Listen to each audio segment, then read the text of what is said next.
And we should be live. I'm looking at the YouTube link. Still buffering. Bum, bum, Try bum, refreshing. Bum, bum. And we're live. Okay. So, and today on the Weekly Aneurysm, I am joined with Mr. Obvious. Hello. And the new co-host, Will, who you guys should all be very well familiar with because Oh, hi. like every one of them. Hi. How you doing? Oh, there've been so many. There's been so many good things this week. This is great. There's so many little things. Just go over. And you actually did mean good things too, because like you did share a lot of good stuff, and I'm like, we need our feel good thing. Yeah. Oh well, I mean, even the tragedies are not necessarily bad, because it's all kind of a pattern of learning, I guess. Yeah. Because there's this sort of benefit of the doubt that you give people, and it's like, okay, well, now you've burned my house down, so what I can see this as like a teaching moment. I've learned that you're an asshole. I didn't know that before. And now I do. Yeah. Just looking on the bright side. Yeah. Hey, man, at the end of the day, the bright side is all that ever lives. That's the thing. You suffer the bad stuff, but at the end of the day, it's only the good stuff that then leads to the future. The bad stuff has no future. So I don't know, man. I just get angry. Like I just get madder and madder every single day. And it's like one of these days I'm just gonna explode. Well, Will's got a good way of handling that. He says that he's from Mars. Well, the thing is you make a decision about stuff, right? So rather than getting mad, you look at it and you go, okay, what is the judgment that comes from this? So you know how you like a shitty family member? They're scum. And you don't get mad when they're scum at a certain point. You just go, they're trash. And you distance yourself from them, and you're not surprised when they do the scummy things they do. They're like, of course they do that. That's what scum would do. It's you don't even get mad anymore. I know there's a certain level of acceptance, but I don't know. It's just like I feel like I've got a thick skin because I'm always looking at this stuff and what's going on. It's just lately, personally, it's just starting to get to me where I see these people out there, like these leftists, and they're out there burning things, rioting, looting, and just causing all these problems and just a blatant hypocrisy. Oh yeah. It's just getting to me. Yeah, no, I completely feel you on that. Like, for instance, this story about the teens who got sentenced to anger management for killing a man over a dollar. I heard about this. This one, yeah. $1. Yeah, that's how much that guy's life is worth. Yeah. So what state was this in? Maryland. Maryland. That is a shithole.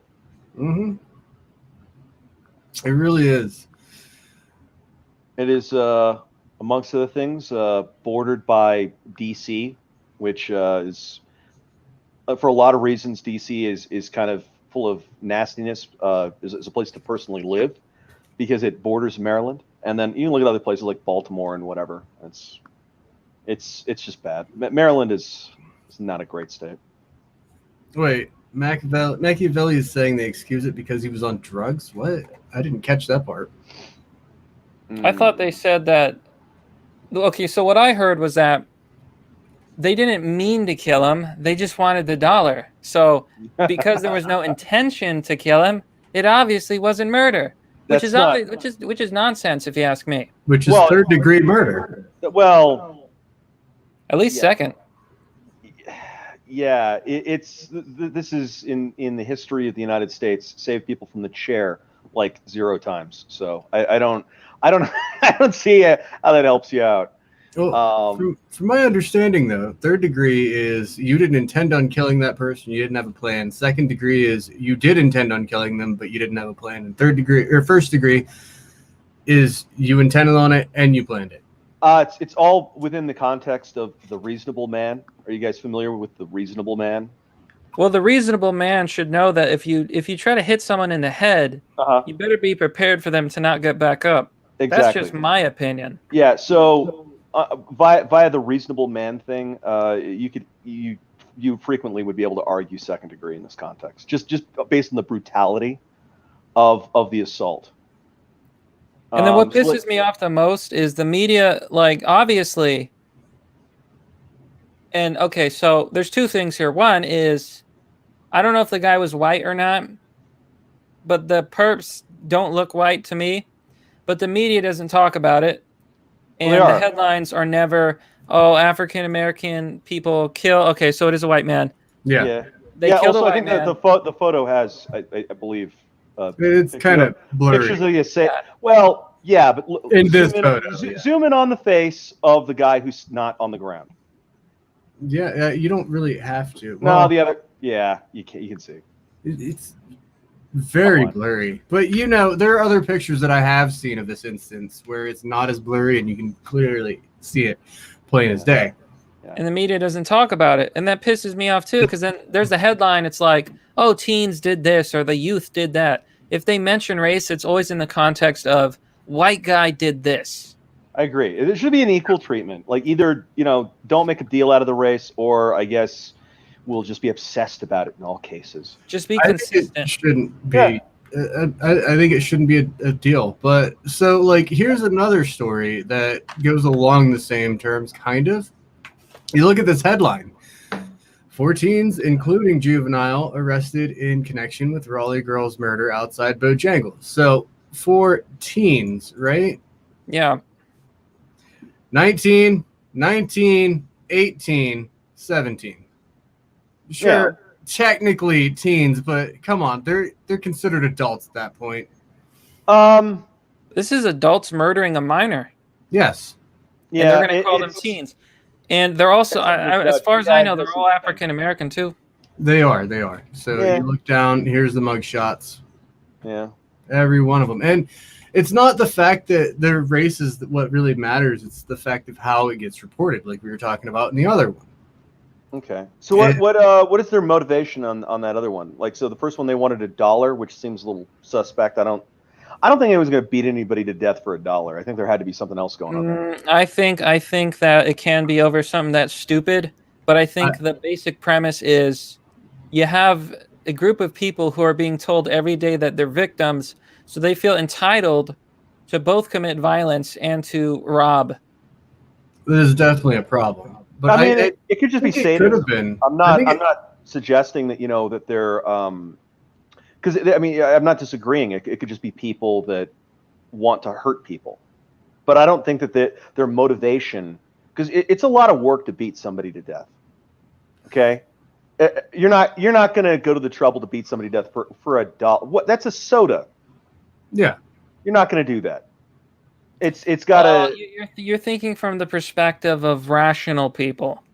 I don't think that these people are literally insane. Well, there are insane people. That's the thing. Yeah. You've got to be able to put yourself in that kind of mindset. It can be hard to understand. No, I understand that there. Look, I live in Los Angeles, and we've got like 50,000 whatever methed out homeless people on the streets of my city, and a fair number of them are completely bonkers. Okay, as in they should be institutionalized for the rest of their lives, because they cannot function in society, period, end of story. It'll never happen.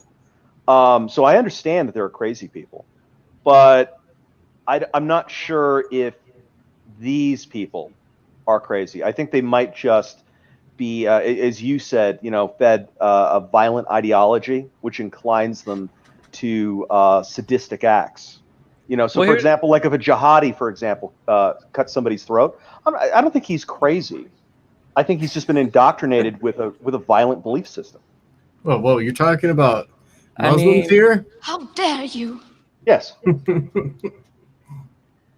I want to it's possible, and I feel like a lot of people don't talk about this, is a lot of these crimes might just be hate crimes, but nobody cares. Yeah, I mean, that's possible. I think what happened in this situation, from my understanding of it, is they intended to put the beat down on this guy, but they didn't intend on killing him. I would definitely, even if second-degree murder was a thing, I would have definitely pushed third degree. manslaughter. Well, third degree, yeah, it's basically just manslaughter. Yeah. Yeah, it's a question as to whether a reasonable man would, in this context, the amount of violence that they were bringing down on this person, a reasonable man would associate that with killing force. Yeah. And if a judge and jury determined that a reasonable man would associate this with killing force, then it would not be accidental. But you could definitely get third degree, just out of the ballpark with that one. Second, you might be able to get.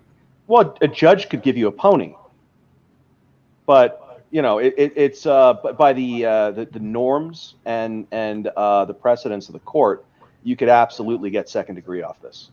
I'm not saying it would. It's prescriptive, but it's certainly possible. It'd be easier to get third, though.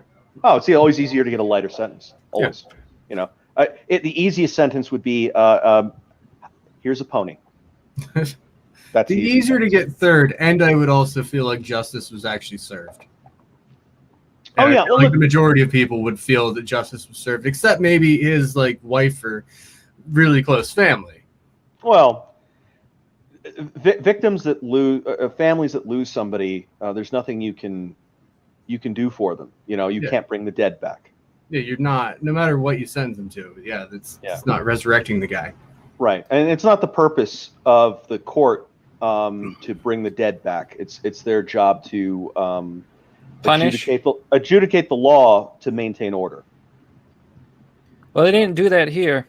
Yeah, no, they definitely didn't. And they haven't been doing it in Portland for at least 80 nights. Well, yeah, this is an interesting little experiment they're going through again here. So, are you guys familiar with what was happening in the 1970s in the United States? No. Vis-a-vis law? A version of the same thing. I hesitate to say that it was as goofy as this. But there was definitely kind of a soft on crime attitude that was prevalent at the time. And the consequence of it was it built up an opinion in the electorate that, drop the hammer, which is then, we got the 1980s and to a certain extent the 1990s thereafter. We got about 20 years of relatively stiff criminal justice, and it was the result of lax justice in the 60s and 70s that led to a crime spree. And it was destroying cities. Ironic. So, New York is at this moment ripping itself apart. Mm-hmm. And New York was ground zero for the craziness that was happening in the 60s and 70s with the police and so on. And it was basically the doom of the city. The city was dying. And it was subsequent mayors and of course, the voters who voted these people in, that cleaned New York up. I mean, New York back in the 70s had porn parlors in Times Square. There was like those nude theaters. Like you go into the theater and they screen like a pornographic films. Guys go in there and jerk off. That was what Times Square used to be. The good old days. Yeah. So New York has gone through an incredible transformation and revitalization, which has in the last 5-6 years. I don't know exactly where this begins and ends, but it's something like that. It's all been undone. And they're taking the yoke of the plane and pointing it right at the ground and accelerating. And it's like, well, what do you think is going to happen, De Blasio? Crazy son of a bitch. I still prescribe to the RoboCop theory. The Rainbow Cop? The RoboCop. Oh, yeah. So De Blasio is intentionally getting people to leave the city so he can buy the buildings at a cheap cost and then rent them out. Right. Well, that's Tim Pool's theory. With the Democrats, I'm not sure they have a plan. I think they're just opportunistic. So when the opportunity presents itself, they just go with it. Yeah. So my second prevalent theory would be that he's trying to just wreck New York so that he can go, hey, look what Orange Man did. Yeah, Yeah, I don't know. I'm going to side more with Mr. Obvious here. One of the things I've noticed with these guys is they're not long-term thinkers with Nope. anything but their own power. Like when it comes to their own power, they tend to be pretty calculating and clever and rational. You know, it's that, you know, it's the whole Hamlet line of mad by when the wind blows north by northwest. But you know, when the wind shifts the right way, so they pretend to be crazy is basically the thing. So we got a fun statement. I don't know if you have an article on this one. This is near and dear to my heart because this is just one of those aha moments out of California. So I'm Mr. Obvious. I'm from Los Angeles. How you doing there? My condolences. Yeah. And so Gavin Newsom, the smiling governor of the state of California, has informed Californians in our seasonal brownouts, which we have every year, that Californians need to sober up about the limitations of renewable energy. Because, you know, we've been investing ridiculously in wind and solar and all that kind of stuff, which inevitably betrays us every single time the weather doesn't cooperate. And it's stupid expensive and all kinds of things. And, you know, we're told that, you know, it's cheaper than coal. It's not. And so, yeah, he's saying that we need to think about providing energy in a way that is not wind and solar. And that's unprecedented.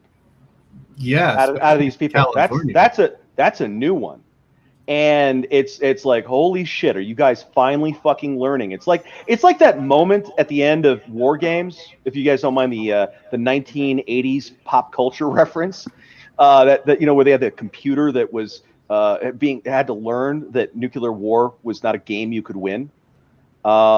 And by basically just trying to, like, in a simulation, like, nuke the planet like 1,000,000 times in a row and realize, oh shit, there's no way to do this without destroying everything. Yeah, But we did. Huh? We did win. Well, we didn't nuke the world. We still use nukes. We won with nukes. I mean, Well, you could still win with nukes. Oh yeah, yeah. When no one else had them. In 1945, you know. But not 1989. You're not. I don't know, man. It depends. The world's gonna die. I mean, unless you nuke the UK, because no, maybe not. Like the last leader, he flat out said, "I will not use nukes, no matter what." And it's like, bruh, you're not supposed to say that. Sure, you can think that, but if you say that, everyone else is gonna be like, okay, so we can fuck with them. Basically, and not worry about it. It doesn't even matter though, because okay, so let's say you're a British dude in a British boomer submarine. Okay, so for anyone who's not familiar, those are the ICBM submarines that basically cruise around in the water, being very quiet and trying not to be noticed. And in the event of the apocalypse, these things rise to launch depth and end the world. So imagine you're a British boomer submarine captain, and I don't know, the Russians or the Chinese or whomever, right, has annihilated everyone you've ever loved. And you've got an order from the prime minister or whatever saying, oh, don't fire the nukes, though. You'd be like, I'm going to fire the nukes. Well, you brought up submarines, so I have do it to anyway. point out, Do it anyway. We might have to worry about China. I don't know if you know this or not, but they may be using the sea to hide its submarines. Holy shit! Holy shit! Yeah. Those cunning bastards. I saw that meme again today, but they put a submarine in the clouds and it said, stupid bastards. Did you see that? Did you see that picture of? It was China. It was a picture from China, and they have a submarine, and it's going in like a cave, and it's the craziest thing because the cave is underneath the land, and it just goes underneath and it goes in. They have some sort of underwater military base. Yeah, I'm not surprised. That's not unusual for submarine pens. Submarine pens do that kind of stuff all the time. Yeah, I kind of feel like we probably have at least a few of those. I feel the Russians did that a lot. Huh? I feel like like America has. We're spread too thin, and then we're not spending enough. I know everyone says we spend so much money, but like China is rapidly expanding. We need to be able to counter anything they can throw at us, and I'm not sure if we're there. Like, Well, we need to get more nukes. as my city, its largest, one of the largest employers in my city is the military industrial complex. That's right, Los Angeles motherfuckers. You guys didn't know we make the bombs. Yeah, give me money to make bombs. Thank you. I agree. The economy of Los Angeles appreciates that. Thank you very much. We mostly make the robots, though. You know, like the little flying death robots that The little drones. the drones, all that. Yeah, we make those and missiles. So, I'm still waiting for the battle bots. We're working on them. Jesus Christ, it's complicated. so did you guys hear about? I believe his name was Adam Hayner. No. This is disturbing image. He wrecked his truck. Oh, this guy, yeah. Marquise Love, right there, piece of shit. He is currently running away from justice because the Portland police may actually prosecute him. So that's Adam Hayner getting knocked to the ground. Oh, if he doesn't, if they don't prosecute in this case, it's very likely that the feds won't step in. If they don't prosecute and the feds don't come in, I think it's very likely that a lynch mob might get him. I feel like we're starting to get to that point where if there's going to be no justice, people are getting on edge. Yeah, and I'm not even like condoning lynch mobs, but maybe in Portland they might want to consider it, considering that their justice system is failing them. Well, it's not a question of consideration; it's an inevitability. The peace and order of society is predicated on the presumption that the police and the courts and whatever will use their monopoly on violence, which they have, to preserve order and justice in the streets.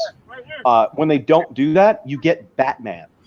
Yeah. You know, you're going to get some guy showing up who just shoots people or whatever. And you can't say that that's even wrong at that point, because what you have is justice regressing to what we had before we had courts and before we had police. If the police and the courts go away, what are you suggesting I do? I do nothing. I do not defend myself. I do not act against what I perceive to be as injustices in my vicinity or whatever. Of course, things are going to go all Wild West. You're going to get people lynching people. You're going to get people, assassinating each other.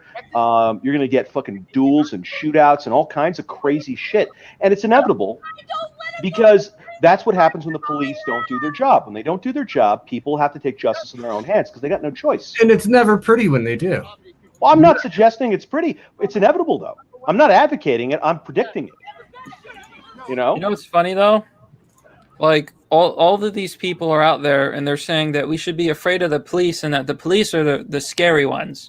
But if you compare the things the police have done, and trust me, the police have done some pretty bad things. Yeah. But if you compare what the police have done versus what they're doing out on the street right now, yeah, I'm more scared of the people than I am of the police. And doesn't like the police. I'd rather be brutalized by the police than beaten by a mob. You have more chance of justice at that point. Well, in a crass political sense, I don't know if this is appropriate given the loss of life and the pain of this man's family and all that sort of stuff.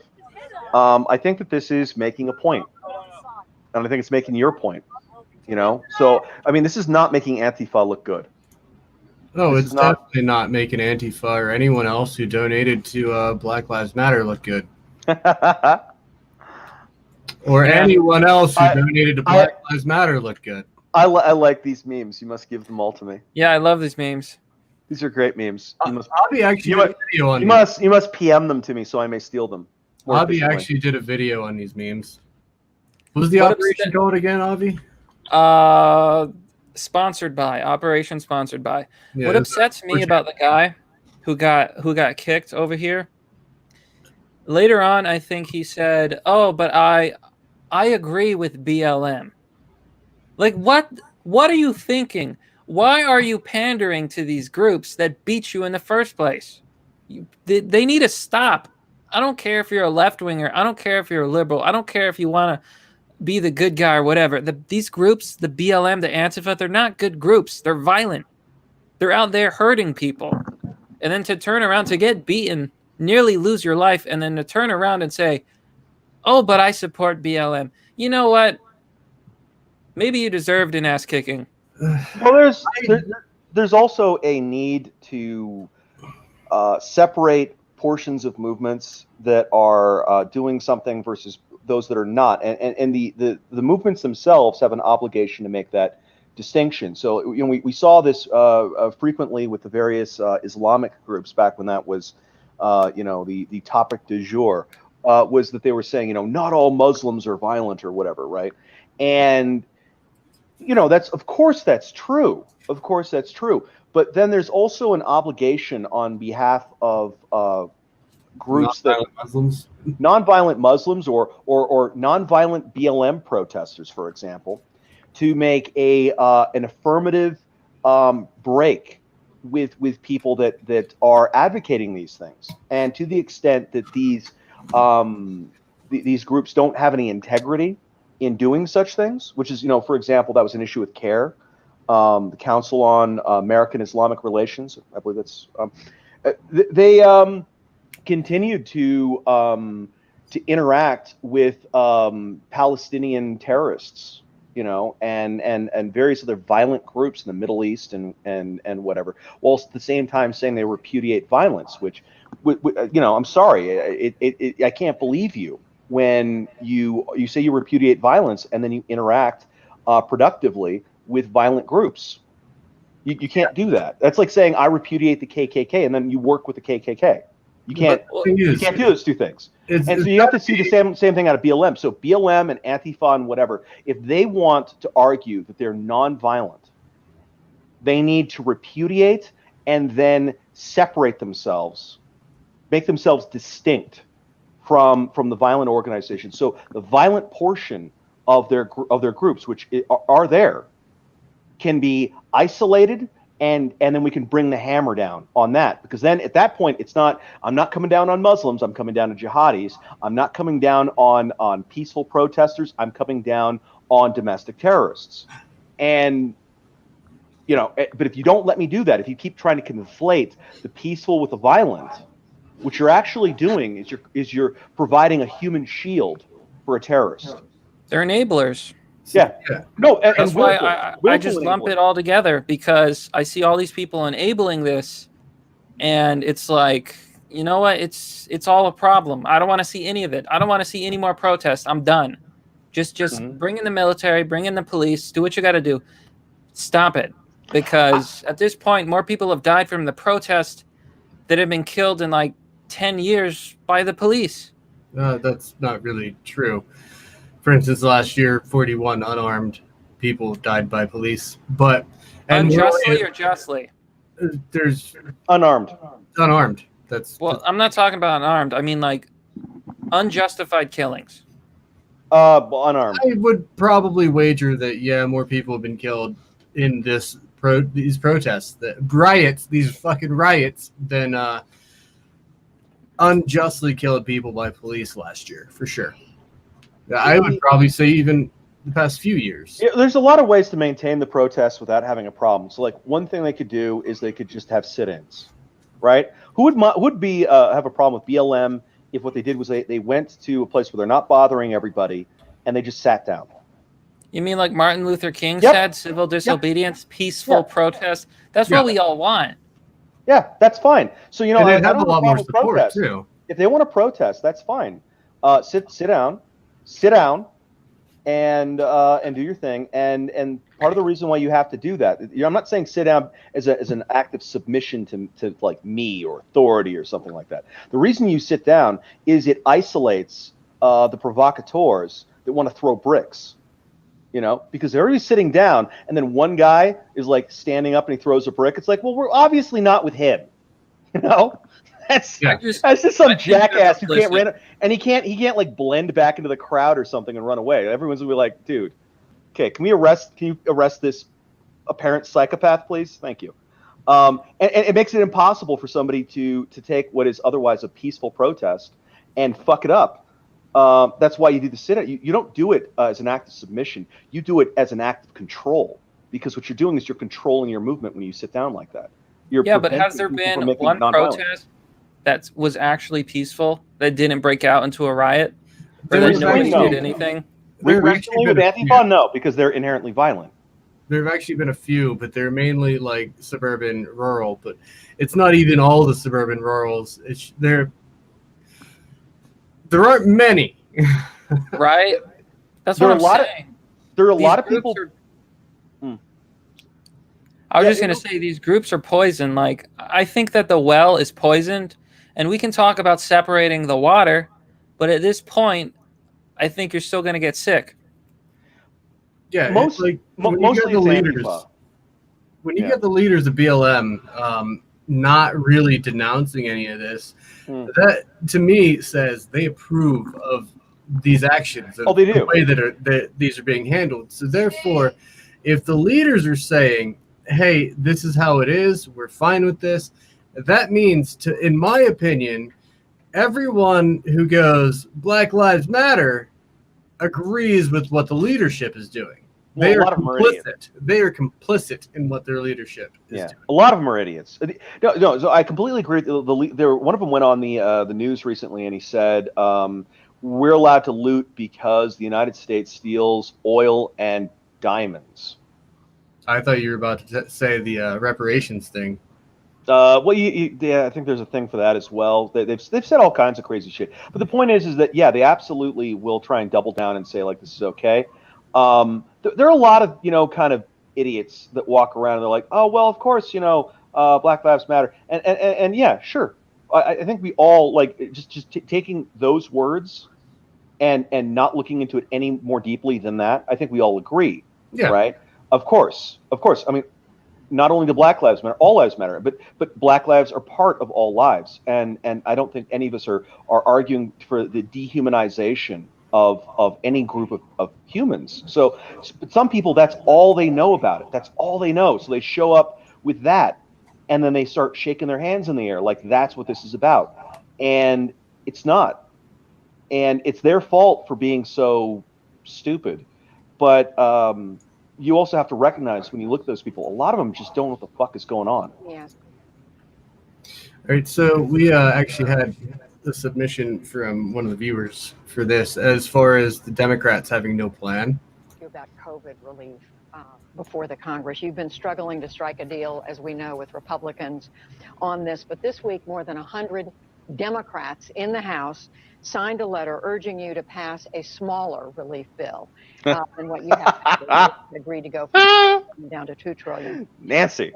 They want to expand unemployment benefits, but basically they're saying after the duration of this COVID, she's not happy, that they would scale the support based on what the situation is in every state. But my question is, where do you stand on what they're asking you to do?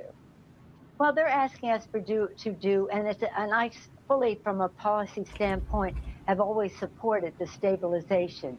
That means that if you say when unemployment reaches a certain point, that you would automatically have unemployment benefits.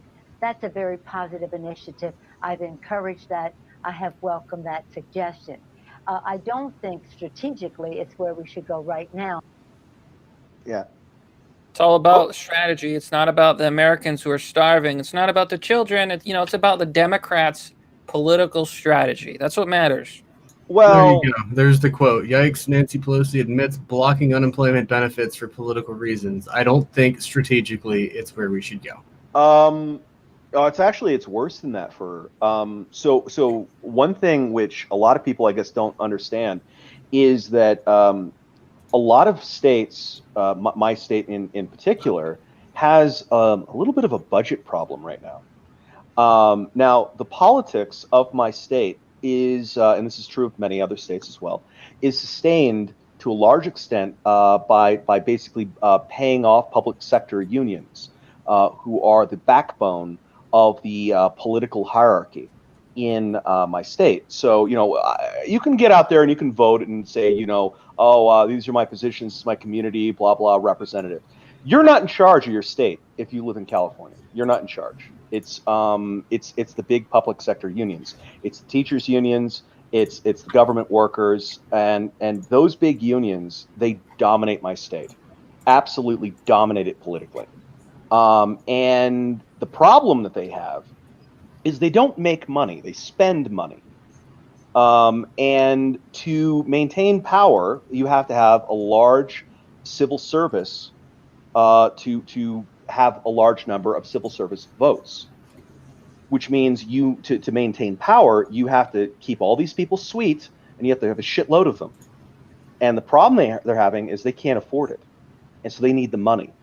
And so what Nancy Pelosi is holding out for, this is what she wants. She wants a federal government bailout of the states. Now, she doesn't care whether Arkansas gets a bailout. That's irrelevant. She wants California to get a bailout. She wants New York to get a bailout. These states, if they do not get a bailout, are going to have to lay off public sector workers. They're going to have to cut benefits. They have no choice. They have no choice. They get a bailout, or all of their the core of their political support and the core sort of deal that they've made to maintain power is going to collapse. And just like that, boom, maybe California goes back into play. Maybe New York goes back into play. Because absent those payments to those organizations, absent those large civil service unions, they don't have a power base. That is the core of their support.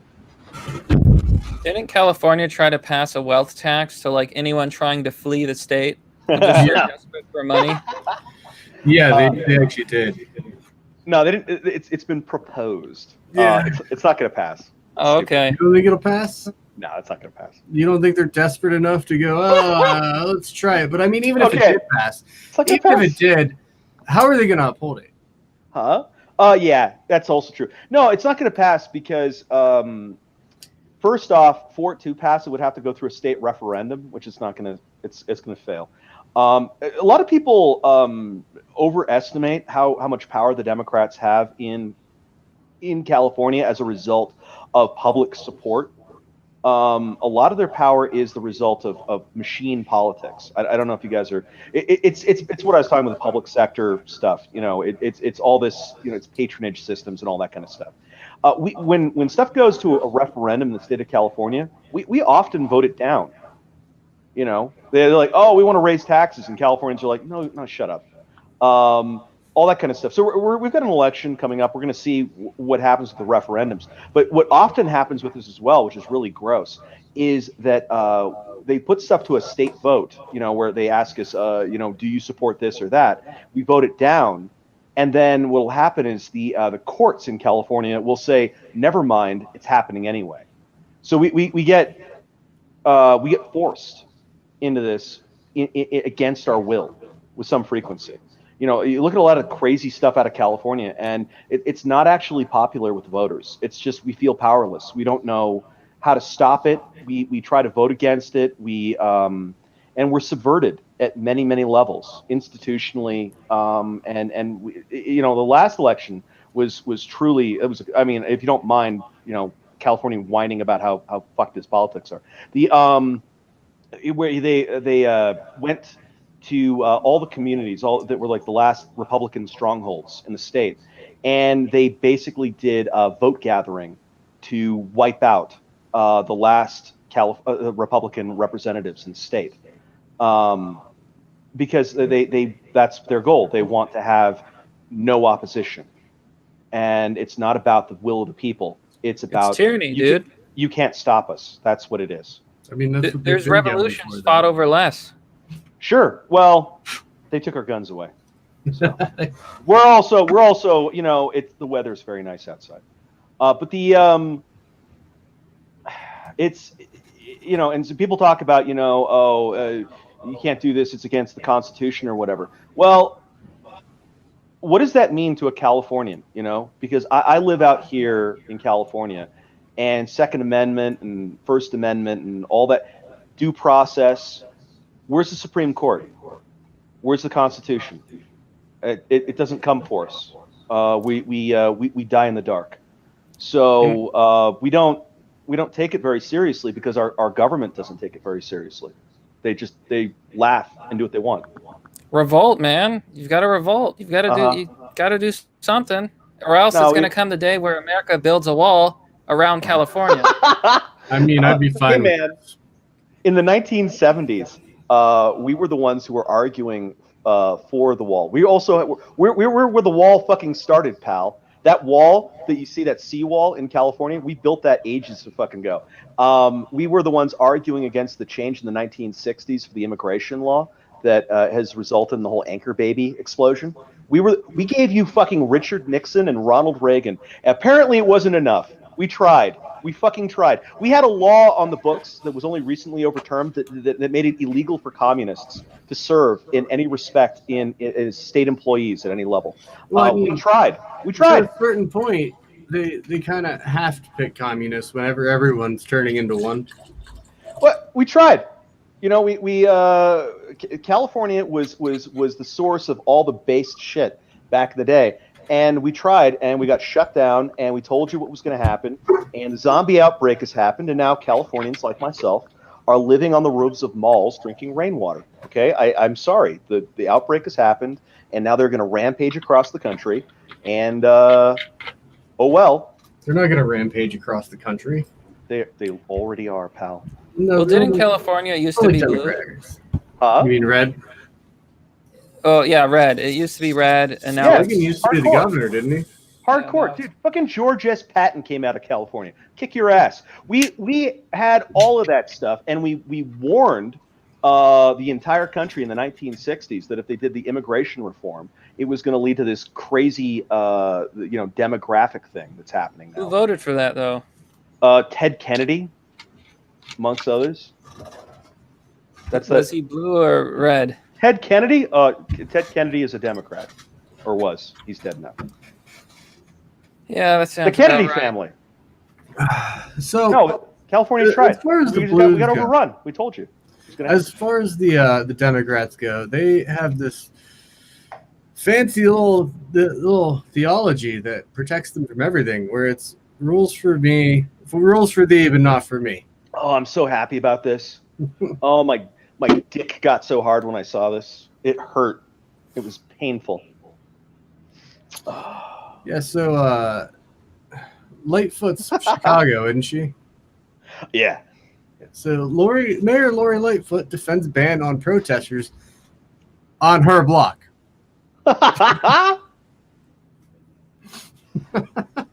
Yeah. It's a blatant hypocrisy because they live in their own little world where they don't care about any of the consequences of the policies and actions they take. But, if they come to their door, oh, no, it's a tragedy. I ban it here. I ban it there. But everyone else, I don't care. It's like that one guy on Twitter who's like, yeah, I agree with Black Lives Matter. They're doing great. Keep it up. Wait, those monsters are on my doorstep. What are you doing? Why are you destroying that shop down my street? Like, I go there. Or that video of that guy who's like, yeah, Black Lives Matter. And then one of them throws a rock through his window. And he's like, I'm on your side. I'm on your side. Well, the problem was he did the thumb of one race above all. Oh, man. Did I tell you about that? I think I posted that in your Discord server where one of my lefty friends is trying to say, how about, how Nazis took the OK symbol? Well, how about we make the thumbs up mean you don't like cops or something? I'm like, actually, 4chan's already taken it. It's the thumb of one race above the rest. Oh, that's hilarious. Well, yeah, 4chan keeps fucking with the progressives that they operate on this this concept that if somebody uses a gesture a certain way, that's then what that gesture means. Yeah. And so then that causes a bunch of trolls on the internet to go like, okay, well, here's a gesture we've been making for like hundreds of years to mean one thing. We're going to use it in a slightly different way to, like to support racism or something. And then suddenly like the OK symbol becomes like a racist dog whistle or something. It's like, you guys are such fucking retards. Those scuba divers are so great. There's two facets to that when it comes to there's two facets to that. So the first is that they're so delusional that it's like they believe their own lies. Like, they'll find out that there's a new symbol, right? And it's a hate symbol, but it's a troll. Yeah. And then they'll think it's real. But then later on, when people tell them, oh, it was a troll, they trolled you, they tricked you, haha, they're like, no, but real bigots started using it. So now it's real. Now it's legitimate. Right. So it's like they're just trying to convince themselves after the fact, even though they got trolled. And then the second facet is that that's what they do all the time. They take concepts like racism or bigotry, and then they redefine them. Mm-hmm. So racism is no longer discrimination against anyone for any, characteristic.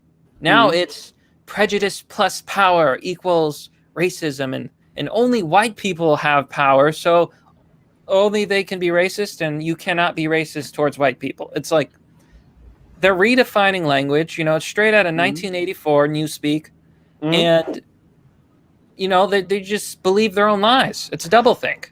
Man, I've been having so much fun with the communists lately. So this is one of my pastimes. I put on my Mad Hatter hat and jump down the rabbit hole with some frequency, and I've just been having a ball with German idealistic philosophy, which was sort of the cesspit that this shit climbed out of. And oh man, I was having some fun with Hegel, who is influential to Marx and all that kind of stuff. And then I was looking into Hegel more, and so then that relates back to Hermeticism. And you start looking just at like kind of the arguments that Hegel was making, an enormous number of them line up one for one with Hermeticism, which for those that are not familiar with that, that's like a Hermes. It's like an it a cult? It's an ancient occult intellectual tradition that stretches back like thousands of years, and it's banana Allegedly. pants. It goes back at least to like the 10th century, so it goes back a ways. But it's bananas, and so this whole you're talking about like changing definitions, that kind of stuff. You run into that a lot in religious mysticism, right? So like you ever heard like something like a kung fu movie, where what they're doing is they're kind of aping some like a Buddhist mysticism stuff, where they're like, oh, you must become like water, or something like that. And it's like, dude, I'm literally a human being. I cannot become water. But but in religious analogies, they frequently will throw sand in your eyes by taking a whole bunch of impossible conflations of different ideas and suggesting that they're the same thing. So, like for example, Hegel was a big proponent of the notion that ignorance and knowledge were the same thing, right? And he arrives at that by some. I'm not even going to get into that. But you talk about this Newspeak stuff.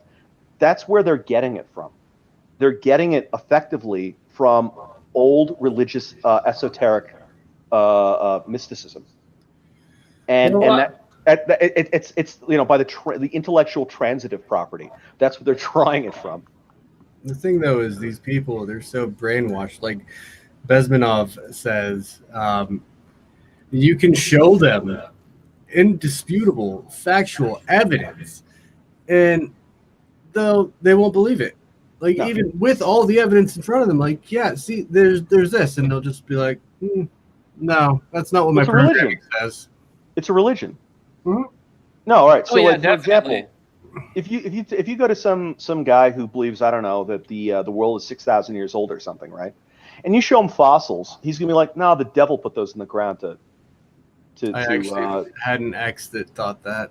Yeah. No, you've run into it, right? And it doesn't make any sense. You can't argue them out of it. They'll say that the scientists did it. Yeah, the scientists, they made them out of paper mache and buried them in the ground. So speaking of Bezmenov, is that how it's pronounced? I just say Bezmenov. So speaking of Bezmenov, so hot. I am actually going to be getting the next Call of Duty to come out because like I am thoroughly impressed. They are taking modern day events and like red pilling people with it. And all that I need is that they're shitting on the communists. I really care about anything else. I really loved the original Black Ops. It was the campaign story was incredible, and that's coming from me because I have pretty high standards when it comes to games. I've The only ever writing done is phenomenal. I am super bigoted against console stuff, so I tend to not touch anything that is primarily made for the Xbox or the PlayStation. But I'm going to get this too. Yeah, so I'm gonna play. I'm gonna play the 2-minute trailer, and yeah, these are actual quotes from Yuri Bezmenov, a KGB defector. Understand what's going on around you. You are in a state of war, and you have precious little time to save yourself. That's so funny. I know, literally the future. Do you know who's also amazing? Oh God, James Jesus Angleton. If anyone is interested in like old Cold War we call craziness, measures.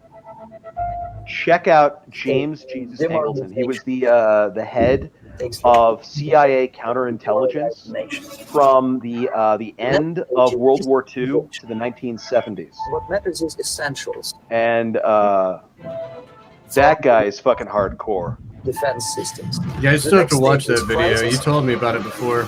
Oh, you degenerate cunt! Structure and economy. Why have you not watched that? I don't care. You suck. Watch that video. It's not even long. The CIA sold crack. The other government in Washington D.C. who will promise. No, they didn't. Never mind whether the promises are fulfilled or not. That was an allegation by some jackass in the San Francisco Metro. Yeah, but they sold cocaine. No, they didn't. Sure, they did. The CIA. Yeah, what they did was they sprung a narco out of prison because he was helping them fight communists in like Nicaragua. That's what they did. They didn't. And was that guy selling cocaine in the U.S.? Yeah, he was, but the CIA wasn't. They were just springing one of their guy that they were friendly with in Nicaragua. That's all they did. I bet he paid them in cocaine. No, he paid them in the severed ears of communist scumbags. That's the only coin that those guys wanted. Yeah. No, it's incredible that Call of Duty actually went there. Like, yeah. You think of Look, I was really impressed by Black Ops, the first one. That's the only one I played. It was a long time ago. The ending of the game blew my mind. I was like, holy crap, the writing it was so good. And I thought, it's just once in a blue moon kind of thing. It's Call of Duty 1, 2, 3, 4, 5. They actually made a good game. But to see them doing this now I no longer think that it's just a fluke.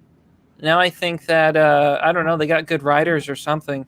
No, I thought it was shit. Call of Duty has been shit for a long time. But then I saw that and I'm like, wow, they are going... Black Ops? I played Black Ops. The last one I played was Black Ops 3, and that's when it turned to shit. I have not touched one since, and every time I see gameplay of it, it's just cookie cutter, repeat, reprocess. Well, I just played Black Ops, and I don't know. I was really impressed with the campaign. I'm not a multiplayer guy. I don't know if they're going to do this.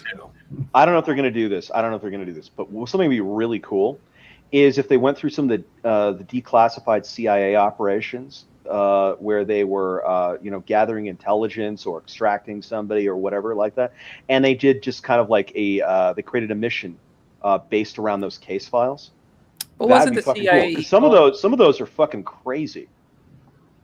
I heard a lot of bad things about the CIA. Yeah. And then, because people go around and they're like, "Oh, the CIA are heroes." Yeah. And then the things I've heard about them, it's like, no, they're not. They're kind of like a rogue agency that's not really accountable to the government, even though in theory they should be. well, one of the problems that the CIA has is that when their people die, they don't get big formal funerals where everybody gets to honor the dead. They die in darkness, and when they succeed, when they have a triumph, you don't even see it. It didn't even happen. So what tends to happen whenever there's a problem is that there's a strong tendency by politicians to go in there. I'm not saying the CIA is infallible. I'm not saying they're always good guys, but there is a tendency by politicians in particular to kind of blame them when the other armed services, when they fuck up on something. They're not blamed for that. They're not like, so, if a Marine detachment is ordered to go and hold a hill or something and they get overrun and something happens, no one goes like, oh, the Marines suck. They go like, oh, who ordered them to go there? But what happens with the CIA is when they succeed, no one knows. When they fail, often people know and know. And the only time you see anything with them is when they embarrass the politician. And when that happens, the politician frequently will just say, oh, well, they're bad people. And the CIA holds their tongue and keeps doing their job. I don't know. I just don't trust them, man. You hear a lot about those old operations, give me an and some example. of the things the government has done. Didn't they experiment with LSD on soldiers In Vietnam? There were all kinds of crazy things going on in the 60s. So it's the MK Ultra and all that kind of stuff. Yeah, That's that kind of stuff didn't last very long. It was wild shit, and it didn't have much to do with the CIA, really. Their primary operations were dealing with embedded agents and informants, and Well, they aren't doing a very good job, man. Do you know how many Chinese spies they arrested this year?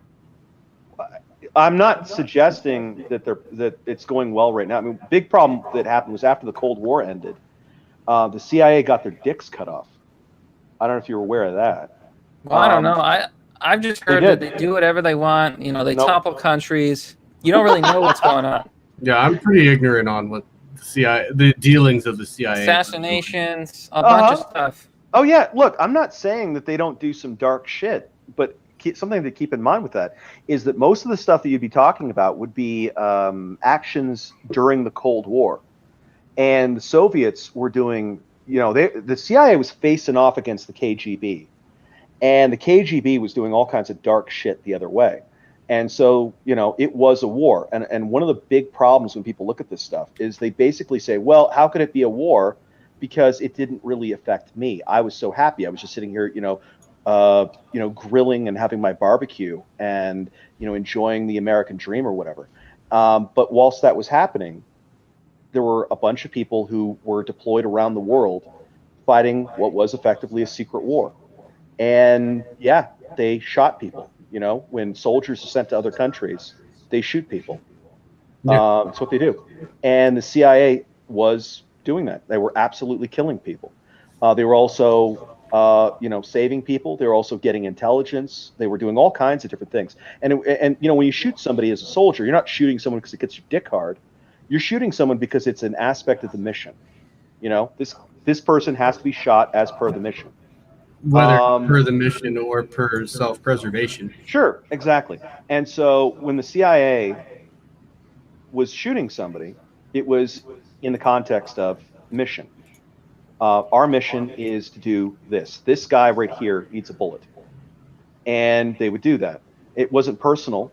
It didn't get their dicks hard. They were dropping this guy because they were ordered by the State Department and by the president to go in there and do stuff. Let me ask you a question. Did the Soviet Union lose the battle but win the war? Jury's out on that one. We'll see.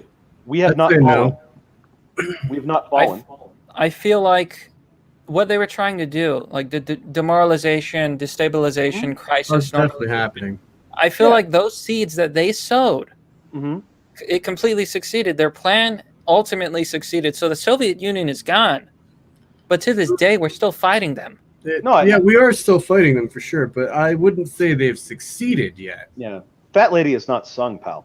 Yeah, I mean, their plans are definitely coming to fruition, but I would say they won the war in that aspect, and now we're just trying to deal with what comes next. No, what they did was they left a poison pill that we're suffering with. But we for one thing, the communists absolutely lost in Eastern Europe. They absolutely lost in most of East Asia. But their ideas survive. That's what I'm saying. The meme still exists. It's not about a country. It's not about a state. It's about an ideology, and that ideology is permeated throughout Western society. And you can't even say that it's like a small amount of people. I'm not. Because it's a lot. So what I'm saying you're saying is that they won. I'm not going to give them. Look, you have to look. Winning means Fat Lady saying. Okay, it hasn't happened. Hey, real quick, can you guys hear this? A little bit, yeah. Yeah, you're playing like piano. Yeah. How's that for volume, you think? I kind of feel like we could benefit from some background music. Okay. I just feel like if the ideas survive, then we haven't won either. Oh, sure. I'll grant I'm you that. definitely not going to argue that we haven't won yet. No, I'm not saying we've defeated the communists. We did defeat the Soviets, though. The Soviets are fucked. Yeah, they're gone. Yep. I kind of mean like I'm talking about their ideas, not them entirely, because it's not that Soviets are the bad guys or the only bad guys. It's that this ideology created the Soviets, and it's going to create more enemies. The enemy is the idea. It's the Infinity War. That's the true enemy. This is going to be something America will have to face until the end of time. Yep. We are the bright, shining light of freedom. And as long as we exist, in the minds of the communists, communism cannot succeed. Now, even if we fall, communism is still not going to succeed, obviously. But in the minds of the communists, hey, it's because of them that we can't do it. Yep. No, it's the Infinity War. Here. Okay, so you know how when you brush your teeth in the morning, that's the end of tooth decay, right? That's the end. You did it. You defeated tooth decay. Boom. You never have to brush your teeth again. No, you have to brush your teeth every fucking day, don't you? Right? That's part of being alive. You know, you have to feed yourself every day. If you defeat the wolves one day, does that mean the wolves are never going to come after you ever again in the deep dark wood? I mean, of course if not. You kill all the wolves. There'll be something else. There's always something else. It's part of being alive. You know, people keep trying to win, you know, in like a finite sense. Like you win something and then that's the end. And we never have to fight anything ever again. And it's peace and harmony for the rest of the time. No, part of being alive is that we have these struggles. And you have to give up this notion that you ever are going to win. But you can only lose. You can only lose. And you lose by giving up. That's it. But you can never win. I'm not sure about never winning. I just think it would be a long battle. Forever. Because after let's say you defeat the communists, you're going to have something else. Look, we're still dealing with fucking Islam. We were dealing with Islam in the 6th century. Yeah. We're still dealing with these assholes. Religion in general is an issue. Communism is a religion. It is. Yep, it absolutely is. They all stem from I wouldn't say the same thing, but it's very similar in the way that they convince people, convert people, brainwash people, and then propagate. It's all this viral meme that's designed to spread and take over people's minds. Is there a cure for that? I don't know. Hey, Luna, if the wolves leave me alone, I'll leave them alone. Okay, so that's the deal I have. The propagation. What's their latest thing aside from the riots? I mean, as far as what they're trying to convince America is completely fine and okay. I'll give you a hint. It's what comes after LGB. T? Texas judge gives mom who wants to transition her son's don't even show this to me. Man, it's just the rage fuel you're giving us. Don't even show this to me, because when I saw this, I was livid, dude. This in Texas of all places. Oh my God! That judge needs to be disbarred. Huh? Especially the judge needs to be disbarred, especially since the original thing was that they would have a say. And of course, it's a woman. No, because it was a woman who was arguing against this. There was this has been have you guys been following this court case? It's been crazy. I've been following this. Yes. Yeah. So there's been multiple judges involved, and one of the earlier judges, also a woman, shut this down by saying that they would have joint custody, and in giving them joint custody, the wife was unable, or the mother was unable to give sole authorization for transition without the permission of the father, which he wasn't granting. It's not even her biological son. So with yeah, but I mean the kid doesn't have anybody else. The biological father. Yeah. He's the biological father, and they gave custody to a woman who's not even the real mom. And it's more than that, too, because it's clear to me and clear to anybody with half a brain cell that the mother has Munchausen's by proxy syndrome, where it's like she's pushing, in most cases, a lot of times they'll push it on their children. Yeah. She wants to make this boy a girl. And as far as I've seen, all the evidence I've seen, like there's a video out there of the boy who says, "Mom tells me I'm a girl. Because I like girls. Because I like girls." And then it's like she's brainwashing this kid, like she's abusing this kid. And then this judge comes along and basically is destroying this kid's life. Like, this makes me so angry on so many levels, I swear. Yeah. It's unacceptable. Everyone agrees. I feel like the end game of this mom is to have this kid so fucked up that he eventually commits suicide, and then she gets all the victimhood points for that. My son killed himself. My daughter killed herself. I don't know. She It's seems like just a she's tool. crazy. It's just a tool for her, and then maybe also a tool to get back at the dad. Yeah, maybe. To get back at the dad and to get attention. Yeah, maybe. She's sick. She's very sick. It does seem like sickness. But no, look, this is not helping the trans movement. This is not helping the Democrats. Certainly not in Texas. It's not helping. They don't help themselves, man. This is just rage fuel. If you show this to the reasonable man, he's going to get pissed off. Well, not going to side with the people doing it, that's for sure. Yeah. So, like, any bit of ground the transgender movement has been gaining is causing a massive backtrack with this case. Yeah, there's a lot of that. No, so for example, there was a DNC pollster who fired up like a warning flare on the violent protests relatively early on in the whole thing. And what he was saying was that they had done statistical studies on voting patterns from, I believe it was the 1960 race riots that happened. And what they determined was that the violent riots actually hurt the Democrats at the time. It caused people that would otherwise have voted for them to vote against them because there's a pattern in this country, at least, or at least was from up to that point. We'll see in the coming election what occurs, and will be a post-mortem on the polling information. But there's been a pattern where violent protests actually hurt the movement that associates themselves with it. The communist in my unit, actually, I said, I have absolutely no problem with Black Lives Matter going out and doing peaceful protests. Mm-hmm. And his response was, because you won't have to listen to them. And that's the thought wait a minute. Wow. I would have smacked that guy in the face. Well, wait. You gonna listen to me? You hear me now?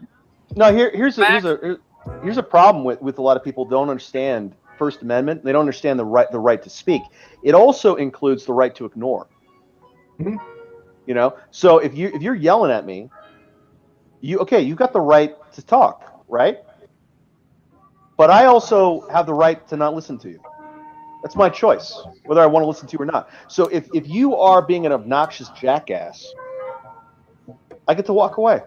Yeah. And not care about you. Okay? And if you want to have a conversation with me, you're obliged at some level to be civil about it, and to have some decency, some courtesy, to respect the fact that if I do listen to you, I'm making an affirmative choice to take you seriously.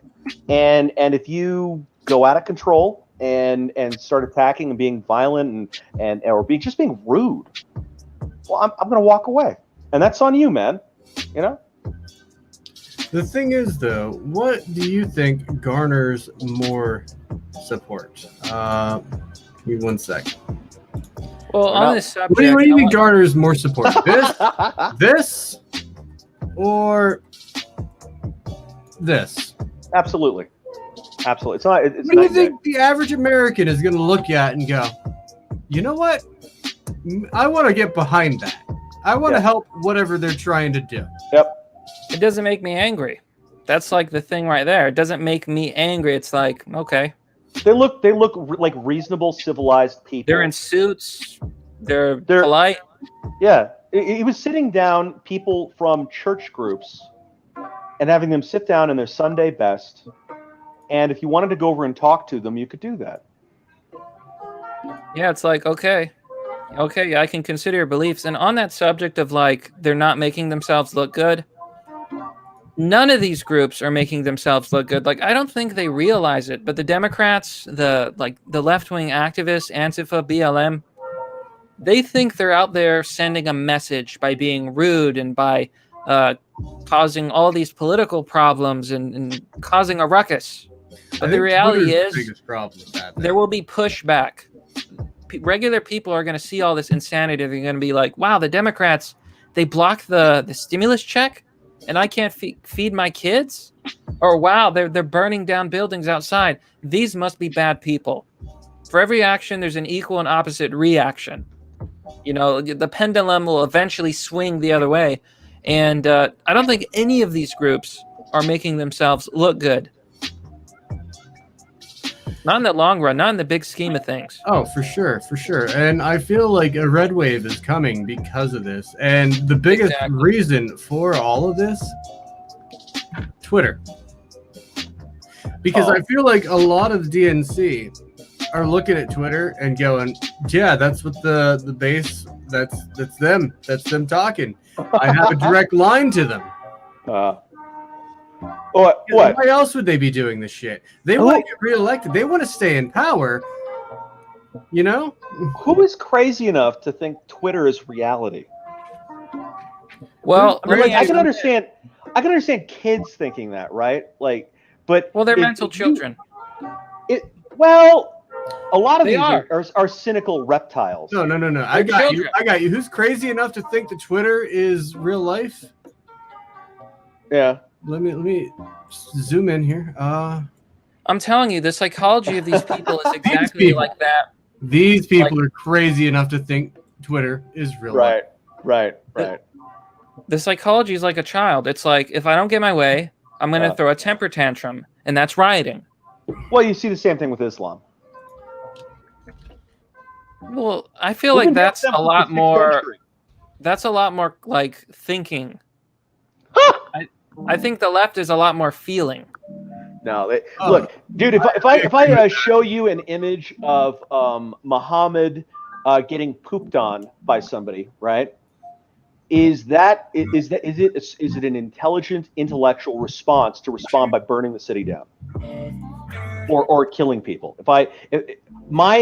Is that a proportional response? So I show you an image. Well, yeah, but that's a reaction. What I'm trying to say is I think they're more calculated. Well, I disagree. I think that they are both very emotional, and I think they also because they're operating based on this religious system, and there is a sort of logic to it. Yeah. But it's not like they're throwing like a temper tantrum. Like I don't know about rioting or what happens over there, but when they're rioting over here, it is a tantrum. That's what it is. They're just having a temper tantrum. Yeah, no. Like this. But we see the same thing we see the same thing in Europe where some guy, because we don't have a problem with Islamic riots and whatever in the United States. Not yet. No, but in Europe they have had that problem, and and it's a similar situation where some small thing occurs.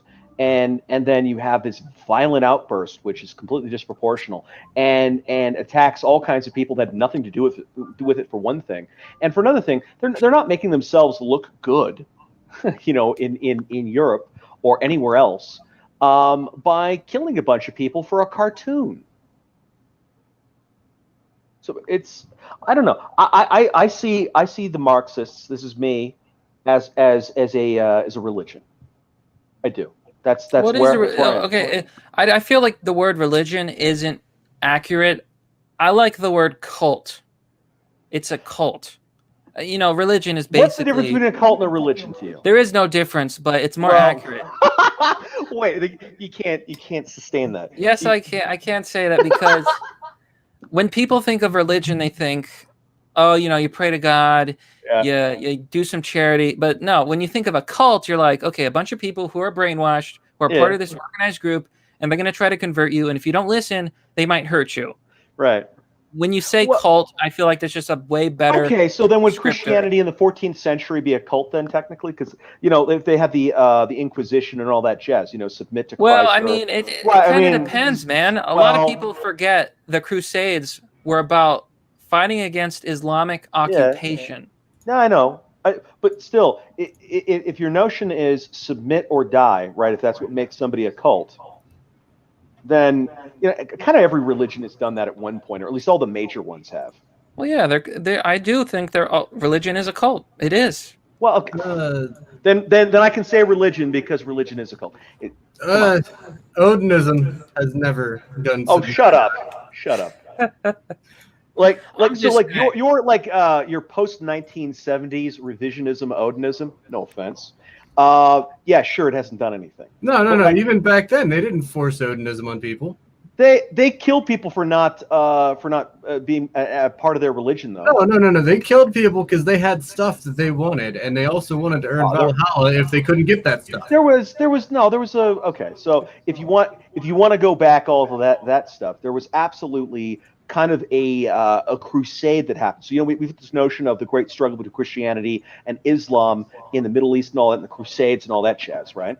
There was actually another version, basically the same thing, that happened between the Norse religion and Christianity. Only rather than the Norse, pushing into Christian lands and taking over, it was the other way around. The Christians were pushing into the Norse lands and taking them over, forcing all the people that believed in that religion to convert by the sword. You will become a Christian or I'm going to kill you.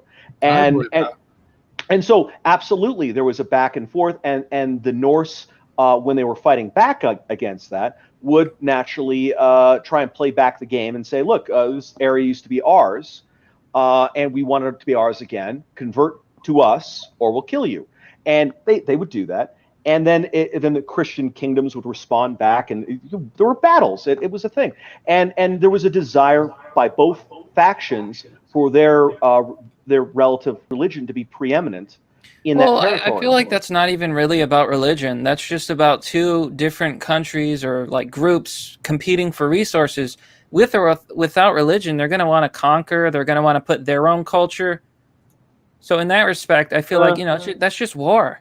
That's just tribal warfare. That's humans are basically just big packs. A Norse king could maintain all of his territory, all of his power, and not have to pay anything to the Christians. All he would have to do is say, I am a Christian. And it would stop. So, the guy who's aggressing on you, if he's doing it for the money and the power, then he wouldn't stop. Hey, if you converted, but it demonstrated it is about the religion, because all that it would took for it to stop was just to submit, say, "Oh, I'm a Christian now." Boom. But I feel like that's doesn't necessarily have to be about the religion, though. I could very easily fit into Twitter. All I have to say is Black Lives Matter. Yeah, that's not me. That's not a religious thing for me, because Black Lives Matter is the religious movement. You're going to have priests. So when you say that, the first thing that's going to happen is a whole bunch of priests are going to show up in your kingdom. And but what are you trying to do? They're not the same religion. What are you trying to do when you convert another country? You're trying to take them over from within through ideology. So it's still about conquering. There is an ideological conquest, but it's not about the money and the power, because if it was about the money and the power, it's the same thing. You'd knock the king out. You're trying to acquire. You're spreading your own religion, your own influence. Yeah, And then yeah, later on, if there ideologically. is a war, it's a lot easier. It's Sure, about sure. shared values. Sure, exactly. But the thing is that and then of course that kingdom would be a springboard for further invasions of Norse land. So then you'd get that army that was threatening to name the Norse king. Well, they're now going to move through your territory and attack your neighbor who was not getting attacked because you were in the way. But you're not in the way anymore. You're now going to serve as a conduit for that invading force to continue its way, and it's not going to stop. It's going to keep going until there's nothing left. And that's what happened. The Norse were crushed. I don't know about crushed. They were fucking annihilated. They did take over England. Dude, the Anglican Church is what religion?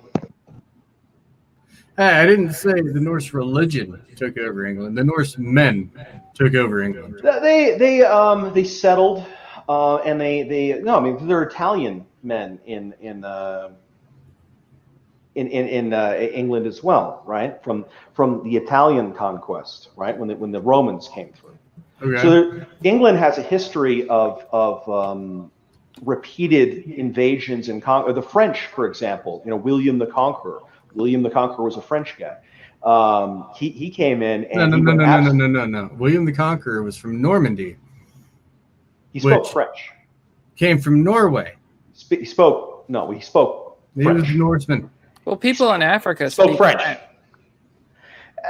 He's considered to be a French king. Yeah, I don't care what history says.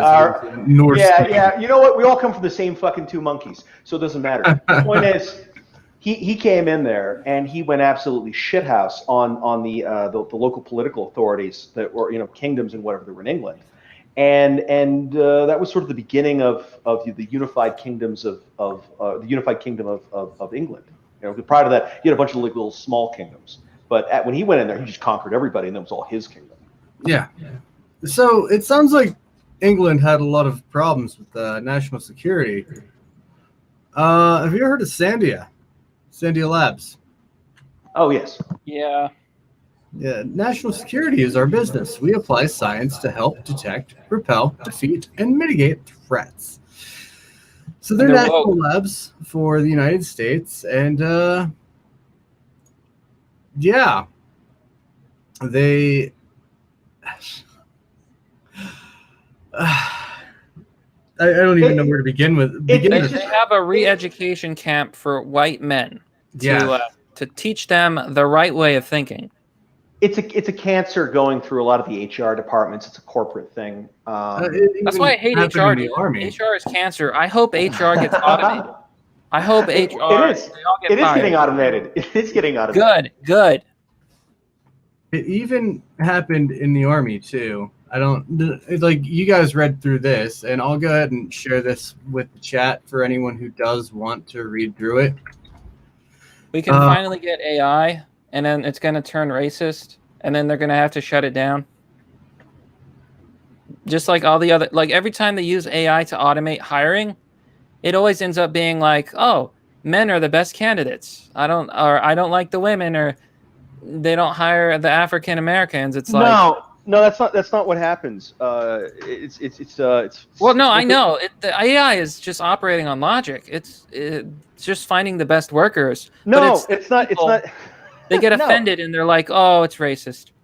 Yeah, all it's doing is it's not processing things on the basis of race at all. Exactly. Yeah, I know. It doesn't even know you're black. It's just logic.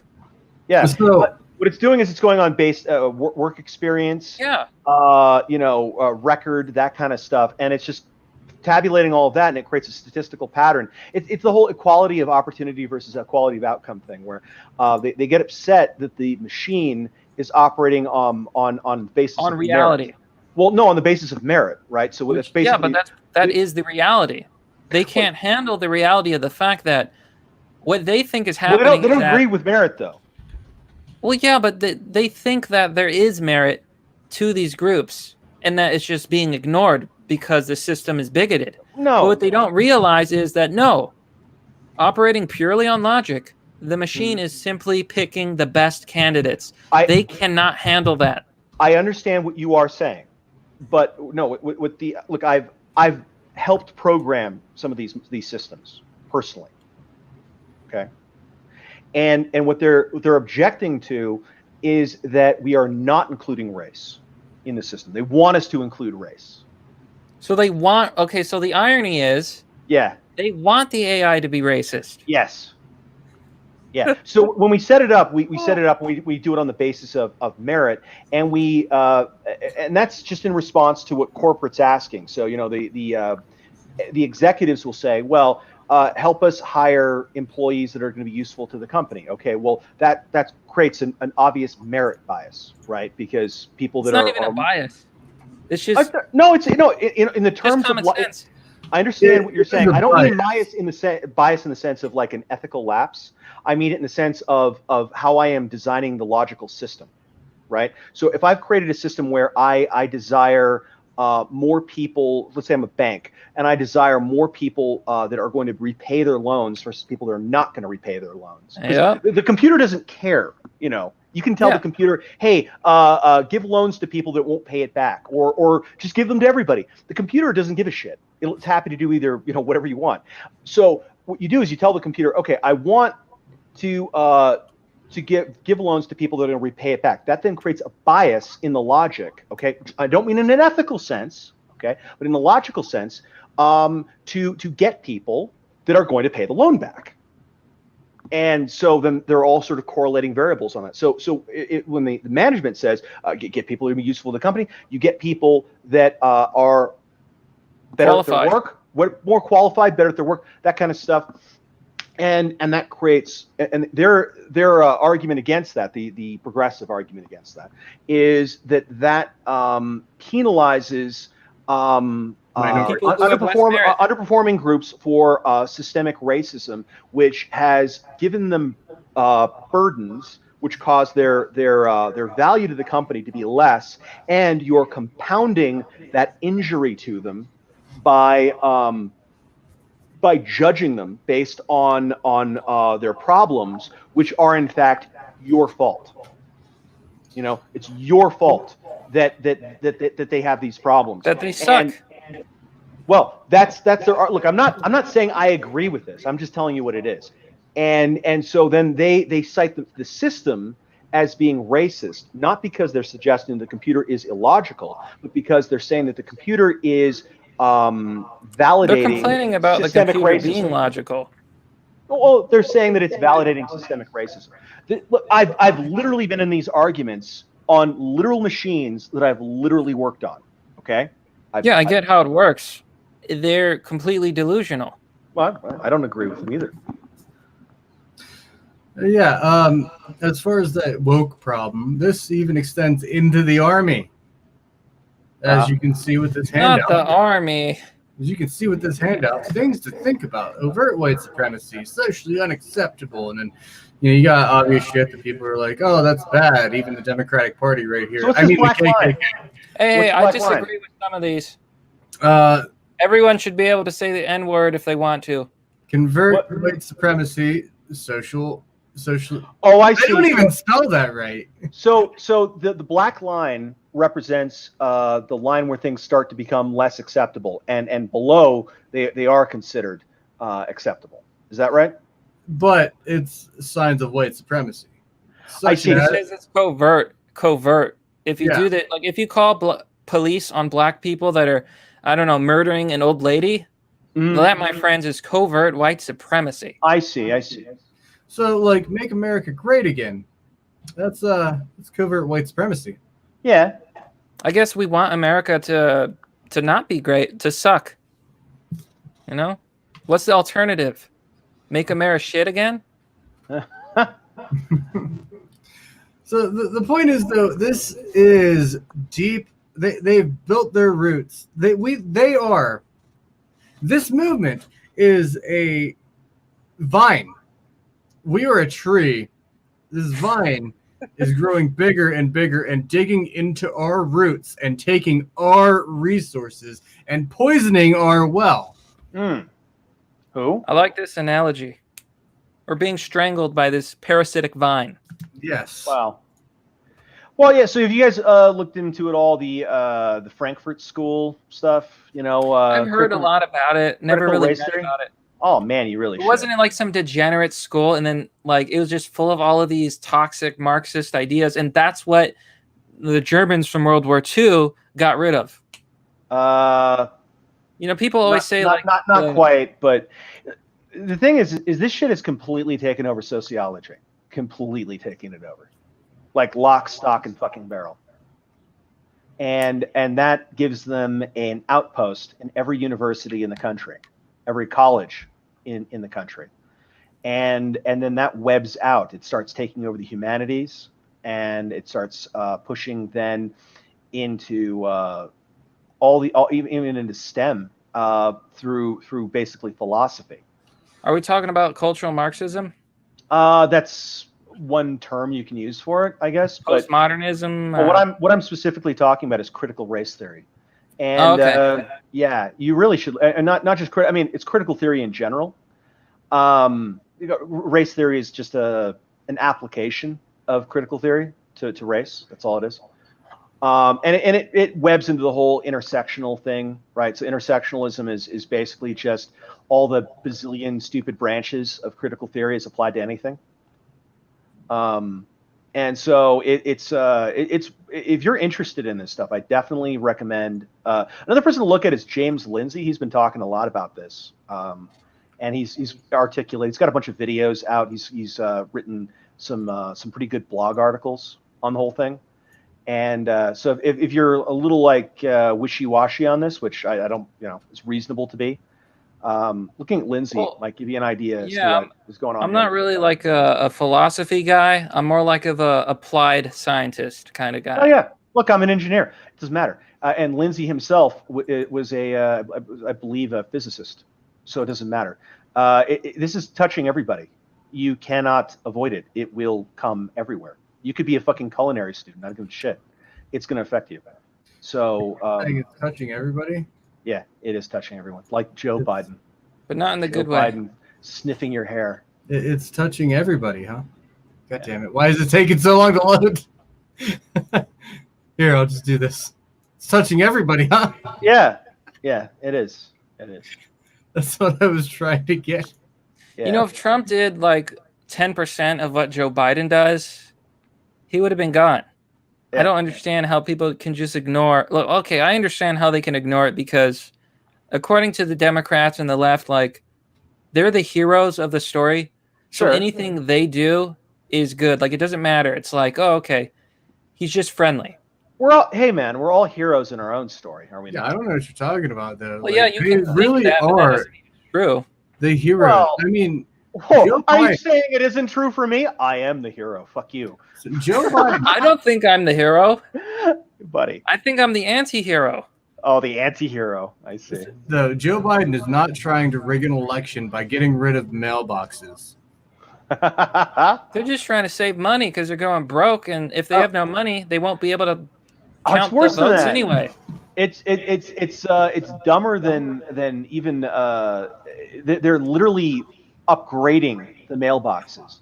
So the mailboxes they're getting rid of are old mailboxes that have to get replaced every so often, just because wear and tear on the metal, and they're replacing them with a new type of mailbox. It's new version, and so yeah, they remove the old ones and they put a new one in. Isn't it crazy how the left is always?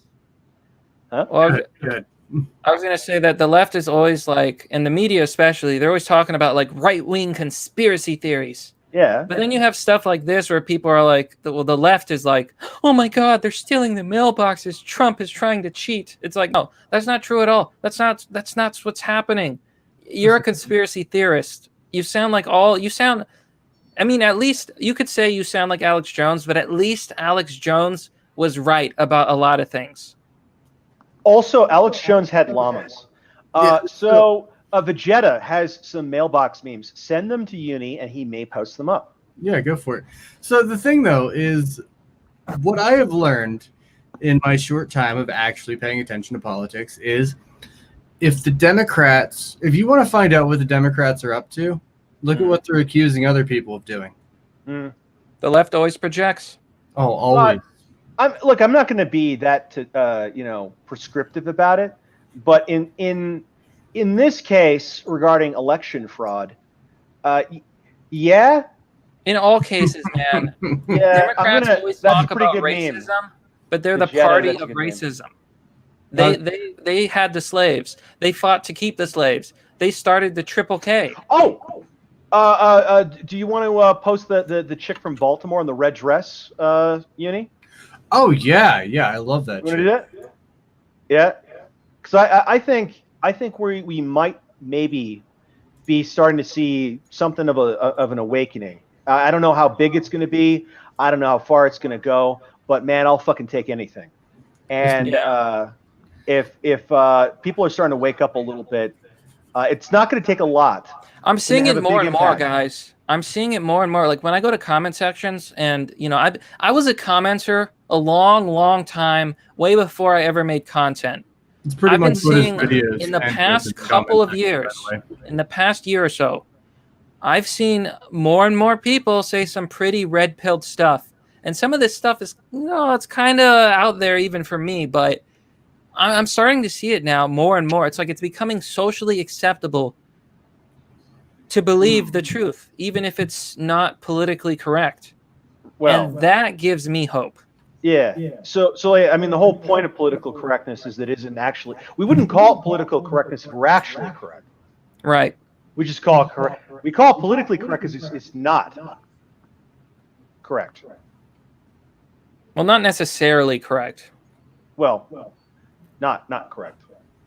Well, I wouldn't say it's always not correct because, it's politically incorrect to kill people for no reason. And I think we can agree that, that's not really correct. It's it's not necessarily not correct or whatever. It just, I would say that it, not necessarily. That's not what when they were making their political correctness push. They weren't talking about that. They were talking about that's not the context of political. Well, I'm just operating on logic here. No, you gotta contextualize it. They were operating on things like attacking meritocracy, stuff like that. That was their notion. It's politically incorrect to cite meritocracy, right? Even though, as you were pointing out, it is correct. It's not a question of political anything. It's literally how things have to work. So you just see all PC culture as bad. Huh? Yeah. I see it. No. I mean, you're arguing that it's fundamentally. I'm Mr. Nuance, pal. So if you want to ask that question, let me tell you, it's going to be nuanced. Okay. Okay. Yeah. No. All I'm saying is that they are pushing dogma at us in the way of, say, a religion, and they are citing the tenets of their philosophy as being what is morally and ethically correct, indifferent to its impracticalities. It doesn't matter that it's impractical. It's still correct. Guys, I have a question. How many people do you think that are out there rioting and stuff? How many of them do you think have an IQ that's at least 100? Most of them. You think so? Yeah. I would say that I think a lot of them are below. I would say that a lot of them are average people who have just been so indoctrinated by insanity and lies that they don't know what to believe, so they believe what they're told. I think they're just the idiots. I think they're dumb. I really do. Especially when you listen to some of the arguments and like talking points that they have. They're not operating on like a rational level. I just can only assume that they're not so bright. No. So I would. You don't have to be. It doesn't matter. But Kira, consider this, like Portland, for instance. Let's say you were born in Portland. What do you think the odds are that you have some hippie parents who they grew up on free love and the man's trying to keep you down and all that, and then you go from that household to going to college where your teacher's teaching you that white people are the devil, black people are victims, people of color and minorities are victims, and you really should accept their victimhood and be better and accept your privilege. And you go through your entire life being taught this shit. As an average human being, I could easily see someone being like of average intelligence and thinking what these rioters are thinking is I don't know. Ever since I was a kid, it's like I've kind of always questioned everybody and everything. I've always kind of been like a contrarian, so I can't say what I would have done in that situation. But if I was the same person, I think I would have told them all to go to hell. It's just who I am. Like, Well, right. you So see the bullshit. I You grew can up. smell it. I grew up in LA. And I remember vividly to this day being a 6-year-old boy in a classroom and getting indoctrinated with some political correct crap. And I kept my mouth shut because I was, I'm just a little boy in the classroom. But I looked left and right, and I'm looking, is this what we're doing? Is this normal? And I kept my peace because, what am I going to say to the teacher, right? Right. Yeah. 6-year-old little boys don't get to contradict the teacher. That's not going to happen. I mean, you can do it. You're going to get sent to the principal. That happened to me a few times. Anytime I open my mouth, it's like a nuclear disaster, man. Yeah. So you don't. You keep your mouth shut, and you look to the left and the right. And I watched for years as I went, from then to when I left education.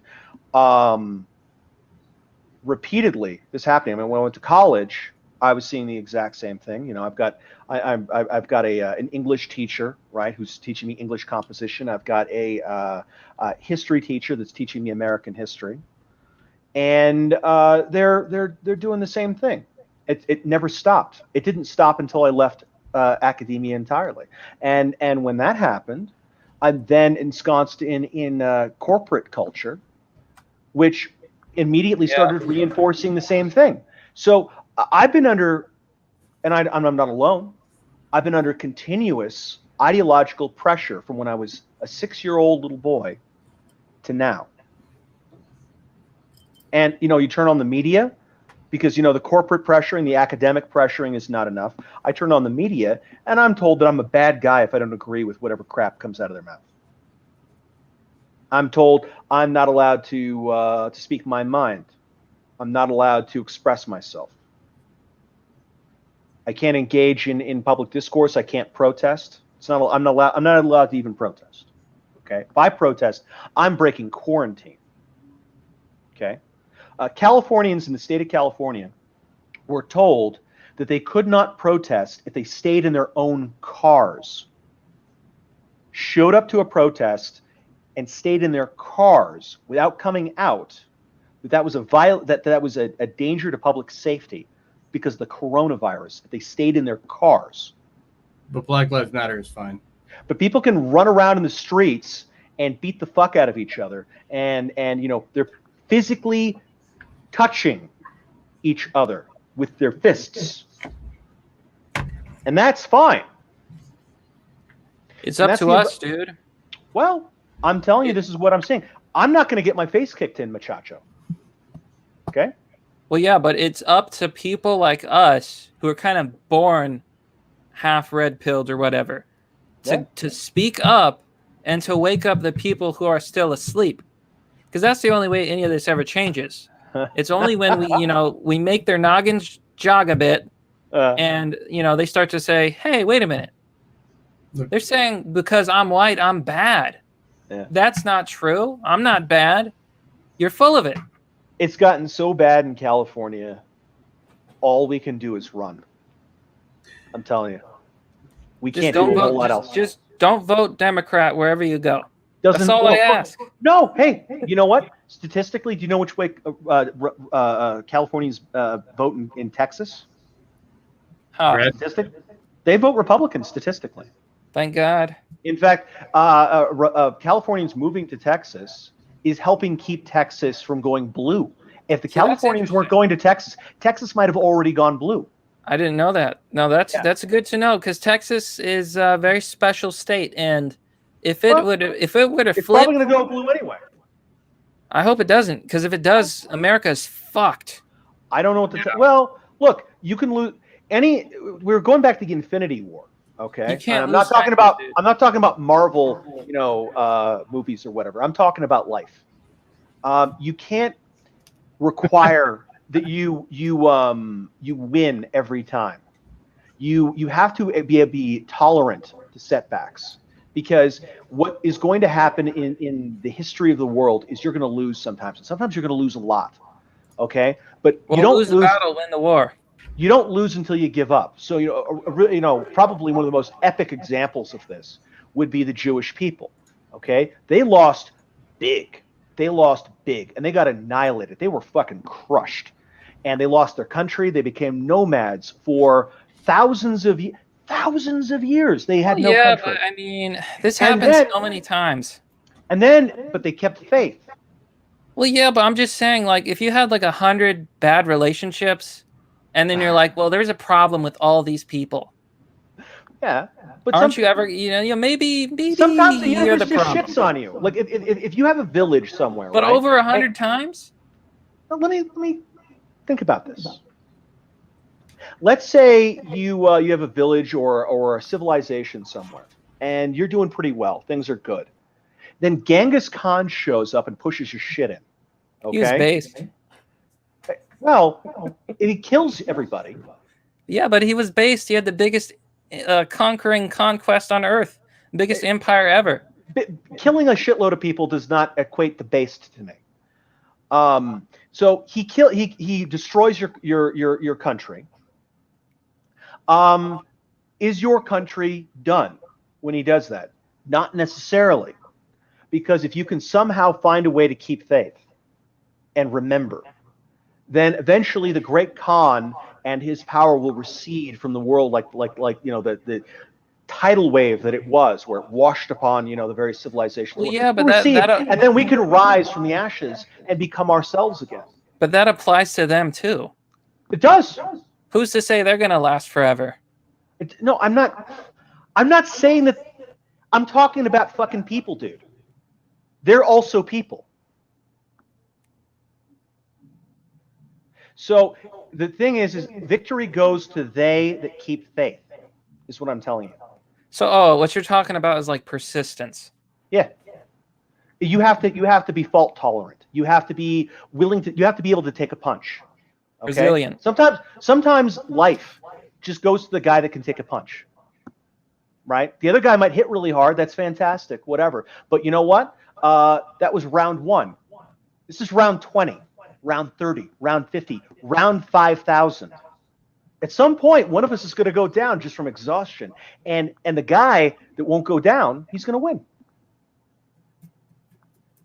Eventually, mountains will be ground to dust while this guy holds out. By little bits of rain falling on the top of that mountain and eroding it away to nothing. But his determination is apparently greater than the fucking mountain, which is literally happened. We've seen this. So you have to be tough. So, you talk about these Marxists going in and shitting everything up. Oh, yeah, they are. And there's going to be some pain. And you know what? Donald Trump may lose the next election. We may have Joe Biden. Texas may go blue. A whole bunch of shit could happen here. You mean Kamala Harris? Yeah, well, yeah, exactly. And her retenue of handlers, right? Biden will retire on the first day. He'll be like, or it's going to be weekend at Bernie's. I'm done. Yeah, it's going to be the U.S. presidency brought to you by Jim Henson.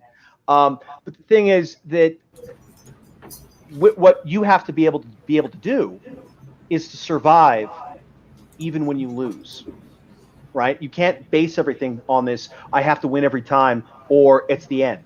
Well, Donald Trump's the best example of this, dude. Like, the left is always saying he had 4 bankruptcies. No. That's not like a message of failure. That's a message of success. Because he kept trying. Yeah, he kept trying, and then he became a billionaire, and then he did all this successful stuff, and then he became president. That's not a story of a failure. That's a story of someone who was so persistent, who persevered. They won in the end. Yeah, I know what you're saying. That's exactly That's a perfect example. And so you know, when I hear people despairing about, you know, Texas going blue, I'm not saying that isn't depressing. Well, or it's whatever. personal. It's personal to me, man. It's very personal to me. man. Because Texas and me go way back. Hey, California and me go way back too. Think about how much this hurts me, right? I'm watching my city of Los Angeles is turning into Detroit right now as we speak. Okay, feel that pain for a second, right? Los Angeles. Los Angeles is turning into Detroit, and that hurts me. There's nothing I can do about it. There's nothing I can do about it. And that. Have you heard about there's like a call by some people, like for Northern California to split and become like the state of Jefferson? Yeah. Well, yeah. No, we've been trying to split the state for many years. This is another little thing to give you an idea of this consistent subversion that we deal with in California. We were told by the Supreme Court of California, this is a state court in California, that it was contrary to the Constitution of the state of California to put on the ballot a non-binding referendum to ask the state of California representatives to look at splitting the state. That was a violation of the Supreme Court, of the Constitution of California, according to the Supreme Court of California. Now, I challenge you to find any line in the California Constitution that suggests anything of that nature. Have fun. It's not there. They invented that prohibition entirely out of whole cloth, and we've been trying to split the state for decades, because the state's too big. You know, we were made a state of the size we are back when we were fucking territory. We've got a population of 40 fucking million people. We have the distinctions between culture and economics from one portion of our state to the other are enormous. A lot of people look at California like it's a monolith or something. It couldn't be farther from the truth. The people on the coast are very different from the people inland. Very different economies, very different cultures, very different politics. And then you have even differences on the coast between the north and the south in California. Huge. I know. I used to live there, dude.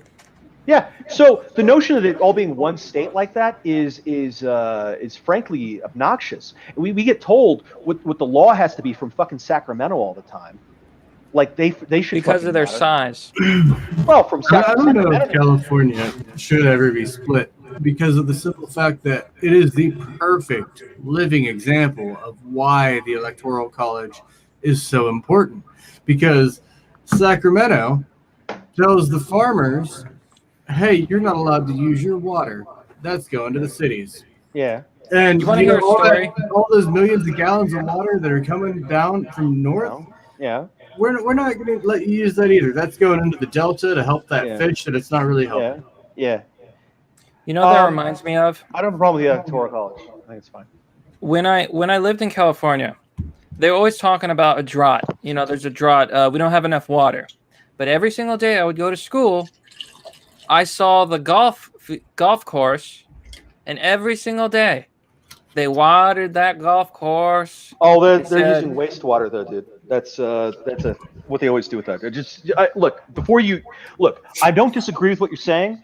I'm just saying it was the same thing. It was the same thing with the houses on a hill, which were all the wealthy people lived. Yeah. Everybody watered their lawn. Perhaps. Everybody. But I'm telling you, specifically in regards to golf courses, they don't use drinking water. Well, I mean, water is water. You can filter water. Either way, everyone watered their lawns. Nobody gave a shit. Sometimes water does get to a point where it's it's too much cost to be worth it to filter it. Yeah, they don't use drinking water on golf courses. They use wastewater.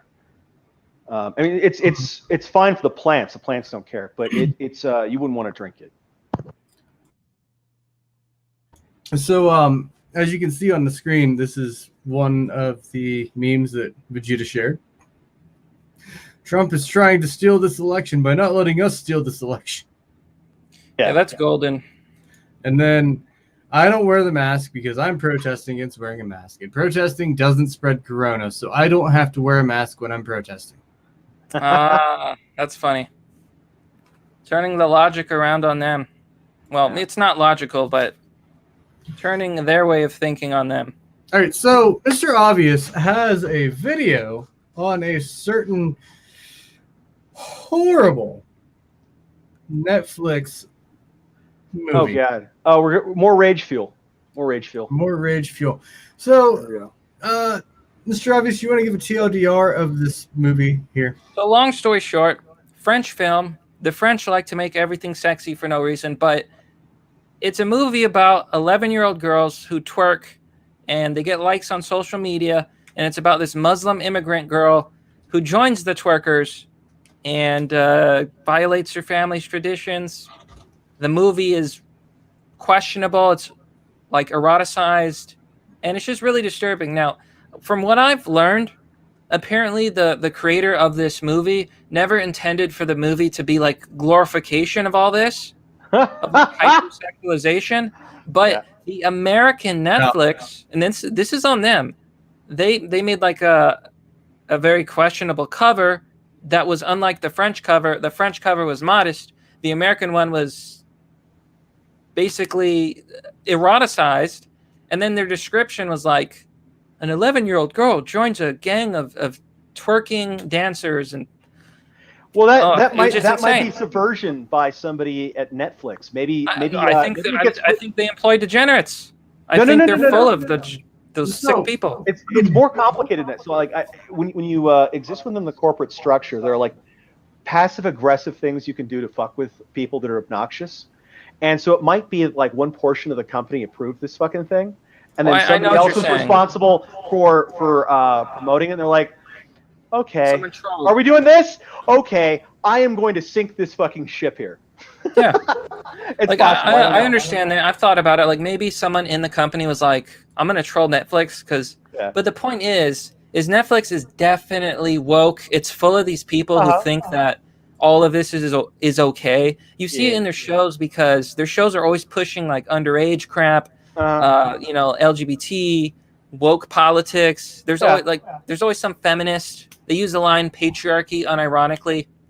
Well, they're struggling to. Netflix is in a lot of financial trouble, Because and they're blowing all their money. Well, yes, but they're also trying to gain traction. They're trying to gain traction in an industry where they don't have the infrastructure that the other media players do, and the only mechanism they have to open doors and get people to talk to them is to just put enormous checks against the glass and say, "Look at this number, open the door." That's all they can, and it's destroying them because on the one hand, paying the licenses to license content from ABC, NBC, CBS, Paramount, Disney, whatever, is killing them. The amount of money that those organizations act to license things like, say, The Office, which is a show that costs nothing to make. The Office was a very cheap show to make, but it was very popular, and so Netflix, that's the most popular show on Netflix. Was The Doesn't Office. that say a lot, though? Doesn't that say a lot about the quality of their shows? Because if they really wanted to be a competitor, all they had to do was make good shows. But instead, almost all the shows they make have some sort of like woke leftist propaganda. It's all the shows everywhere do. It's all an agenda. Yeah, but that's not my point. My point is they're not even good. No, most shows are not good from any network. So if you go to HBO, right? And you say, how many shows on HBO are woke? Shitload of them are. How many shows on HBO are good? Very few of them are good on HBO. Very sorry, HBO. You know, you had like The Sopranos, and was it Sopranos was HBO? I feel like there was HBO. And they had Game of Thrones, which was good until it was bad. But they don't have a lot of good shows. They've got a couple here and there that are worth watching. The rest of it is hot garbage. It's very normal. So as far as this show goes, clearly this movie about an 11-year-old hypersexualized girl who wants to join a twerking squad. The problem is this, right? That's what the BBC is telling me. The problem isn't even the poster. It's like I know. The movie itself is kind of the concept is the problem. Yeah. By the way, this is the normal thing. You could have done the same message with like, at the very least, like a teenage girl. They could have done that. They didn't. Yeah. Yeah, or like 18 would have been perfect. Like you'd have had dudes drooling all over it. I mean, I could understand like, like 17, 16, high school. Like you could use that as a plot point. I could see a movie like that, and I could see it pulling off its message. And have some like. But they didn't. They didn't go anywhere near that concept. They just, I don't know what they were thinking. Well, I'm going to share exactly a little clip from South Park over here. I don't know if this is if we can show this. I don't know what the digital Millennium Cop, but I pulled it off of YouTube, so I suspect you can share your screen. No, I'm just going to give you the link so you can do it because I'm lazy. Asshole. Yeah, do what I say. All right.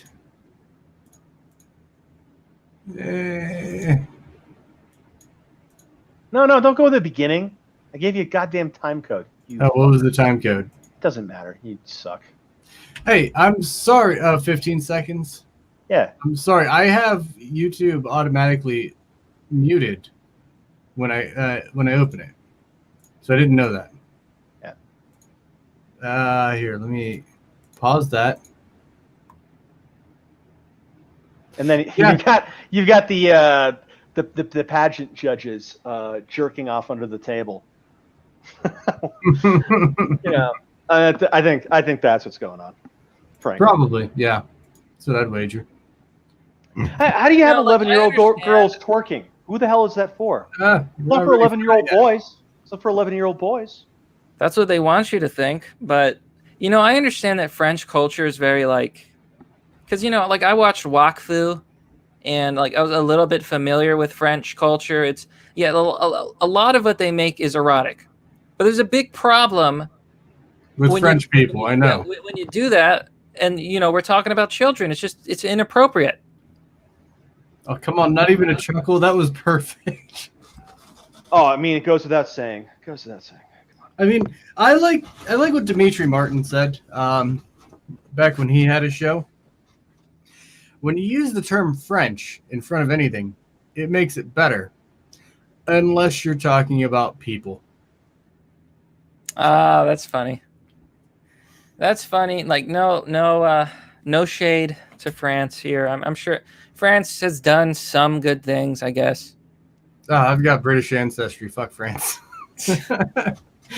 Well, in all honesty, I don't have a problem with French people. Cuisine, it's just an ongoing rivalry ever since the medieval ages. No. See, here's actually the thing. So I've been to France. It's Paris.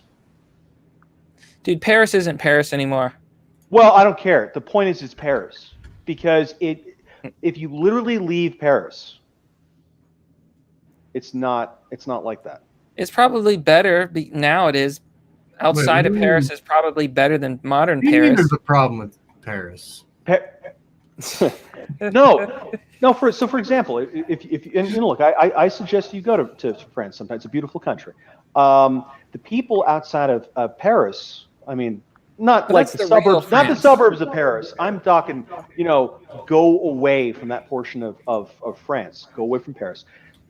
They're normal people, and they're not crazy. A lot of them are wonderful in all contexts. That's the real Paris. When you start dealing, that's the real France. Right. When you start dealing with Paris, though, you start dealing with just layers of madness that are intolerable, and so that's confusing. It's like, for example, if I conflated San Francisco, right, with the United States. If I made that conflation, is the United States San Francisco? It is not. Right? It's the same mistake. I get where you're coming from, but that is a bit hyperbolic, considering the fact that the size difference of France and Paris compared to San Francisco and the United States. I'm not saying it's one. Saying. I think what you'd be better off saying would be like comparing Paris to France. Comparing Paris to France is like comparing San Francisco to California. Yeah, but you've got to remember too. It's like, Paris is not France, but Paris is a part of France. It's like I forgot the way to say it. It's like San Francisco is part of the United States, pal. California is not the United States, but the United States is not California, but California is the United States.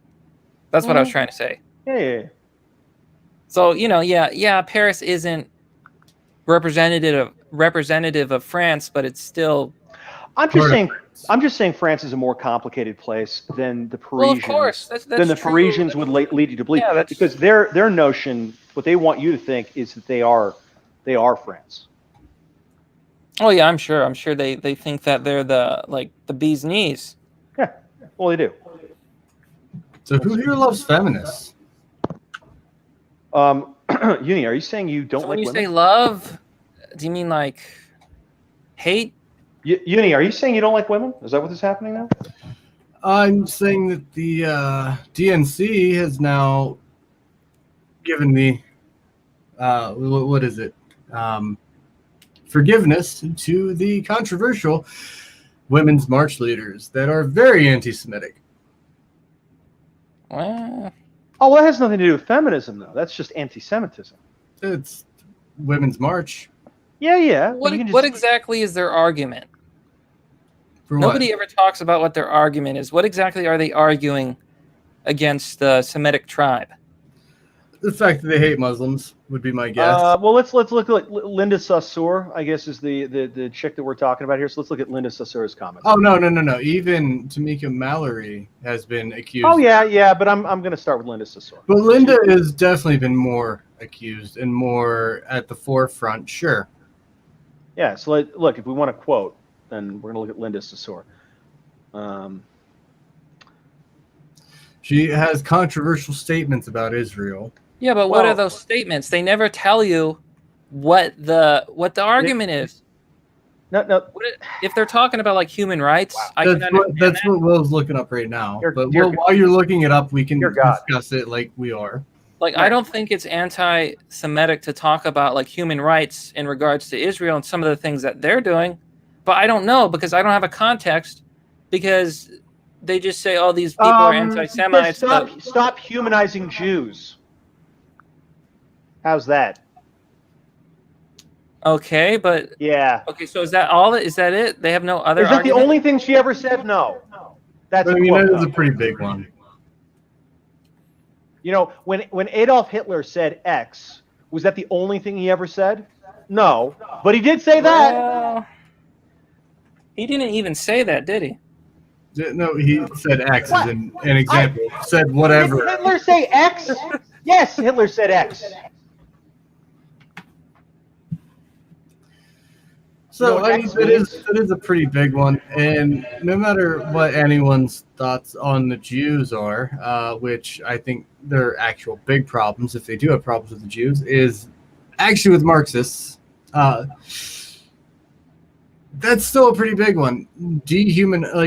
Don't humanize a group of people. That's pretty fucked up.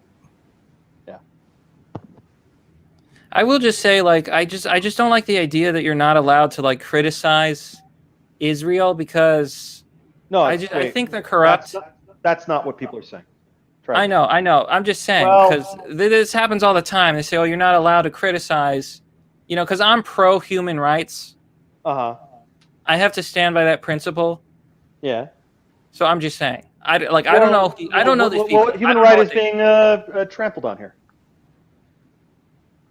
Well, you're pro human rights. So what human right are you defending? Oh, well, there's a lot of conflict with Palestine and Israel. So? I don't think it's a secret either. No. There's killing on both sides, but my point is, if I want to defend the human rights of Palestinians, I feel like that's what I should do. I feel like that's what people should do, but you're not allowed to talk about it. Yes, you are. Real quick on the prior topic of France. No, you're not. Yes, sure. You're saying that the color black is blue. You're telling me that 2 + 2 = 5. No, you are because people do, and they do so publicly, and they do not get silenced for criticizing. But only on the left. No, it's the only right the people leftists that don't get punished because the leftists they're already breaking the rules all over. Well, okay, so first off, you already validated that people do it right there, and second off, on the right. No, there are absolutely people that are critical of our relationship with Israel. The question is, why are you? And then they get deplatformed. By whom? Okay, what about Nick Fuentes? He got deplatformed. Nick Fuentes did a whole lot of things besides fight for human rights of Palestinians. And Well, you know that his comments are why he got deplatformed. You know, it's censorship. So like one thing I saw him do was he accosted what was his name, Ben Shapiro, in the street with his family. Yeah, but he didn't do anything to them, and then Ben was just running away. No, Ben was getting out of the street, and he wasn't going to engage this guy with his family there. Was what Ben was doing. Well, Ben is full of shit about a lot of things too. You may not like Ben. It's irrelevant. I don't necessarily like Nick either. Well, you're defending him. What exactly what do you mean by accosted? Am I not allowed to defend people I don't necessarily like for things that you're not allowed to? Maybe true you're or not not? allowed to defend somebody and then say you're not defending it. You can't do both at the same time. Pick. I don't care. It's not about then drop it. Not defending him. Dude, you can't have it both ways. Do you want to eat the cake or have it? All right, no. You really think the world's black and white? You're being you think that? Okay, so you think someone who you want to defend bad, Nick Fuentes? You want to defend everything Nick Fuentes has said? Is that what you want to do? Look, Fuentes was a dick to me. Do you want to defend everything Nick Fuentes has said? It is the point. You think it's all or nothing, but the world is not I'm not all saying or it's nothing. all or nothing. You're saying that the reason why Nick Fuentes got whacked was because he criticized Israel. It is. It's a big part of the reason. No. It's a big part of the reason. He got whacked for a whole bunch of anti-Semitic shit that he was pushing. He also got whacked, and you appreciate there's a distinction between criticizing Israel for whatever happened with Palestine and anti-Semitism. They're not necessarily the same thing, correct? Yeah, no, I agree with that, but I've never seen Fuentes say anything that I would consider anti-Semitic. Okay, you think I'm going to have any trouble finding a Nick Fuentes quote? Jesus fucking Christ. But reported by who? Motherfucker. Reported by who? I got Google. You can't fucking the left-wing media? Yeah, well then, okay. We know Google has no bias. Source that works. There's no source that works because what you can do is just ignore anything, right? So if what you're telling me is there's no point in me looking up anything to show that you're wrong because anything I show you, you're going to say that's made up. So we believe the media when it's convenient. No, but when it's not convenient, there's no ability to believe anything now. We just make shit up now. We've been citing news article after news article after news article this entire discussion, and only now are you saying I can't cite a news article. So you've accepted every one of these. I'm not being consistent. You're the one being inconsistent here, pal. It's not that I accept it or not accept it. What? Are you kidding? I don't trust the media. Well, then why do you trust some guy who was beat up in the streets of Portland? Because I saw the footage. But that could have been made up. No, because you see the footage. There's a difference between what people write and say. So because the media does this all the time. They platform so many people. They've silenced so many people. If I get a video of Nick Fuentes saying something, you'll accept that then. If I get you can see his fucking mouth moving. Will you accept that? Okay, boom. Does matter No. I'll go and get you Nick Fuentes saying something. You can watch a video of him doing it because video. It better not be like a comedy bit or a joke. I guess Hitler was just telling jokes too. We could just pretend what is and is not serious. Okay, it came out of his mouth. Okay, so it's going to be. It's going to be on the. So if do you he think stands that up literally on a everything newscast, they are interviewing him? He says something. You get to just decide. Oh, you mean the hit piece? Are you talking about the hit piece that they did on him? A hit piece where he stands up and says what he wants to say. That's a hit piece. With the selective editing? Selective editing. So you want a 2-hour video, and anything short of 2 hours. So if it cuts down to 20 seconds of him saying something, that's not acceptable. So you see, the goalpost keeps moving. Like first I got to find a video, then it's got to be an unedited video. It also it's not because none of this was my point.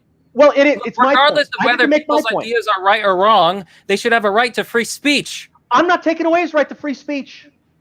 That's undeniable. That's my point here. I don't care about Nick Fuentes. That's my point. Yes, you do. You demonstrably do. You brought him up. No, if he got his right to free speech taken away, cite that. It never happened. Nick Fuentes has never lost his right to speak. He got deplatformed. That's not losing your right to free. You're telling me you have a right to be on my network? I think that these companies are basically a public square because they have Wow. monopolies now, and they're acting as both publishers and platforms. Okay, They're having their cake and eating it too. They're having it both ways. Look, I agree with you on Section 230. Okay, but I'm not going to agree with you on CNN or Fox or whomever. They are demonstrably publishers, and at no point have those organizations argued that they are not publishers. So you think it's okay that you get banned on all of your social media accounts? I already agreed with you on from Section banking services. I already agreed with you on Section It's 230. okay because corporations. I literally already agreed with you on Section 230. He's talking about things Nick has been banned from. Yeah, right? Those banking things. services, from social media, from platforms everywhere, and you're going to say that's not a violation of free speech because they're corporations. So I don't like that argument. Well, that's not the argument I made. But that's where it goes. No, that's not the argument. Look. I can say stop advocating for pedophilia, okay? Which you'd say, whoa, I never advocated for pedophilia. That's true, you didn't. Neither did I argue for the efficacy of Section 230, okay? I'm not saying that the various social media platforms that are acting as demonstrably as publisher by curating information and hiding behind this platform concept, I don't think that is legitimate. I agree with you that shouldn't exist. That said, Nick Fuentes, if he says that he's a violation of his rights, that he's not invited onto CNN or something, no, that's not your right. I don't have to have you in my newspaper if I don't want to, because these are objectively publishers and have never claimed to be anything else. Right, no, they claim to be platform. Okay, well, yeah, no. With the media, yeah. Middle ground here. Avi, what are you trying to say that Nick Fuentes was banned from that was a platform? He was banned for having and saying things that weren't politically correct. On what? Well, I wasn't a big fan. I didn't really watch him. I saw him maybe once or twice. But no, on what? What platform? YouTube. I don't know if he's still on Twitter. Yeah, I agree with you that people shouldn't be kicked off of those things. I think that again, Section 230, it was like the Internet Decency or Media Decency Act, whatever, 1996, is ultimately what these guys are hiding behind. And yeah, that's shit. And banks doing stuff where they're effectively pushing politics by messing around with people's the banking system. Yeah, that's awful. And they've done all. Nick Fuentes is hardly the only ones they're going after with that. They're going after the legal medical marijuana people. Those guys still have to pop around with cash most of the time because they can't use credit cards and debit cards and stuff. And the gun stores, they're getting all kinds of weird pushback for business loans, stuff like that. And then it goes into like prostitution and also the pornography industry, which is whether you feel of it morally is legal. It's illegal to be a porn star or to have a porn company. And if you can show in your banking records that you have a viable business model, it's making money, why can't I get a business loan? And so a lot of banks will say that, well, because of the FDIC, they get some pressure from the FDIC that says that they can't offer business loans to a porn studio. I'm not a particular fan of the porn industry, but they're legal. They should be left alone. So I'm not advocating for any of that. At the same time, I'm not going to say that standards, man. I'm also not going to say that Nick Fuentes, the problem with him is that he argued for human rights in Israel. He did a whole lot of other shit, and that's really what brought it down. Because there's a lot of people that advocate for rights on Israel on the right and on the left that are not censored on these platforms. The people that are censored, they take it a step farther.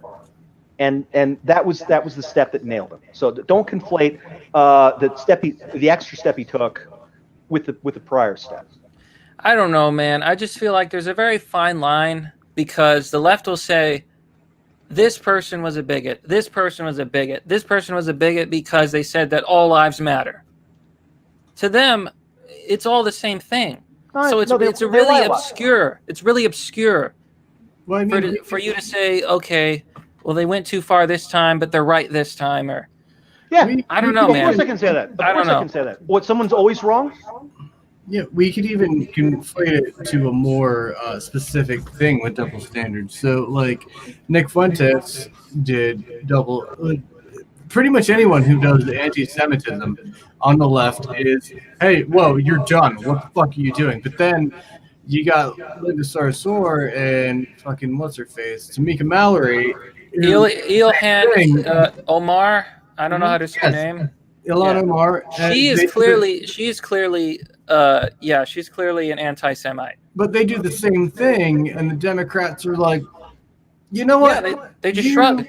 You're fine because you're on our side. Yeah, that's what I'm saying. There's a double standard. Well, so one thing that happened was Nick Fuentes self-identified. This is not an accusation that someone threw at him. He self-identified as a white nationalist. Okay, let me ask you this. What's the problem with that concept?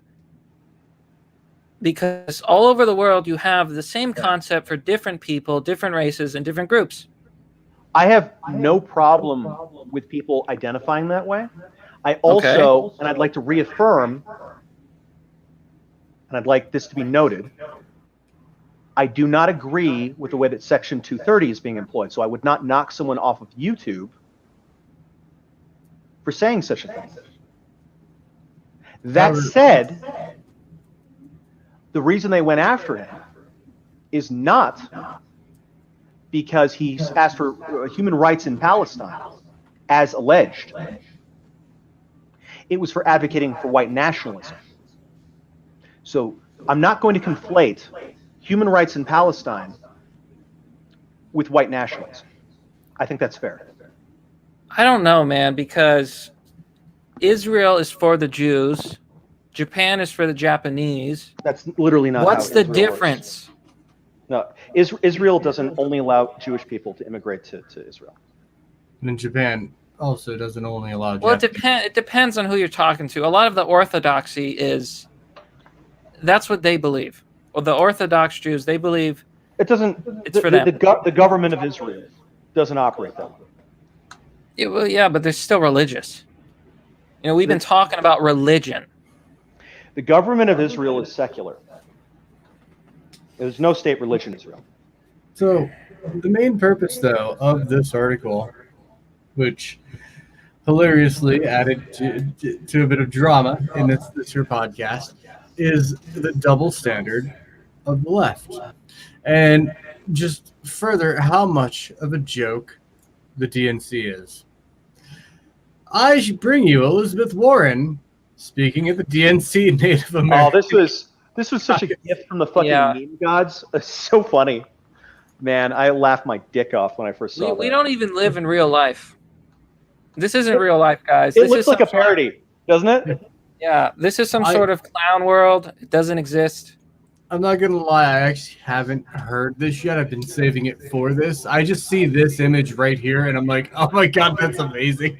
She literally apologized for lying about being Native American. I don't even, all right, so... I think she's a pathological liar. There's enough doubt That's true. that she may not have known she wasn't Native American. I mean, why else would she did. Why else would she do the genetic testing then? She was 0%. She didn't understand how the genetic test worked. But keep in mind, she didn't. It wasn't like she submitted her DNA to a third party and the third party could release whatever they wanted. But do you really believe that? You believe it was an honest mistake? No, I don't think it's an honest mistake. I don't. Saying what I believe. I'm saying there's enough there that you can doubt that prior to that, she may possibly thought she had a little tiny bit of it. Can I reveal something that maybe you guys are not familiar with Elizabeth Warren? Sure. So prior to becoming a politician and telling everybody she's a Native American, she got her seat in it was Harvard. But she got her Harvard. She got an affirmative action seat that they were saving for a Native American. That's where this Native American thing started. And prior to that point, she was not going to get a professorship at Harvard. It wasn't going to happen. But as a Native American professor, she could have that seat. So that's where that started. And then she had a career in a type of bankruptcy law, where she was an academic who was researching, I think it was bankruptcy law. And the papers that she wrote, which were initially lauded as being groundbreaking and very interesting and whatever, when they actually went into the data on them to check the methodology on it, it was fraud. So her entire career, this is before she was even a politician, was based on serial fraud. I believe it. I honestly do. So when this guy over here says she's a pathological liar, he's speaking the truth, because she is. I also You can see believe it in the way she talks, the way she is, and just how blatant she is. Yeah, I think she's a pathological liar. So I have Completely agree with you. I personally have not heard this clip, so I'm going to play it.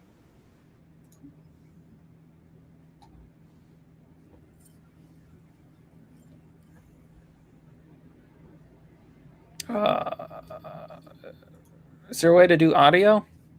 You can't hear the audio? No. No one can hear the audio. Oh my God! What the fuck? We weren't hearing the audio on the South Park clip you did earlier. Why did you tell me? Because it was awkward and we wanted it to stop. I just thought that was on mute on purpose. The level of fumbling incompetence was just All right, can you hear it now? So much for yes, you got it. Okay. today. Thank you, Ryan. For I don't know what having me changed. here. I'm really grateful, and I can't be with you in person, but I want you to know my heart is with you.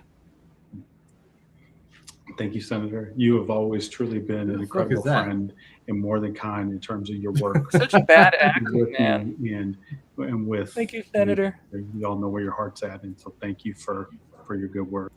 I really hope that you will join us. Oh shit! What is this like nice old grandma act? And then the guy's like a grandson. He's like, "Thank you, thank you, grandma." So great. Oh, come on, you gotta give him credit at least for the passion tree. Yeah. So I think the whole double standards and absolute ridiculousness Totally agree. of the DNC is really leading people to wake up, such as the people who will be voting for Kimberly Klessick, I assume is her name. Avi, have you seen this video? No. Oh, she's running in Baltimore. So here we Is go. this the one that made a lot of people mad? Possibly. Some people mad, but they're always mad. Yeah, it's Okay. Twitterati. Do you care about Black lives? The people that run Baltimore It's pretty don't. hot too. I can prove it. Walk with me. They don't want you to see this. I gotta see the trunk. Yeah. I'm Kim Klasick. This is Baltimore, the real Klasick. Baltimore. This is the reality for Black people every single day. Crumbling infrastructure, abandoned homes, Ooh. and crime. Let me guess. She's a Republican. Party Yep. for 53 Yep. years. What is the result of their decades of leadership? You know, all the places that Black people are suffering are run by Democrats. It's not even funny. The Maybe not murder all, rate but in most, Baltimore at least. is 10 times the U.S. average. The Baltimore poverty rate is over 20%. Homicide, drug, and alcohol deaths are skyrocketing in our city. Do you believe Black Lives Matter? I do. The vast majority of crime in Baltimore is perpetrated against Black people, who make up 60% of the population. So why don't we care about our communities?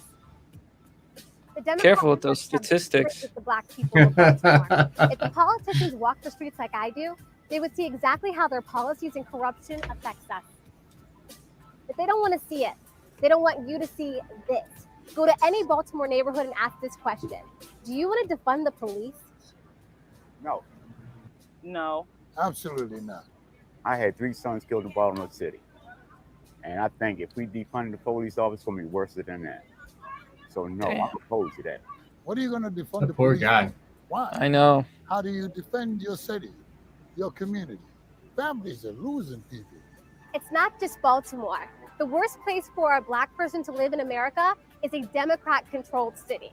It's 2020. Boom. Name a blue Worse than city Detroit? where Have that lives red gotten pill. better. Try. I'll wait. Look at this. How are children supposed to live here and play here? I wonder how much a house costs. Underclassing black people are stupid. I don't imagine too much. Control us forever.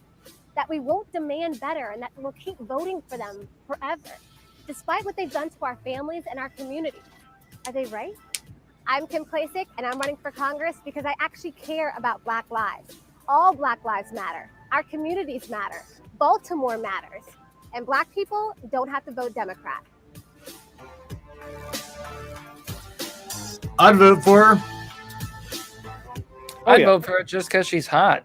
That's really not what you look for when you're voting for people. I don't know. That's a mistake that some people in Arizona made recently. With I believe her detractors are calling her hooker boots. Oh Yeah, no. what's her name? I forget. Hot Who but cares crazy. about Arizona? It's a place where rodents have sex. No, I'm really Kristen Cinema. Yeah, she is pretty hot. Yeah. So I was talking to a guy and he was like, yeah, everybody voted for her because they thought she was hot. I was like, ugh. Yeah, dude. All the Degeneracy. studies show, and I'm really a big fan of psychology and shit. Picture of her. All the studies show that if you're attractive, everything in life is easier and you win more. All right, no, she's period. moderately attractive, but for a politician, she's pretty hot. Something that you want to be careful with. Psychology has a lot of problems as discipline. I know that. One thing to pay attention to is correlating variables. And something with people that are attractive is that attractiveness is What's a sign of health too? It's a sign. Not only is it a sign of health, it's also a sign of personal discipline. And in many cases. So yeah, sometimes, and also it shows that you're someone who's taking care of themselves, stuff like that, right? So if somebody, for example, name the hottest person in your own head in the world, right? But imagine that person, rather than taking care of themselves and trying to look nice, if they just decided to take up a crippling meth addiction. And then ask yourself how hot you'd find that person at that point. And obviously, you wouldn't. Oh, even more, because then they've got meth too. Yeah. Right. Right. So yeah, it correlates with a lot of sort of good decision making that someone makes. And so when you say that people that look nice tend to be more successful, a lot of the times they look nice because they make good decisions. Well, you've got to be fair too. If you're attractive as a person, you're going to be more confident than someone who's maybe slightly unattractive. And that's going to carry you further in life. But it goes back to the fact that you're attractive to begin with. It's kind of a chicken or the egg, which came first argument at this point. Because, I mean, yeah, sometimes you meet people who are unattractive who have confidence. But I would say that it's less common than someone who's just attractive, and that's why they're confident. But here's the fallacy in that. So there's this notion in the 1990s in particular, which has been propagated since, that what kids need to be successful is confidence, which is where you got the whole participation trophy idea, right? The idea that you basically give kids a bunch of awards and notions of accomplishment for doing nothing. Okay, to be fair, I think you're right, but at the same time, I think it's like we can't crush people's esteems and then expect them to be successful, but you can't go the other way either, where you reward everyone for nothing. So I agree with you, but at the same time, I don't think the solution is like going the other way. Like I'm kind of a centrist on a lot of things, oddly enough. I think that we got to be careful not to crush the esteems of like children, but we also have to be careful not to pamper them. No. See, I completely disagree. We need to crush the esteems of white children so that minorities can get a leg up. I mean, that's what's happening. Well, sure, but who survives that process? Well, yeah, but I mean, you're going to be dealing with a fucking junkyard dog now. And that's what's happening in California to a large extent. So we have become so sociopathic out here. It's amazing. We're taught how to do this because it's a survival mechanism, right? So the more that we're put in these like impossible situations where the only way to survive is to just be really good at lying, you become really good at lying. And we become very good at manipulating, and it's how we live. There's no other way to live, and it doesn't matter what your fucking politics are. It's are you alive or dead? Are you alive or dead? If you're alive, you know how to do this. I think China is a perfect example of like the sociopathic society, because over there it's like you run someone over, it's like, who cares? Or you back up because you don't want to pay insurance.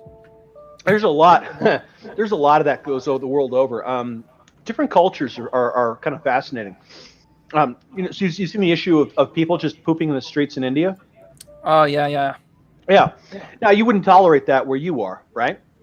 San Francisco does. Yeah, unless you're in California. No, not even because in San Francisco they power wash the streets, and if you're not a homeless guy and you do it, you get fined and all kinds of stuff. They tolerate the homeless guys doing it because they. Oh, that is bigoted. You need to tell me if I'm a tax-paying, law-abiding citizen and I take a dump in the streets, I get fined, but that guy not tax-paying, law-abiding citizen, he's allowed to. Yep. That's fucked up. Yep. No, so like for example, we've effectively I'm the one who pays for those streets if I'm the one tax-paying.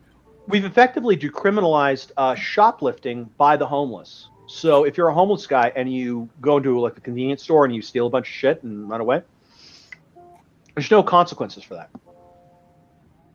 Doesn't California also have that thing where if you're shoplifting under X amount of value, then they're not going to press charges? Or are they just kicking that around? No, there are no criminal charges. There are civil penalties, though. So, for example, if I go into a convenience store and I rob the place, but I take under the amount of money, then I will not be arrested. But I will be fined to the tune of the amount that I took, and possibly some additional damages thereafter.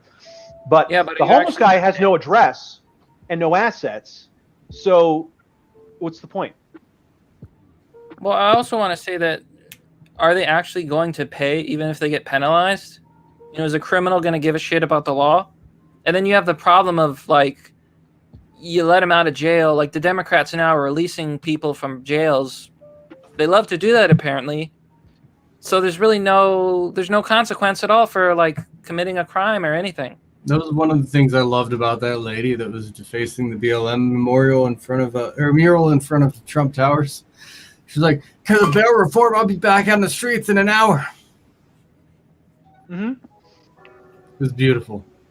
Because I just realized I should have done this whenever we were doing the classic ad. They ripped down a statue of. Oh, thank you. You need to be better about the soundboards, or you need to hook me up. Or you need to hook me up with it so I can do it too. It's on my phone, so I can't. No, I can tell you we'll how work I something do it. out. We'll work something out. I got to be able how I do it, so you could do it too. But yeah, it costs you $5. Oh no. So yeah, no. Is the Giggity not worth $5? I think it's worth $5. Okay, it's SoundPad. That's the program I use, and then I use Macro Deck on my phone. Yeah, I'll work out something. Okay. Because I think that's important. It's the little things. It's about being a professional, Uni. Yes. Nice. Oh, God. Wait, are you saying I'm not a professional? Oh, no! Yeah. You ever think about leaving California? Absolutely. Of course. No, I mean, like, in whatever place you live in, have you ever thought about leaving wherever that is? Of course you have. I mean, when I was retarded, yeah. One thing that a lot of people from outside of the state don't appreciate is within the state. First off, a lot of things that you find to be intolerable, I'm used to a lot of it. Like it's not like a good thing, man. That's it's like asking. It's a little bit like asking a fish if he minds being living on land. Yeah. So one of the things that I'm dealing with all the time is, crazy taxes from the state of California, like just insane crazy taxes. But I'm really good at doing my taxes. So like the first time I filed a tax return when I was, I think it was like 19 when I did this. Wow. Guess how many pages my tax return was? 1. 400. How? Good damn. Yeah, I filed a 400-page tax return. I used a piece of software that let me that had all the deductions things that I could do, and I filed all of them, man. Deductions for everything, and I was able to negate 100% of my income by claiming all the deductions. 100%. Do you know what your tax rate is when you've deducted 100% of your income? 0. Well, you didn't get a refund? Well, not The IRS would love you, that's dude. my money, though. I don't consider that to be money from nowhere. They're just giving me my own Taxation back. is theft, man. Well, I'm not going that far, but Libertarian. What I am saying is I'm very good at filing my taxes. So we literally had this argument last night, though, Avi. my grandfather, way back in the day, you know, like the 1960s and 70s, you know what the maximum tax rate was back then? It was like 60-70%, right? Can you imagine that? Now, do you know how many people paid 60-70% of their taxes in the 60s and 70s? Fucking no one. No one's gonna do that. Are you fucking crazy? No, absolutely Yeah, that's not. true. You I do all just the leave, man. Just leave. Where I am, I'm extremely comfortable. Okay, no one fucks with me over here. So you see the thing with the homeless people and all that kind of stuff. That affects another part of town. Does not affect my part of town. There's zero. Yeah, it really depends on location. There's some nice places like on the coast or the mountains or the north. Exactly. Mm-hmm. Yeah. So but the law, though. But the laws. Laws generally don't apply to me. How so? So you can own a gun? Yeah. If I want, I mean, look, it's a little bit of a ball ache, but if I cared enough to go through the process, then yeah, you can get an AR-15. Yeah, but what if you need the gun now and then you got to wait like 20 days? Well, that's everywhere, dude. No, well, that's not everywhere. No, yeah, it is. 20. You're going. It's not everywhere. In my state, there's a federal background check everywhere, isn't there? In my state, there's not a waiting period everywhere. Not like that. Yeah, in my state, if you go to a gun store and you want to wait around long enough, it depends on the backlog they've got. You can get a gun the same day if you pass the background check and everything. Yeah, the worst aspect of what's going. So yeah, I'm not going to tell you that California has good gun laws. I'm not insane. So yeah, on that basis, sure. But keep in mind, I've never really had one. You know, it's just you should. Look, dude. You got to get strapped. I understand. But where my head is on this stuff, because I don't trust the Second Amendment at all at this point. Okay, in my conception, the Constitution has already been torn up by these people. They've already used it as toilet paper. So my notion is, if you're going to go in this direction, you got to go with ghost guns. And not only do you have to go with ghost guns, you have to make spy guns out of the machine. So you can't make like an AR-15 or something that's obvious. Yeah. You're going to have to make yourself like an old-fashioned British spy gun, like a well rod or something. For legal reasons, I can't condone this, but the day of the 3D printed gun is probably close.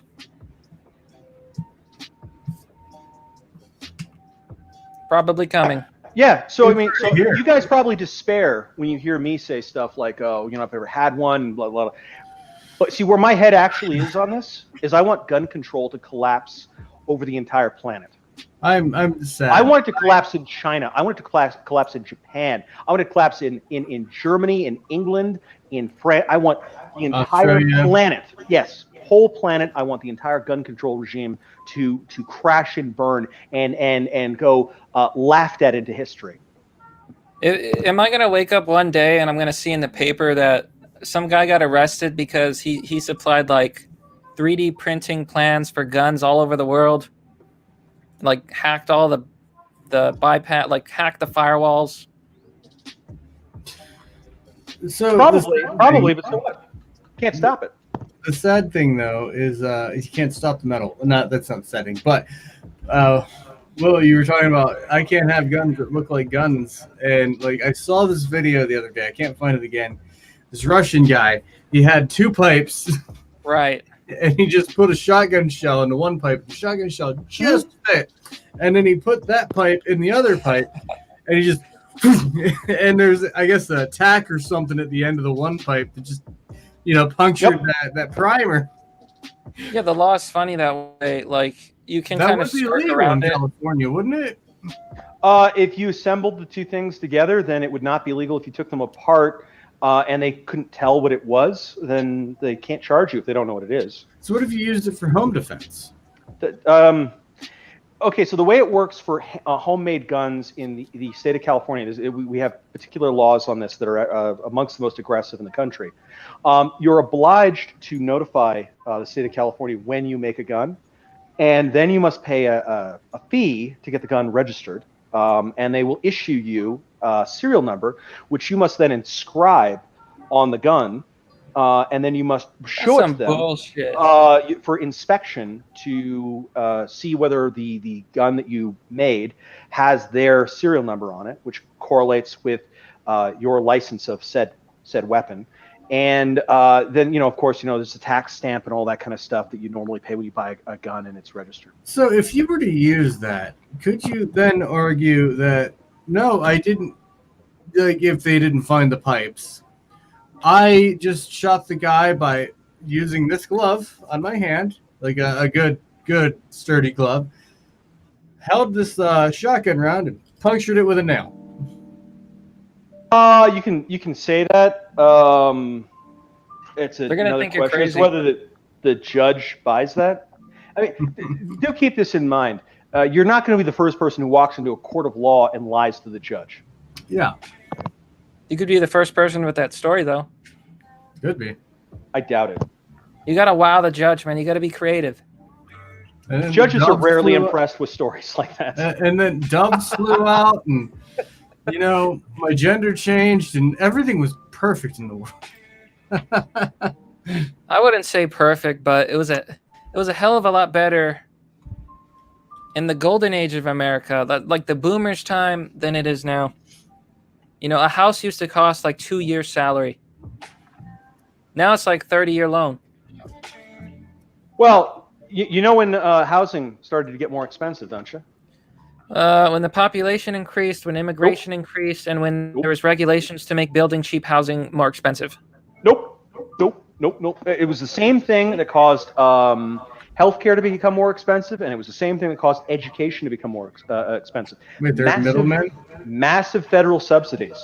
So in the 1990s forward, and it started out slow, but it picked up steam thereafter. There were increasing subsidies for mortgages and so on, because the whole notion of we want to make more Americans into homeowners. And so to that end, they had the notion of, well, we're going to subsidize your loans, right? So, what? So Clinton started it? It happened under Clinton. I mean, I'm not blaming, Bill Clinton for this, because a lot of these things are just these like little pebbles that get put on like a snowy hill and they roll down and everyone is shocked by the fucking colossal world destroying snowball that it starts rampaging through the village at that point. I mean, I'm fine with blaming that pedo for shit. Look, I don't mind blaming Bill Clinton. I mean, fuck him. But well, he signed the Bill Graham, I forgot how to say it, but he signed an act that let financial institutions combine, and then that's how they became too big to fail. Yeah. No, there's a lot of things Bill Clinton did. I mean, keep in mind, he also was responsible. We were talking about the CIA earlier. There used to be a communications sharing policy between the FBI and the CIA, wherein the CIA would inform the FBI if there was a national security issue in the United States, because the CIA was told that they couldn't mess with stuff in the U.S. because that was the FBI's territory. So you have a communication link where the CIA then passes it off to the FBI, and then that's their problem.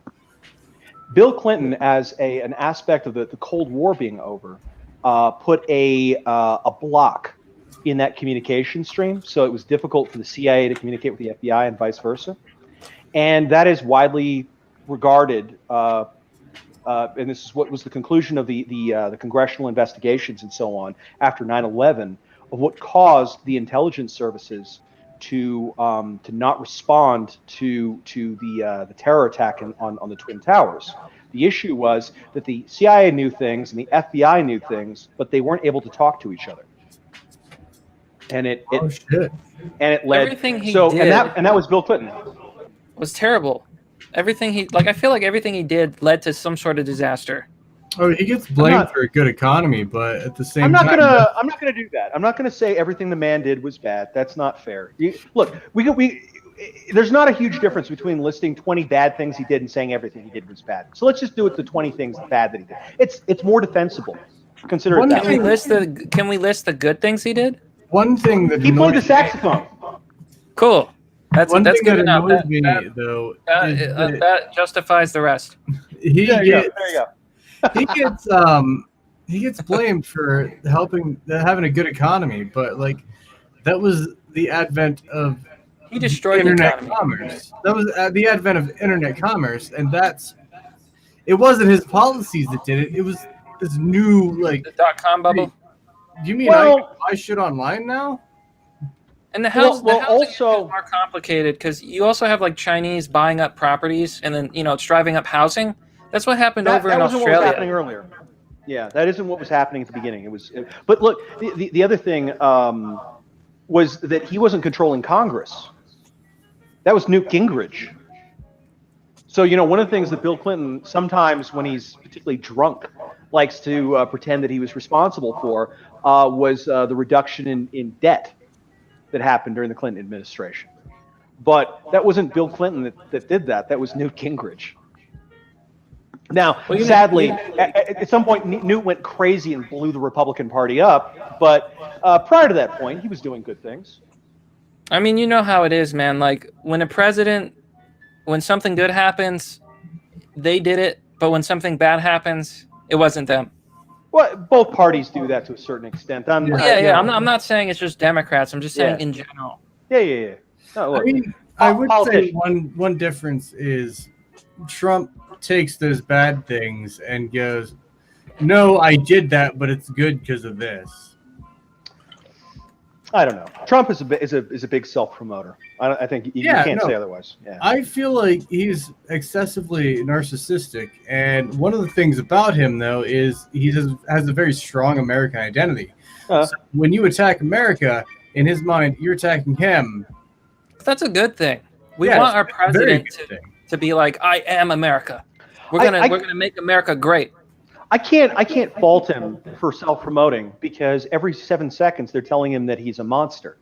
Yeah. I know he has to do it. If you're telling me I'm a monster, and that's not true, right? I mean that's obviously that's not correct. But so then if that's okay, then by the same token I can spin around and I can say I'm amazing. Yeah.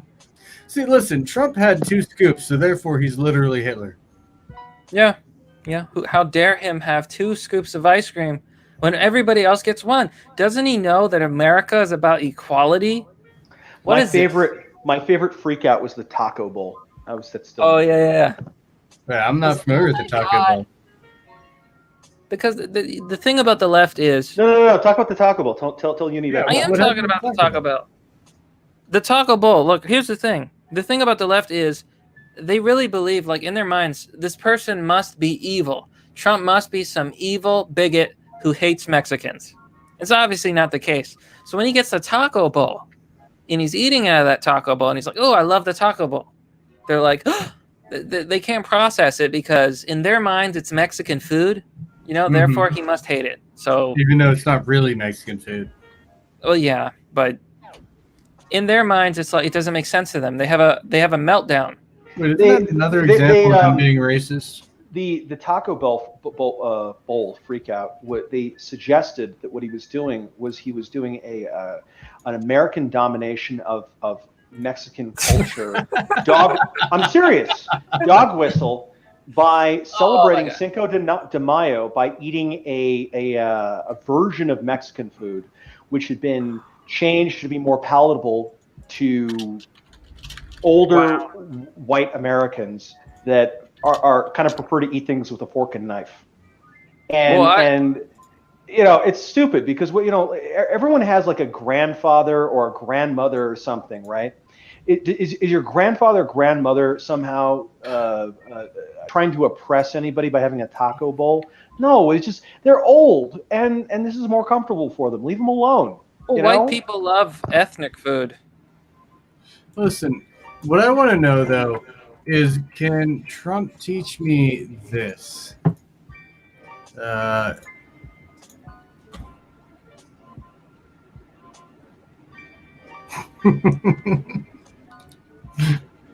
I have no idea how to roll a burrito. So that the feeling doesn't come out? I should know because that's my heritage, but I don't. You don't know how to roll a burrito, fold a burrito, No, so that the I have feeling no doesn't clue. come out? I have no clue. Well, it's all a question of I'm from Los Angeles, and you know how New Yorkers think that they are the only ones who know how to do a pizza. Yeah. Everybody thinks like, yeah, we're the only ones. Californians believe, and I want you to understand, I am a Californian, so I believe this. We're the ones who know how to make burritos. Everyone else is wrong. You know what? I gotta give California. Everyone else is wrong. Fuck you. I agree, dude. I had this burrito in California, and it was called like the California burrito. And dude, it had like potatoes in it, like fries inside the burrito. It was amazing. It was so good. That's the best burrito I ever had. I don't even like burritos, really.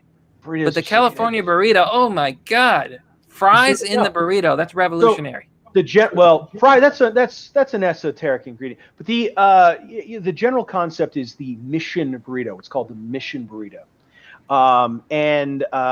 That is the standard burrito in California, and it's not even necessarily talking about what's inside of it. That's a different story altogether. But the way that it's folded up, and the big aspect of it is you need to be able to walk down the fucking street with it once you get it. Okay, so in any situation where you, like at a restaurant or whatever, they give you a burrito that you can't walk out the fucking door with. It's not a burrito. Okay, it's like being handed it.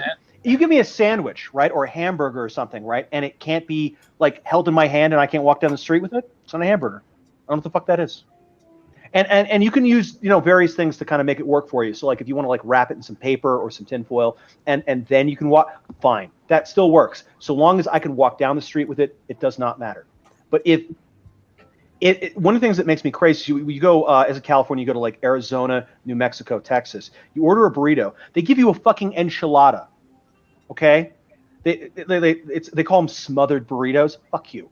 It's an enchilada. They have a burrito. They put it down there. They cover it in cheese and like, don't blink at me, Uni. This is my fucking history. I'm not blinking at you. I will fight you over burritos. I'm not disagreeing. This will be the great burrito war. You have no idea. I'm actually agreeing with what you're saying. And they do this, and it makes us crazy because you go in there, you order, you think, what would I love to have for lunch? I'm going to have a burrito. And they put this in front of you, and you're like, what the fuck is this? And they're like, yeah, that's $9, sir. Burritos are hand food.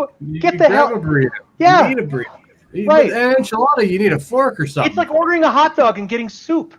It's like, what? No. Well, the thing about like what you're talking about, a hot dog is a mobile food. It was created so that you could eat it out and about. Yeah. It was a burrito. Fucking ballpark. Yeah. Yeah, you're saying a burrito is a mobile food. If it's not mobile, what's the point? Yeah. The name comes from, this is, so the legend says. The name comes from a guy that was selling them out of the back of like a little cart on the street, and it was getting pulled by a little donkey. A burrito. That makes sense. Oh, so burro. Yeah. Little donkey. Right, and so that was where it came from, and the people that you hand these things to, what they're going to sit down there with like a bib and a fork and a knife at a table or something? No, the guy gives you the money, he takes it, he goes walking down the street eating the fucking burrito. That's what it is. Well, I think that goes back to Mexico too, because they love tortillas. Well, so we were talking about TDS a little earlier ago. And this had me remember this conversation I had. And I'm not putting the entire conversation. I'm just putting what I said and their response. So this is a perfect example of how bad TDS is in the world. I said, hey, look at that. The warmonger pushes for yet more peace. And this is where Trump had a hand in brokering a peace deal with the United Arab Emirates and Israel. The person in the TDS responded with, and the opposite side of the coin is that he's trying to distract everyone from the failure of COVID. That's literally irrelevant. It literally has nothing to do with the argument whatsoever. Yeah. You can't even give him one good thing. He did a good thing. Oh, let's shit on him anyway. Yeah. I'm not even sure if it's a good thing because I'm kind of pro-war, but but you know, he's been anti-war, and you would think that they would appreciate that. No. No, like he's been They trying can't. to pull out of Afghanistan. There was He pulled out the most hilarious. So Uni, you weren't paying attention back in these days, I think, by your own admission. During the Bush years, there was this big thing with Code Pink, and it's what they called it. It was a bunch of ladies dressed up in pink, and they were anti-war, and they were dancing all over the place. Yeah, because they didn't go over and fight and give up their lives for the country. Well, they were doing a peace protest, and they were saying, you know, the United States should not be. That was what, look, I understand you're pro-war. That's fine. So he was joking. Well, I don't know if he's joking. I'm not joking. We gotta Not expand, joking. manifest destiny. There you go, Uni. So, and so, you know, there was this big thing where, like, of course, you know, we're all anti-war and all that sort of stuff, right? But the instant Obama got into office, the foreign policy didn't especially change. You know, they're still dropping, you know, guided bombs on jihadis and so on. And Code Pink, who previously, anytime they wanted, could get on CNN, ABC, whatever, their little protests were covered. All of a sudden, they got zero coverage. And I'm not saying that they stopped protesting; they kept protesting. But they got They just stopped being useful to the media. They ceased to exist. They got deleted because the instant Obama got in office, speaking out against the administration ceased being news. Yeah, I had actually never heard that of was their Code guy. The media is They're part of still the around. They're still around. Completely believe it. Wait, are they pro-Trump now? No. You'd No. think, because he is trying to stop war. No, they're a bunch of red diaper. What do they call them? Red diaper doper babies. They're the children of communists, and they will continue to proselytize their faith. It doesn't matter. But they are anti-war. I will give them that. I'm not going to take that away from them. That's true. And they were silenced under the Obama years after getting lots of press during the Bush years, and since they haven't really. You see them every once in a while, like some byline, but they're pretty much gone. You know what's messed up? The Obama won the Peace Prize, but he was a warmonger, and he dropped so many bombs. Yeah, the bomber in chief. Trump deserves the Peace Prize because he's actually promoting peace, but he's not going to win it. If I were ever offered the Peace Prize, I would turn it down after Greta and Obama got it. I would take it and sell it. The Peace Prize has been a joke for a really long time. Yeah, it really If is. you go through like the full list of people that have gotten it, I think they gave it to Yasser Arafat, who then subsequently did the Intifada or whatever the hell it was, but it was a reign of terrorism in Palestine, and he got the Nobel Peace Prize. So they're full of shit. So we were on the topic of TDS, and Cheetah says that's like when I shared that thing. That's like when Trump's brother just died recently, and they attacked him for it. But the really, really sad thing is Trump lost his brother, and now his brother's going to vote Biden. That is true. Wait, what? His brother's dead. So he's Oh, gonna vote. oh my God. Okay. Yeah, now you that get went. it. Okay. That's hilarious. That's hilarious. He fired a little sinker there. He got by you. Jesus Christ. Yeah. Okay. Damn. So we Roasted. got some more Corona news, though. Corona. Just a little bit. Just this doctor here. Doctor. We're supposed to listen to doctors, right? Whoa. What's he gonna say? Because you can't go against the narrative. You're gonna get deplatformed, buddy. I'm gonna get the platform. Fucking deal with it. Sure, My I'm name is already Dr. shadow banned. Tapper. I'm in private practice in Omaha, Nebraska. I don't wear a mask. I see over 200 patients a week. I come in close proximity with every patient that I come across. Okay, well that's a little irresponsible. I contracted the so-called disease. Luck? Americans make up 5% of Yeah. the world Well, population, but yet we Nebraska. take in 65 to 70% of the world's pharmaceutical drugs. We are one of 2 countries that allows pharmaceutical advertisements on the television. Yeah, I agree. But yet 80% of Americans are suffering with a chronic disease associated with poor lifestyle choices. Yep. 700,000 people will die of heart disease this year alone. Doctor, Preach it. please bring yourself in order. 600,000 people will die of cancer. 300,000 people will die of obesity this year. When is enough enough? If this is truly about health, then mandate healthy living, exercise, good food choices, chiropractic, outlaw tobacco and cigarettes, processed sugars.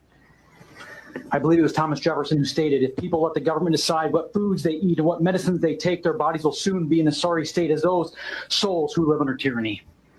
You see, God made your body self-healing, self-regulating. If you give the body what it needs, it can be healthy. It is like the wilted plant that sits under the sun. An allopathic model to that is to shield the sun, to protect that plant against the sun, cut off its leaves, medicate or vaccinate that plant. But an epigenetic approach, a wellness approach, is to give that plant water, and it can be well. You see, your body is no different. We must eat well, move well, think well, and we can be well. In other words, your level of health is the genetic expression of your lifestyle choices. And I know full well that your body's ability to heal itself, to overcome disease and circumstances like corona, is far greater than anyone has ever permitted you to believe. Benjamin Rush, a signer of the Declaration of Independence, stated, unless we put medical freedom into the Constitution, the time will come when medicine will organize into an undercover dictatorship to restrict the art of healing to one class of men and deny equal privileges to others. That time is now. These masks have absolutely nothing to do with health, but everything to do with the complying with a false flag, tyrannical agenda. If we sacrifice our precious freedoms for temporary security, we will lose both. If you can't comprehend that statement, if you are blind to this agenda, then I am sorry. You have the eyesight of an eagle, but the vision of a clam. Okay, so I kind of agree with him, but there's a few things I don't agree with. Like, obviously, if you're a doctor, wear a mask. You're coming into contact with a lot of people. That's just irresponsible. But he's completely right about lifestyle. Health was one of my red pills in my youth. Like, I learned all about that stuff, like the quality of our food, how our food's processed, farming, factory farming, all the chemicals and waste that's just literally everywhere, and it's all affecting us. Like how shampoo is full of these chemicals that aren't necessarily good for you. And yeah, I get where he's coming from. I definitely agree. There's a monopoly on human health. Like, you're literally not allowed to, for example, if somebody finds a natural remedy or way to cure a disease, that's technically illegal because according to the law, only a doctor can treat disease or cure disease or whatever.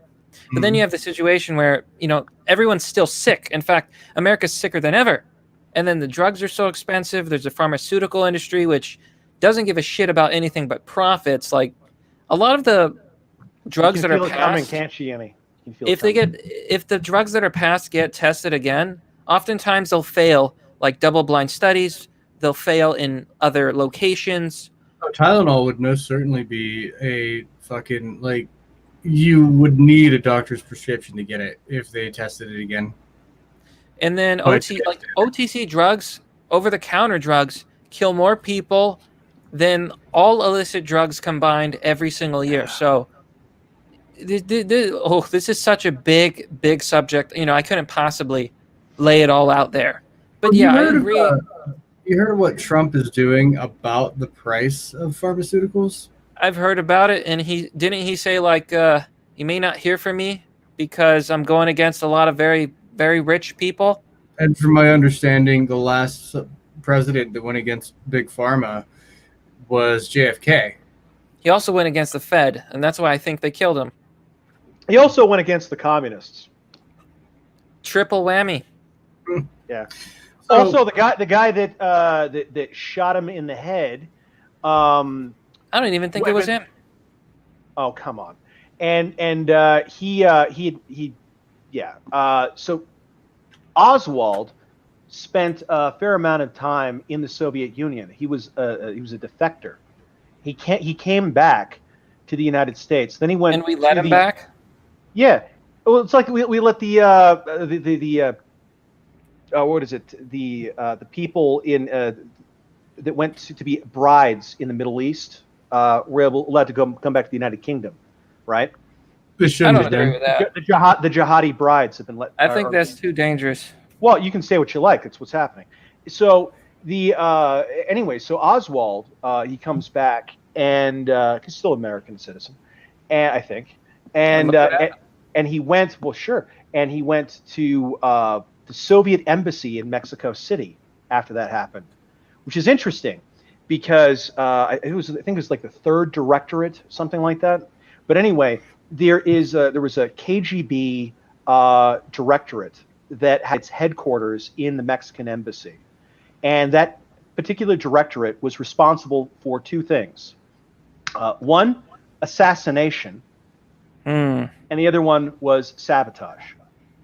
Now, did Oswald go to talk to the head or an immediate subordinate of, I think it's the 3rd Directorate? We don't know. I don't think we know that. I don't think that's something we can know. But he went into that embassy for some reason. He didn't need to. There was no reason for him to do that. And then immediately after that, he then is caught up in an assassination of the U.S. president. I'm just saying, there's a check sheet here. Isn't that the interesting thing about history, though? It's like we have our history, we have our records, but that doesn't necessarily mean that they're completely accurate. Some things that we think happened slightly differently, and then there's the fact that there's unknown variables, like you were saying. There's some things we just can't know for sure. Sure, but the default position when you don't know things is not to conclude something. So yeah, I'm just saying. Like I don't know what happened either. You can only speculate. But I agree with you that that's all too convenient. Yeah. A quick explanation to what we were initially talking about, to those who don't know, is Trump's going after the middlemen in Big Pharma. So the people who create the drugs aren't making a fuck ton of money off of the drugs. Well, compared to what they're spending.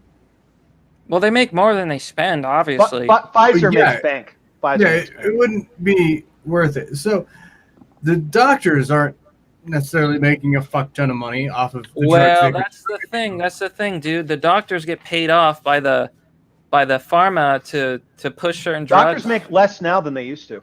The middlemen still make a lot. Make the most money. The ones who go from Big Pharma to the doctors. Yep, it's true. And only based on their input. Look, the middleman didn't make the drug. He's not prescribing the drug. He's not doing the treatment. So what's his utility to this whole operation? Why should they make as much money as they're making? They're not making the drug. They didn't research the drug. They're not doing the treatment. Why? No reason. I mean, look, that's what Trump is going after. For some administrative reason, I could see maybe having somebody there. I'm not saying, inherently axe anybody who is in production or distribution, but should they be getting the bulk? God, no. Well, I don't know exactly how it works, but I think I've heard that in order for doctors to be convinced, like they try to convince doctors to push a certain drug instead of a different drug. And, they'll give them like kickbacks or I don't know how it works exactly, but they get money out of it. They get a percentage. So maybe the middleman's real job is to convince as many doctors as possible to use their drug instead of someone else's. I don't really know, but that ain't science, though, is it? Yeah, it's not helping the situation. Yeah, of course not. Like I'm a huge critic of the healthcare industry as a whole. That includes the big pharma. It's a travesty because what they're doing is profiting off of human sickness, disease, and death. That's evil. Because of profiting. Hey, Mr. Obvious, I got a question for you. Did I get you anything for your birthday last year? I don't think so. Oh, okay. I think I got a present for you. You make videos, right? You make videos. Right. Would you like to make a video on the most obvious and ridiculous smoking gun in the American pharmaceutical industry possible, and it's hilarious. It's also funny. Ever heard of the medical baking soda shortage? No, never heard of that. Okay, so if Uni has heard this, do you mind, you Uni? told me about it. Huh? Yeah. You told me about it. Yeah, well, because I won't shut up about it, will I? Yeah, medical grade baking soda is literally baking soda in distilled water. That's what it is. Okay, it's baking soda, distilled water, like the way you make Kool-Aid. Okay, stir, stir, stir, inject. Okay, we have had a shortage in the United States of medical grade baking soda for the last 7 years at least, and a single dosage of medical grade baking soda, which is, like it's like a little IV bag basically of distilled water with some baking soda in it, that can run you somewhere around $100 to $200. Now, the constituent ingredients in distilled water and baking soda in a bag is like 5 cents, charitably, something like that. And it's not a question of patents. There's no patent on medical grade baking soda. It's not a question of technical expertise. Any asshole can make this stuff. I mean, not without the licenses, you can't. But how expensive are those? Oh, it's not even a question of money. Sometimes it's a question of connections. Are they going to let you? Yeah, basically. So there are 2 companies in the United States that make medical grade baking soda. Now, imagine a 5 cent to $200 margin of profit. Okay, 2 manufacturers, no patents, no particular expertise required. Now, if we had the notion is that we have some kind of a free market medical system here, right? Were that the case, would that be possible? Nope. No. It's completely impossible. So it's a smoking gun, you see, because you look at that and you can tell there's nothing that could be causing this besides FDA regulation. There's no other cause for this. You can't say it's patents, right? You can't say it's like corporations are hoarding the patents. Any asshole can make this stuff, okay? You can't say that it's technical expertise. Charitably, someone with basic pharmaceutical training would be able to produce this to a pharmaceutical grade without any difficulty. I'm fairly certain Jethro Bob John, who makes moonshine in his backyard, could put it together. Probably, yeah. I mean, I'd want him to wear gloves and maybe shave his beard off, but yeah. I mean, you've got people making meth with soda bottles, so...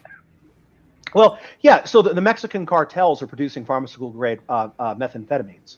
So, and then that's a much more complicated drug than stirring baking soda into distilled water. Baking soda, yeah. Yeah. So what this is the reason I'm bringing and this it's a lot less dangerous, too. You can go onto the FDA's own website, and they will list all the drugs that are currently in shortage, okay? It's a big, long list. You'll be very surprised if you haven't looked at it before. And on that list is sodium bicarbonate in water. It's literally been on there for at least 7 years. I'm not saying it's only been 7. I've been aware of it for 7 years. And for as long as I've been aware of it, it's been there. And if you look, there's some news articles. The New York Times has actually reported on it once, although not as obsessively as I would have if they had any kind of fucking journalistic integrity. Because something like this comes up and you'd never shut up about it. Because there's no justification for it. It's horrible, man. Well, it really is horrible. So if you want to do a video where you're breaking down corruption, inefficiency, whatever in the American pharmaceutical industry, I respectfully suggest that you have at least a byline somewhere in your video where you talk about medical grade baking soda. It 404s the fuck out of people that are saying that it's big pharma that's the problem, or that it's the insurance companies, or what? Or it's patents. They'll say it's patents, or that we need socialized healthcare, or socialized healthcare. You cannot make that argument in this case. It is not. It is fucking impossible. The only government. Dude, I blame them all. The only thing you can point at as a problem here is the FDA. It's the only element that has the ability to do this. You know, it's funny though. It's like, I hate the FDA. I hate the medical industry. Like, I hate it all. Like, to me, it's all part of this corrupt, disgusting system. Hey, The man with the badge is the problem. If a guy goes up to a police officer and bribes him, or a politician, or an inspector, or something, right? Am I suggesting that the guy who's issuing the bribe is not a bad guy? Of course, he's a bad guy. So the corporation, they bribe a government agency to do something. I'm not saying they're nice people. Okay, fuck those guys, but they have no ethical obligation not to bribe. Okay, but that institution, the cop, the judge, whomever got bribed, the government official that got bribed, they have an ethical. They took fucking oaths. And what they do when they take the bribe, they're pissing all over their oath. So fuck them double, fuck them triple. If you want to say fuck the corporation once, fine. But you got to triple fuck the goddamn judge. It's true, dude. No, it's true. I absolutely despise the FDA and the DEA.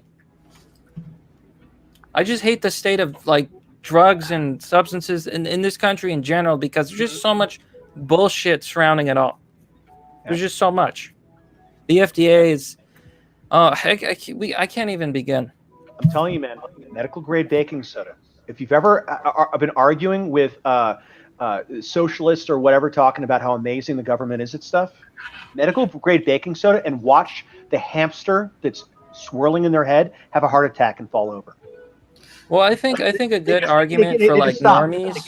They can't process. It's amazing. A good argument, I think, for normies that they can understand is insulin.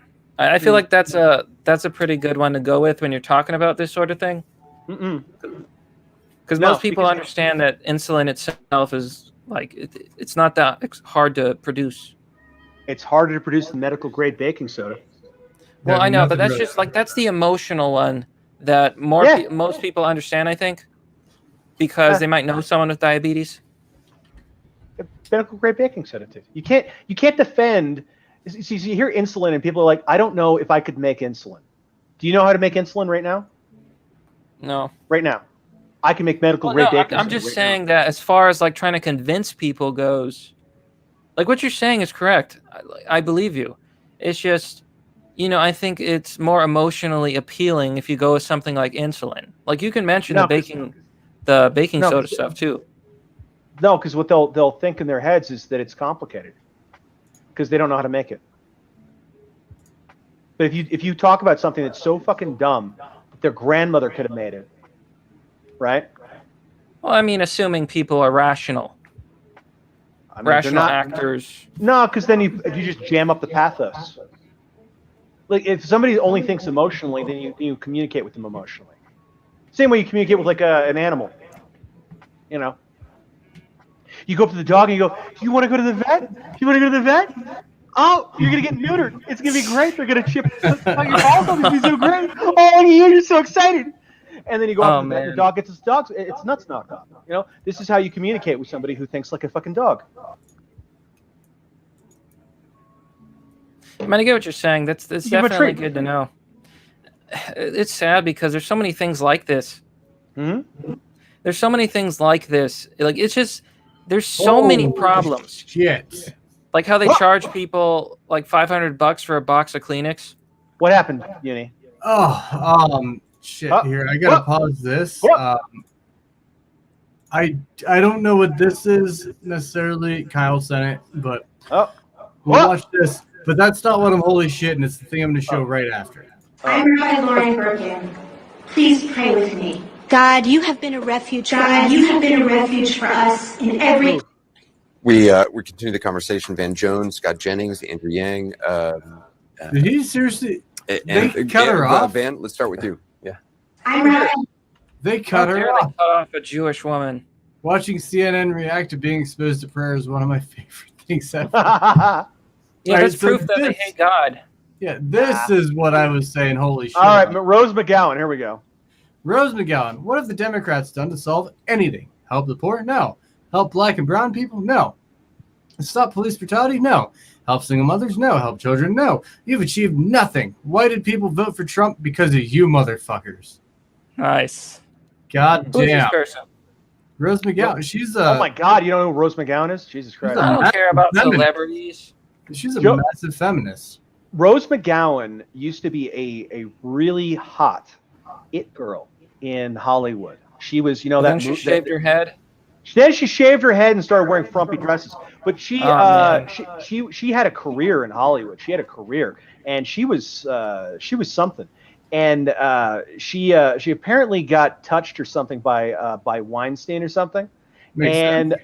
yeah, sure. And so after that, she went full fucking witch trial, where she's like, okay, we're gonna build a giant pyre, and we're just gonna push people into the fire.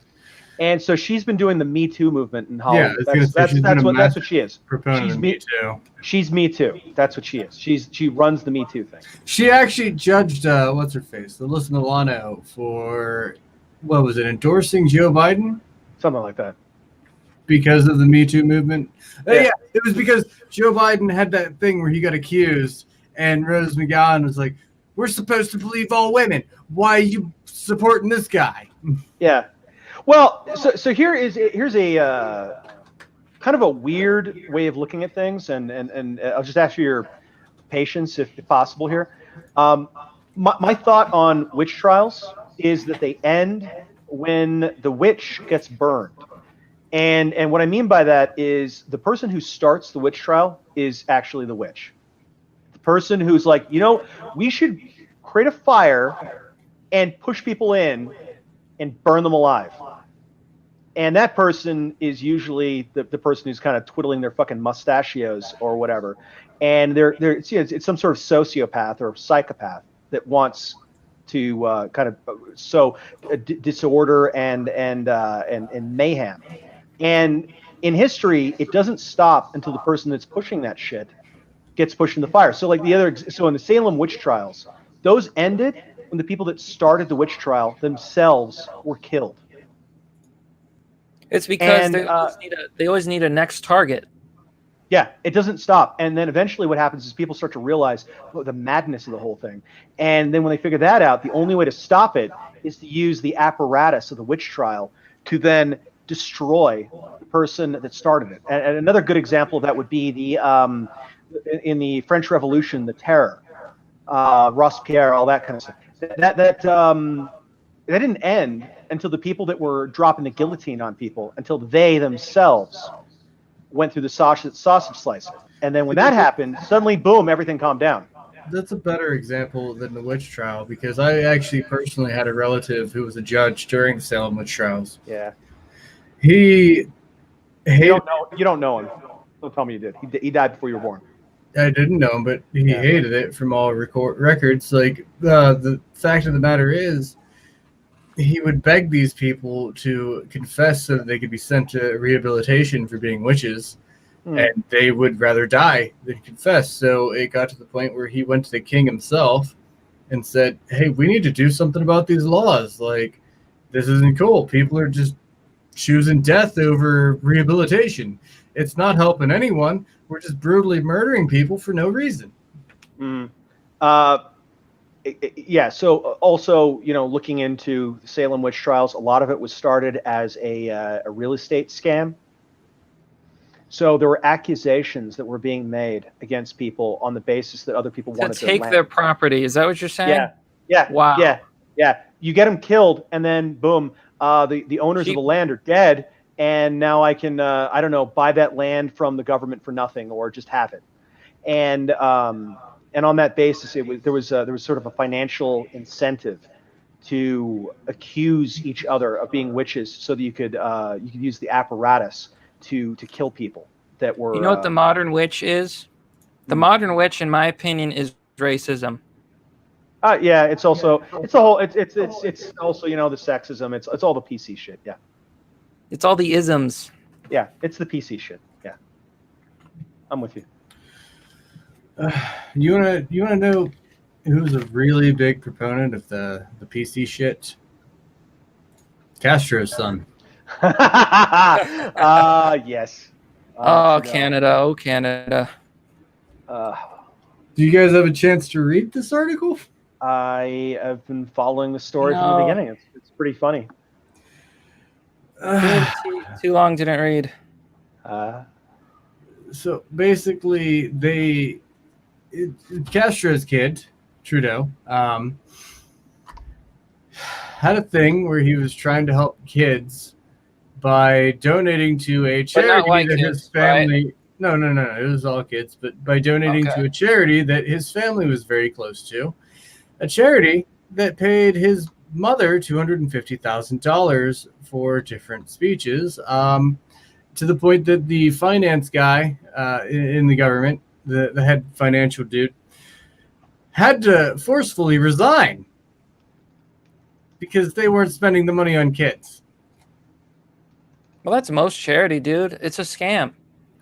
Yeah, but he got caught. I mean, Yeah. he didn't really get caught. Well, he did get caught, but he wouldn't. No, there's that guy.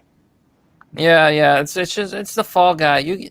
Charity as a whole is kind of just a big old scam, and then most of the money just goes to, they set their own salaries and everything. It's like, that's why I don't like the, I do maybe if it's grassroots, like if it's like a local, like a local veteran raising money for veterans, and it's small. Yeah, I'll donate to that. But these big organizations, half the time they're just full of it. So there's $250,000 to Margaret Trudeau for 28 speaking appearances at Weave-related events between 2016 and 2020. So this has been going on for a while too. His brother was also paid $32,000. Wife received $1,400, which that's not that impressive. Oh, a single appearance though. Damn, I wish I could just show up, do a little speech, and get paid $1,400. Right? That's a easy money. I feel like a lot of these politicians, they'll get involved in these charity organizations to one, for the money, but two, to, I don't know, tax stuff. I don't know, because then you have the Clinton Foundation. Do you really think that Hillary Clinton gives a crap about charity? Not in the slightest. So why does she have it? Oh, power. Yeah, it's not surprising. And then Trudeau, super PACs. I don't even know what to say about Canada. I know people from Canada, and the way they describe it, it's like Canada's it's like a lost cause. Well, no, the Canadians have no fire. They have no fire. I do that's all. It goes back to what I was talking about, the Infinity War. Okay, not talking about Marvel. It's about life. It's about giving up. It's about not giving up. It's about keeping the faith. The Canadians have no faith. They're not fighters. They've got no fire. They get fucked over, and they're not even mad. It's just the shit happens, and they're like, oh well. So that's why Canada's fucked. Most of the Canadians I know absolutely hate their government, but there are a few. I've heard there's some sort of underlying anger. Now, whether anything's going to come from that, probably not. Who knows? I don't know. We've got a leaf in the chat right now. That reminds me, guys. There's this meme. I really gotta. This is perfect for this conversation. I don't know. I'm gonna try to send it. You can share the Uni. screen. No one's gonna do that, Uni. You're gonna be our screen bitch. Yeah, I'm not gonna share my screen. Yeah, I'm not prepared for that. Okay, so okay, I'm gonna send you the link. Sons of bitches. Okay, this is the link. Dude, I am not showing that porn on the video. Come on, man. Yeah. So, and this is also what I want. I want the America to take Canada, and apparently, so does Canada. They're saying implying Canada would join the Borger. Yes. Talking about America, and then you have a Canadian saying, fuck what Canada wants. Boy. I think that would be about the only way to fix Canada, if it was fixable. Yeah. Well, I mean, one thing. Might as well take Mexico too. They're already here. No. You realize the amount of headaches? Why can't we just take over the moon? That's where I want to go. Fuck this. Let's just go to the moon. Mars. Let's take the moon. Let's take the North and South. I want all of South America to be the United States. No. This is the planet of the monkeys. This is the planet of the monkeys. We leave the monkeys behind, and that's not a racial epithet, by the way, ladies and gentlemen. That's I'm an evolution. just referring to the dumb humans, and we're gonna pop off into space, and that's the end of that. Bye. I don't know. That's where when I go to my happy place, it's something like that. But I don't like to do that because it's like there's no food on the moon. Mars is not habitable, and then it's like we don't even know if we can travel space that well. We don't know if faster than light's possible. We don't know if warp's possible. We might be stuck here. I'm not even talking about warp. Look, I'm just saying getting away from people. You know, a lot of the great successes in civilization over the last 50,000 years has not been accomplished. Getting away from people. It's been about, you know, you're next to the whatever tribe, and they're a bunch of dickbags. That's what America was founded on. Yeah, it's an ancient thing, right? And you just like, you know what? You guys are assholes. I'm just going to walk away from you basically until you forget I exist. And I'm going to be over here. And boom, look at what I built. And that's so much of the history of the world. And I know it's hard because we get this globalized world, you know, with our airplanes and our internet and all that jazz. But you can still get away from people in a whole lot of different ways. You know what my plan is to get away from people? What? You know how there's global warming? Yeah. And you know how like the caps are melting and there's land underneath some of them? I'm gonna go colonize that. I'm gonna start my own nation. Oh, you're gonna when it gets hot enough. You're gonna colonize nation of Antarctica. Yeah. You're gonna be there like punching penguins in the face. Ha! Yeah. Bam! It'd be the Ona. The Ona. Yeah. That's like the only place left. Once the ice melts, you know, the dirt underneath, it's good, you know, just work the land. They found trees. They found trees under the ice caps, you know. They found trees. Someday the land, like fossilized trees and stuff. Yeah. Well, there's land under there. What this country is founded on, and the principle that Will's talking about is, you know, the UK was getting too dense, and they were like, you know, I hate the fact that my neighbor is only a mile away. What the fuck, man? Well, also, you've been living in land-bound feudal peonage for time out of mind. Your father's father, all working the land under some lord in a castle, and we don't even own the land. We're just renting it, apparently, and our all we get is to keep a little bit of the crop for ourselves so we don't starve. And that apparently is our recompense for all of that. And you know, there's all this class association between, you know, are you allowed to own land or not? Because if you owned land, I mean, even a small amount of land, that was a big status change in who you were as a person. It changed your rights. It changed how you saw everybody else saw you, all that kind of stuff. And so when they had all these poor people in United Kingdom who were peasants on the land, and they said, hey, if you get on the boat, you can get land for free in the new world. And they were like, yes, I will get on the boat. I will never see my family ever again. I may die the way out there. There may be savages or whatever else, I think, in the untamed world out there, but it doesn't matter because I get land. And Dude, in that I become free. That was the notion of it. I become free. Also, I become more than this like quasi slave, which is what the feudal peasants were effectively. And, well, you know, I heard it wasn't that bad either. I heard they work less than the modern man. Yeah. And all winter they just slept and fornicated or whatever. That's literally that's not even true. I really doubt that. What happened was they were doing some things in the fields on some days, but they were always working. So, you know, look at all the things you have to do on a farm that don't involve going out into the field. It's a lot of things. Well, yeah, but that's also why they had such, you know, extended families. Let's say you live in the middle of nowhere. A lot of animals to take care of and so on. Yeah, you live in the middle of nowhere on a farm, and well, especially starting out, you live in the middle of nowhere, and you got to start a farm. So you got to get through all the tasks of, you know, getting your crops planted and fucking going out the same day and going and hunting dinner because there's no refrigeration either. Like they do have some methods of prolonging food. That's but just okay. That's just what I saw. Like I saw an article that was like they counted the man hours of the average peasant, and it honestly wasn't that bad. Yeah, but the methodology is not supportable. Well, I think it might be American culture too, because like Americans work like a lot. No, especially compared to European countries, we don't get any vacation. You don't want to emulate them.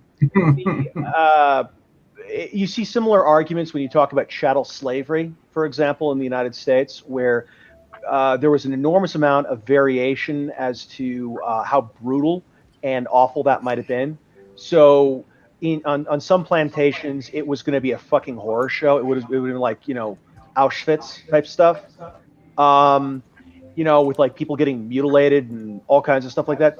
And then there are going to be other slave plantations where, they're slaves and the guys that are running them are themselves slavers. And let me be very clear, I'm in no sense ethically, giving any cover for that. But not all the slave masters were obviously, dude. See, this is what people don't get. It's like all these people are not going to be evil.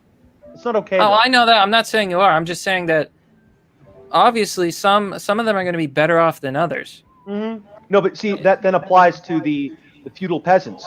So I see what you're saying. So yeah, sure. Some of the feudal peasants might have been treated better than some of them. So, for example, some of them were horribly treated because it's a similar situation with the plantation owners. So some of the lords were absolute fucking assholes, and some of them were actually relatively chill dudes. But in either case, shit was fucked up. And so I'm not going to give any cover for either of them, even though I am appreciating that some of them were quite a bit nicer to be under than others, which is precisely how it worked underneath the in chattel slavery in the United States. I don't even want to get into it. Well, that's my comparison. This is my argument.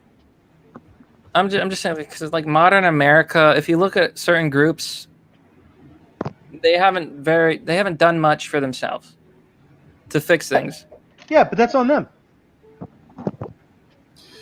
So rather than looking at people as groups, look at them as individuals. So some people do, in said group, do wonderful things. I mean, yeah, but I'm like in between. Like I don't believe in collectivism or individualism. I believe in interdependence. We're all individuals in groups.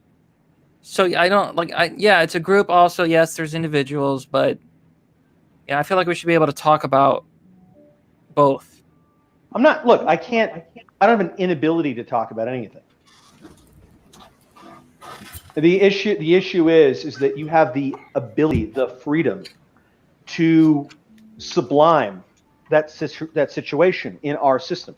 I think anyone would take that. Yeah, dude, it was amazing. Sure. Like you go over to America and it's like this vast wilderness that's never been explored. Like, yeah, that's amazing. I'd do that in a heartbeat. If you're a chattel slave, you generally speaking don't have that option, right? You don't have the ability to say, I've decided not to be a slave anymore. Right? It's not your choice, dude, right? And likewise, if you're a feudal peasant and you say, you know what? I don't feel fulfilled by this line of work. Do you want to get beaten to death? Because that's what's going to happen in both cases. I feel like maybe some people who had like brains or specified knowledge, maybe they could kind of wriggle their way out with a lot of conniving. They wouldn't educate you. But for the most part, no. I'm just talking about like, in any age, there's going to be people who are so smart that they find a way. Yeah, most people, even if they are smart, are going to be bound. And we saw that it's not merely in the European tradition. So like if you go look at like East Asia and like China and Japan, all that kind of stuff, right, where they had a whole bunch of feudal peasantry and class structure and all that kind of stuff. It doesn't matter how smart you are. Were you born into the aristocracy? Well, I mean, I was reading this one book about math, and there was this guy, and he basically figured out the mathematics of probability, and he used it to gamble, and he like built up a vast fortune because he figured out the math behind like dice rolls and all this, and he was able to become rich. Yeah.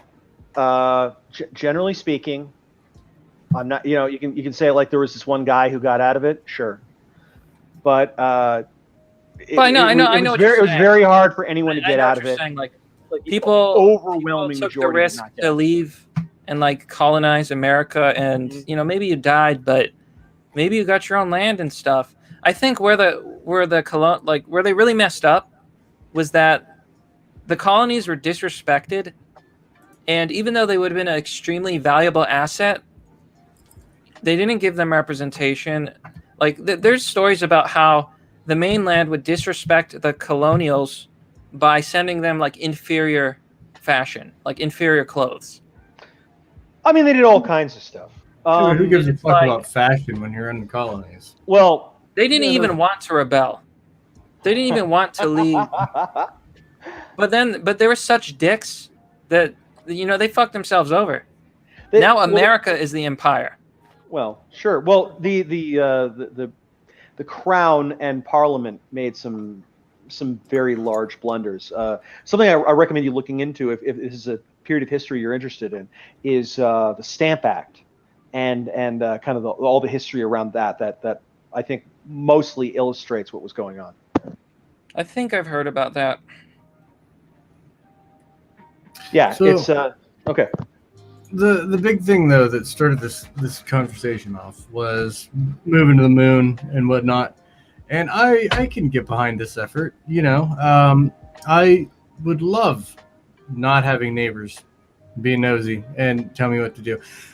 I don't really have neighbors, but the neighbors I do have, I think, are a little too close. And with that, I can understand the pioneer spirit of the early Americans that were like, you know what, I just want to stretch my legs by having 50 acres to myself. That's the thing, though. It's like there's nowhere to go. Like there's no land to explore anymore. It's all taken. And I've used this analogy before. Buddy, move to Alaska. I thought about it. But the analogy is kind of like we're living in the end game of like an MMO. It's like everybody owns everything already. Everyone has all the best gear. It's like there's nothing left. Like all you can do is like buy some land. No. But you can't like go claim some land. There's no more. That's not okay. So like just like walking out somewhere and claiming land, yes, you can still do that. You're going to have to go to some far reaches to do that kind of thing. And you will have to file some paperwork, but yeah, no, the net cost is going to be zero. You will. You can absolutely get land for nothing. And in fact, sure they offer that in Alaska. Pitcairn Island. Have you guys ever heard of Pitcairn Island? Well, I know that you can like squat in some places and like end up just claiming ownership. No, you get license. Ever heard of Pitcairn Island? No. Pitcairn. Okay, so Mutiny on the Bounty. Ever heard of that? Mutiny on the Bounty.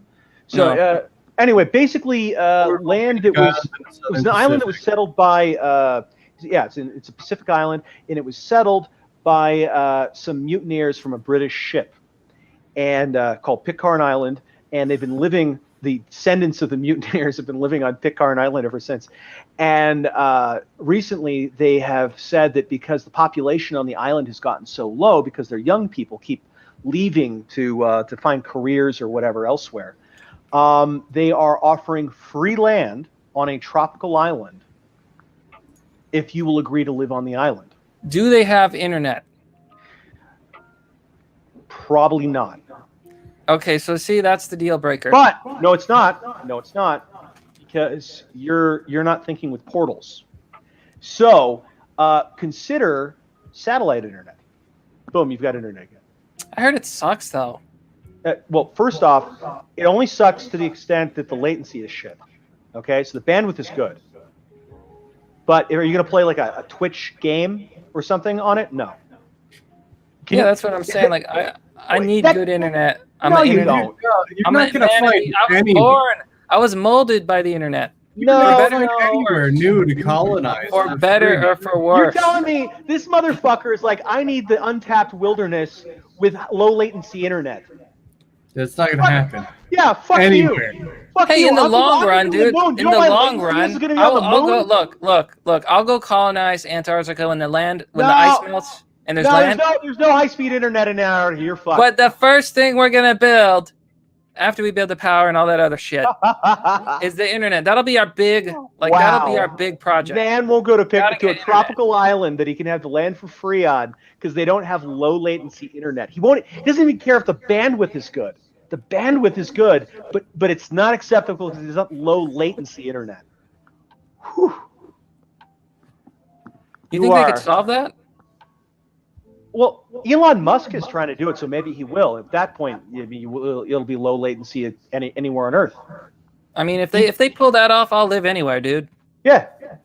Well, look, low latency internet really, like what we're doing right now, back and forth talking right here, it doesn't take very low latency internet to sustain this. So what do you do on the internet that you think requires low latency internet? What do you do? I don't know. I just want good internet, dude. Listen, you piece of shit. What does that mean? Well, American internet sucks. You're talking to an engineer, okay? Be specific. What do you want? I don't know. Well, then fuck you. I just want it to be. Well, you're the engineer. You figure it out. You fix well, it. Then okay, you know what? I'll do that. I'll figure it out for you. You don't care whether it's low latency or not, okay? So you'll be happy with the Pitcairn internet. Put a satellite dish up. The bandwidth is the only thing you're really going to care about. You're going to care about whether you can jerk off to the anime porn, okay?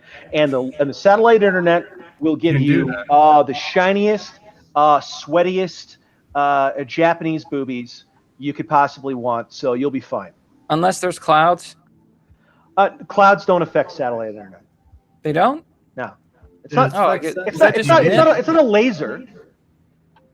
It's a radio wave. I don't know. That's what I was told growing up. So I don't really know. Well, it affects satellite TV.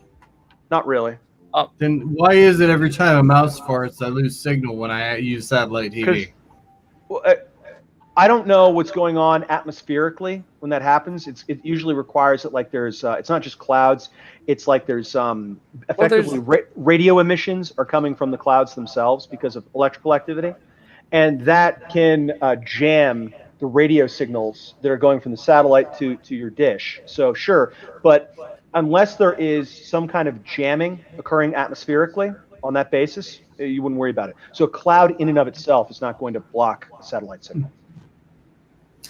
I don't know. I just heard satellite wasn't that good. Ugh. How much? How good is it compared to fiber optic cable? Are you high?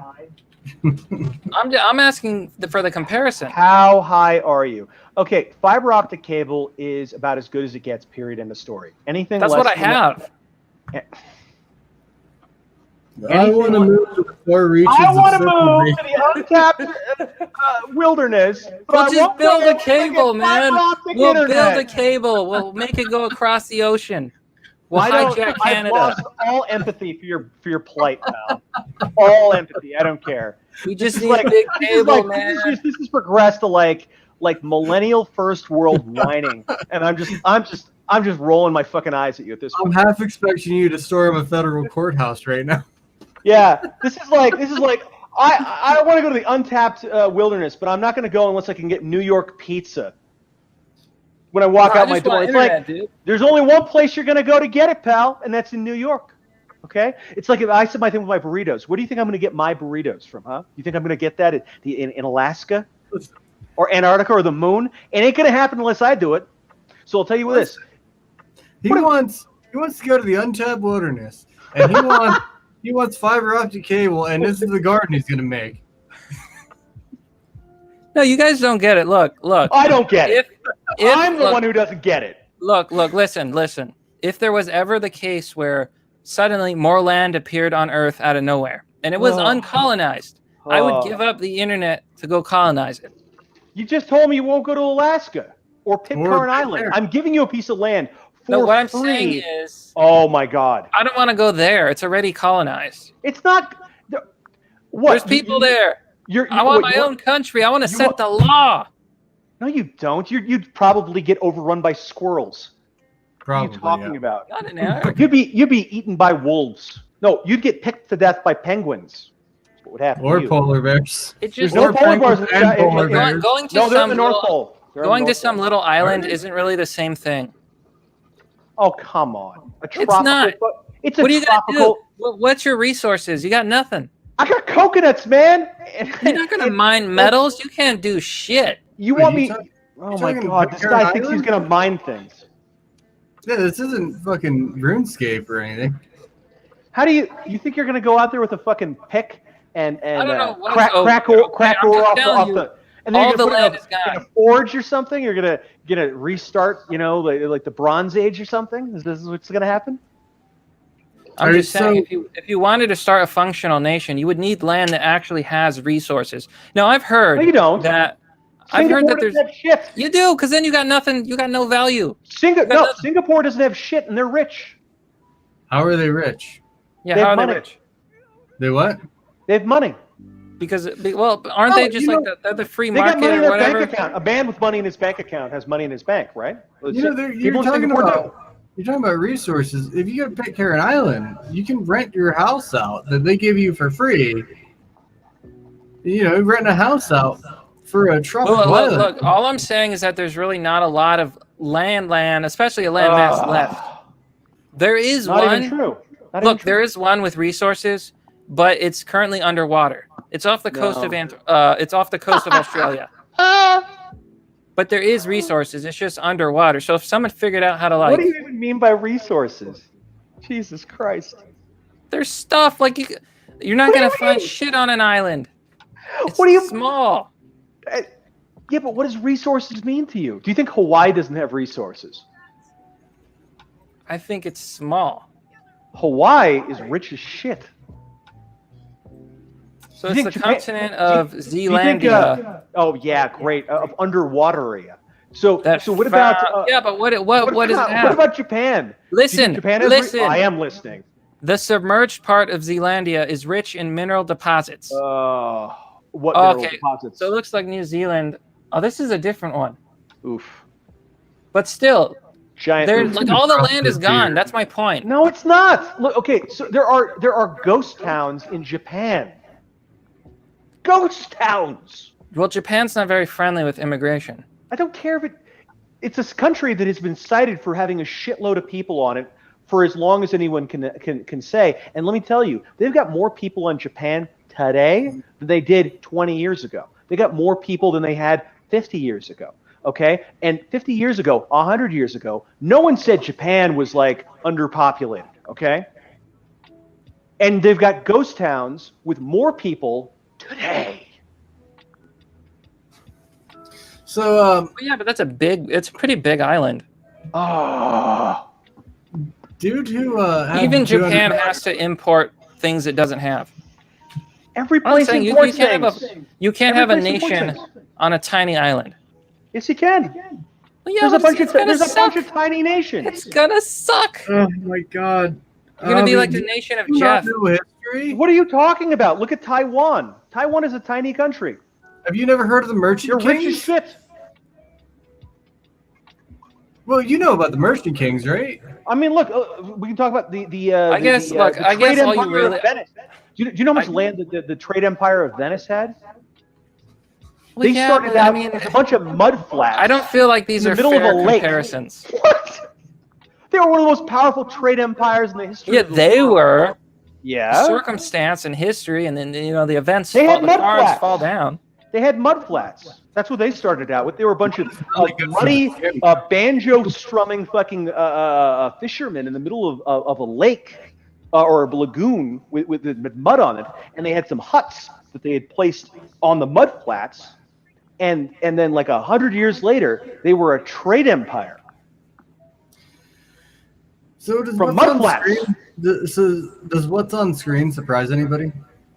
I have to look again. I'm getting myself. A country needs at least to have a nuke, I guess. That's it. Get the nuke, and then everything else will work out. Avi, thank you for the laugh. All right, has a lengthy rap sheet, includes multiple charges of domestic violence, was also arrested, providing false information in connection with transfer of a gun. He remains at large. Yeah. No, That doesn't surprise me. no, but Portland and Oregon apparently have taken a policy of not putting in jail people that are serial offenders. So that will have consequences. That Like, will have consequences. Trying to kick a And guy to death. Yeah, so someone like this should not be out in the street, he was on social media saying, they're attacking me because I was fighting a racist. It's like, no, the dude wasn't racist. He was trying to get away from you. You guys were robbing a woman. And even further, there were like people who were saying attacking a trans person. He was making fun. Yeah, he was attacking a trans woman. Yeah. So there were even people saying like, "Oh, that dude on his Facebook shared anti-George Floyd stuff." Okay. Wasn't that a different person, or is it the same guy? Same. Not him. Not him, but How do the they guy know he what some attacked. random guy walking down the street has on his social media? Facebook? Yeah. How that they can't even? There's no way you know that. And then the social media post wasn't even. It wasn't. Even What it said was like Floyd. the media talked about Floyd, who was like ODing on drugs and resisting arrest, but they didn't give a crap about the boy who was shot in the head, the white kid who was shot in the head. That was the post. It wasn't even like, oh well, George Floyd was this or this. It was like the media cared about this, even though he wasn't the best person. Well, it's not even a black white thing. The boy. It's not even a black white thing, because remember there was the black police sergeant or whatever, the retired black police sergeant. It's not a black white thing. It is. No, it's not. It is, but here's a caveat. Here's a caveat. BLM doesn't care about black lives. Okay, but it's not a race thing. But it is. In the case if it were a race thing and you weren't wrong, then they would care as much about the older black guy. Yeah, they got murdered. Now they don't. They don't. And the reason that they don't is because it isn't about race. If it to a degree is about race, because, for instance, Canon Hinnant, if he were not white, he would have been plastered all over the news. If the races were switched, everywhere. Look, exactly. It's about race. I get what you're saying, but it is racial. No, it's identity politics. It is identity politics. I'm not saying otherwise. Okay, but the thing is that it's not authentically about race. Because if it were authentically about race, it would hinge on race. What it actually hinges on, okay, it masquerades as being about race. They tell you it's about race, but it's not about race. What it's actually about is it's about power. But some of them actually believe that. I don't care. Look, there are some people in every group that are tools of the machine, and nobody cares what they actually think because they're pawns. Okay, they don't understand the game. They're still liable. They're still perpetrators. I don't care. Sure, great. Get your tennis racket out. Do what you want. The point is that the people that are running this thing do not care about race. What they care about is power. Well, over 9,000. Do you have that? Can you find the over 9,000 quote? I'd have to program it in my We'd have to find that. That'd be something to do at a different time. I just feel like a lot. I'm not saying do it now. I feel like a lot of these white Marxists, like secretly, they think they're better than minorities. You know what I think about a lot of these white Marxists? In their mind, they think they're doing better. a white man's burden. I agree. Yeah, they're doing a white man's burden. Absolutely. They think that black people are stupid and that they have to protect them or whatever. Yeah, so like I get what you mean by like it's not really about race, but I feel like it's partially about race. They will use, okay, so for example, we were talking previously about the environment, right? The people that are going on and on about the environment, if they actually cared about the environment, they would push for nuclear power. Okay? If the issue is we have to reduce our CO2 footprint in the immediate future, or the planet, the ecosystem is going to die. If they actually believed that, if that wasn't just a lie, they would push for nuclear power. You know their argument though? Their argument is that because nuclear energy produces waste, it's not really environmentally friendly. You mean the waste that can be used in lifetime batteries? No, the waste is not contributing to the CO2 footprint, and the waste goes. Yeah, but that's their argument. I'm not saying it's right. Look, I don't agree with I them. live in California. You think I haven't heard all this? Okay. Yeah, but I'm just saying I'm that's aware. their argument. So what's your counter to that? Okay, so let's say somebody says that they're all about not silencing women. Okay. Okay. And then a woman says something he disagrees with, and he immediately silences her. Or like how Biden got accused, and they said, "We don't care." Right. Now, what that demonstrates, that's a tell that what they're representing themselves as is not accurate. Okay, we live in the era of trans everything, right? I am not a man, I'm a woman because I tell you I identify as a woman, right? I am fighting against fascism, not because I actually am, but because I identify myself as an anti-fascist. I tell you that I'm for the environment, even though I fly around. Who's the guy who's the most recent hilarious environment? The Formula One driver. Remember, the Formula One driver recently told us. Now he flies around the world on private airplanes, and he is zipping around the track in these cars that go through, I don't know, 10 gallons per mile or something insane. He's got 50 fucking supercars in his garage. And this motherfucker is popping around telling everybody that we need to eat less meat to save the environment, to lower our carbon footprint. And so there's no authenticity in this. This is just empty virtue signaling. And I don't take it seriously. A perfect example. I mean, I take it seriously as a 3.5 threat. minutes. It's going to take about 3.5 minutes, and it's beautiful. Hey, Yiddy. Yeah. You're the man. You do what you want to do. I can't stop you, man. I don't know if any of you have seen this or not. I don't know what this says. Rape apologist?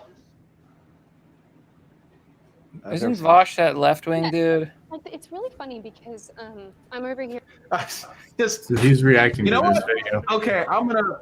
Here, wait, hold on. I should probably move my webcam down because I'm like blocking their faces. I've been doing it the whole video.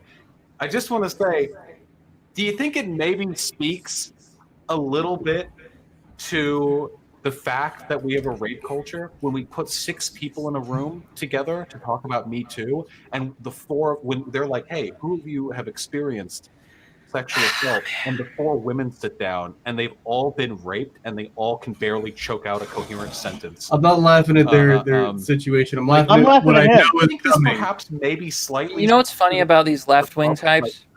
They all talk the same, right down to like ruining people's lives. Okay, who among you have experienced sexual assault? And like every woman in the room starts crying. Like, what? Almost every female friend I have has been exposed to the recipient of sexual assault or violence or rape or whatever at some point in their lives. Seriously, it's such a common thing. I think 1 in 4 is probably understating it significantly. I wouldn't be surprised if the rate for sexual assault on women over one's lifetime was as high as 1 in 3 or 1 in 2. We just don't know because nobody fucking reports, because reports aren't taken seriously. That's what There you Me go. Too is That's about. the important thing that he says. Okay. They're like, I don't think What were you we're saying, on the Ozzy? same level, but So, things like bizarre. if you put him talking and explaining his reasoning, which isn't really reasoning, and you play it side by side by someone like Destiny, the way they talk, the way they reason, it's all exactly the same. Like down to the connotation of the words. These people, like they're like carbon copies of each other. Like we know damn well that 1 in 4 women have not been assaulted. I know damn well that according to FBI statistics, not only is sexual assault at lower levels than ever in history, the reports of assault are higher than way ever. higher. Yeah. That's impossible. What it means is that a lot of women are lying. So, just the important note of this video is the guy says,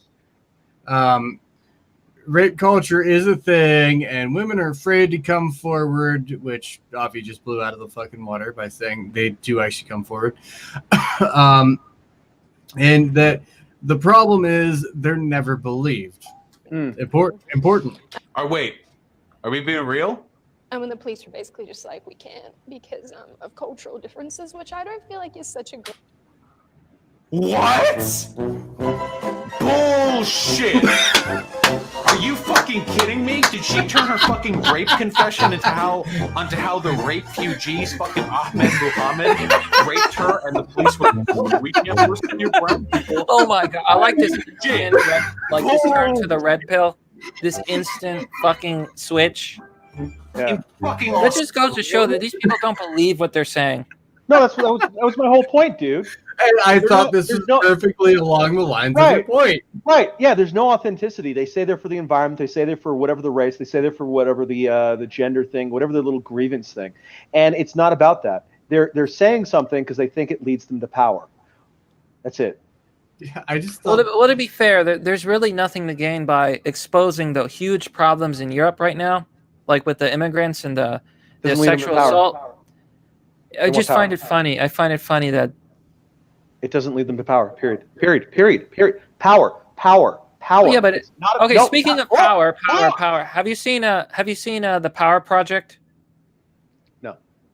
It's a good movie. Yes, it's a Netflix original, but it's actually good. Okay, I recommend this movie, The Power Project.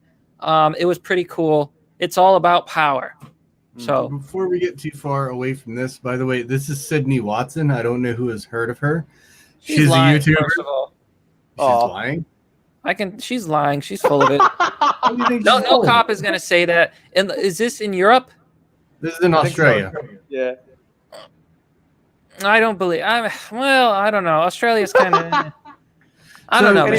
I would like to be very clear. I am not prejudging anyone because that would be prejudicial. I believe her. I have very good instincts. This is Sydney Watson. She is a YouTuber, and she actually responded to this video. Look, I'm a huge fan of listening to people. I'm also a huge fan of evidence, and I believe that everyone in when they're accused of something has to have the presumption of innocence until proven guilty. Agreed. And it's not and it's also not someone's full of shit until they've made their case. I'm going to listen to them, and I'm going to reserve judgment until I've seen something. And I don't know, man. Oh, you don't know? Fuck you. I saw Bernie Sanders, and I was like, this guy's full of shit. It took me 5 seconds. Oh.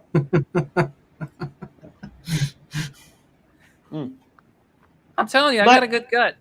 Yeah, I pulled my thing with Bernie was he said I got a plan. I want to tell you about democratic socialism, and I'm like, okay, cool, Bernie. You can call your thing whatever you want. Let's see the numbers. Let's see the numbers, Bernie. And Bernie was like, the numbers. Oh, hey, look over there, three-headed monkey. And then you turn and you look back, and Bernie's gone. It's like, oh. Yeah, it's like they asked him, like, okay, how are you going to pay for it? And then he has no answer. None of them do. No. I mean, how many years has Bernie had? Bernie says, a lot of people, they don't put in the effort to understand democratic socialism, right? So, Bernie, you've put so little effort into the practicalities of this that over your long ass life, you're an old fucking man at this point, Bernie. You were pushing this shit when you were my age and younger, okay? From then to now, you have not come up with one fucking way to make this shit work. You put in zero effort. I could find some stoned fucking college kids and give them like a homework assignment for the weekend funded entirely by beer and pizza, and they would come up with a more rigorous mathematical model for making this shit work than anything you've done in your entire life. And when I see something like that, you tell me you care? If you cared, Bernie, you would have put in at least that much effort. You didn't. So you're full of shit. You're full of shit. Period. And that's how I personally came to the decision that Bernie Sanders is full of shit, because he has never even tried to make his shit make sense. He's never tried. But don't you know, man? Real socialism has never been tried. He has put zero effort into making it make sense. Zero effort. None. Because he's really a communist, dude. Like he's just hiding it. He literally said, "I'm a communist." If I were a communist, I would put in some fucking effort to make this shit work. Dude, okay? they don't put in effort. That's why they're communists. Yeah, look, I can get behind it, and there's a seductiveness to the whole Marxist practice, and that you just it just says you just have to believe something, and then you get to feel like you're righteous, right? I mean, there's a seduction to that, and I agree with you. Yeah, well, yeah, and like you just believe something, and then you become a good person, right? And it's further evidence as to why it's a religion, because that's something that religions tend to do. They'll be like, take whomever is your Lord and Savior, and suddenly you're no longer an asshole. It's like, well, that's or you're not forgiven. No one necessarily agrees with that, do they? The Pope can give you an indulgence or whatever, but it doesn't mean your neighbors are going to be like, oh, well, he's an okay guy now. Come now, fuck no. Yeah, I never understood the whole like we're gonna forgive your sin. It's like you could be a serial killer, and just because you like get baptized or something, it's like, I don't know. In your heart. That's a minority position, by the way. I don't want to straw man the Christians on this one. That's also a very controversial issue, just generally within the various schisms of Christianity. I'm just saying, like logically, it's like let's say that they really repent. Does that person really deserve heaven?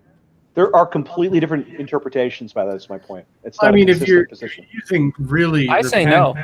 Yeah, it's fine. A lot of Christians, but it depends on who they're killing.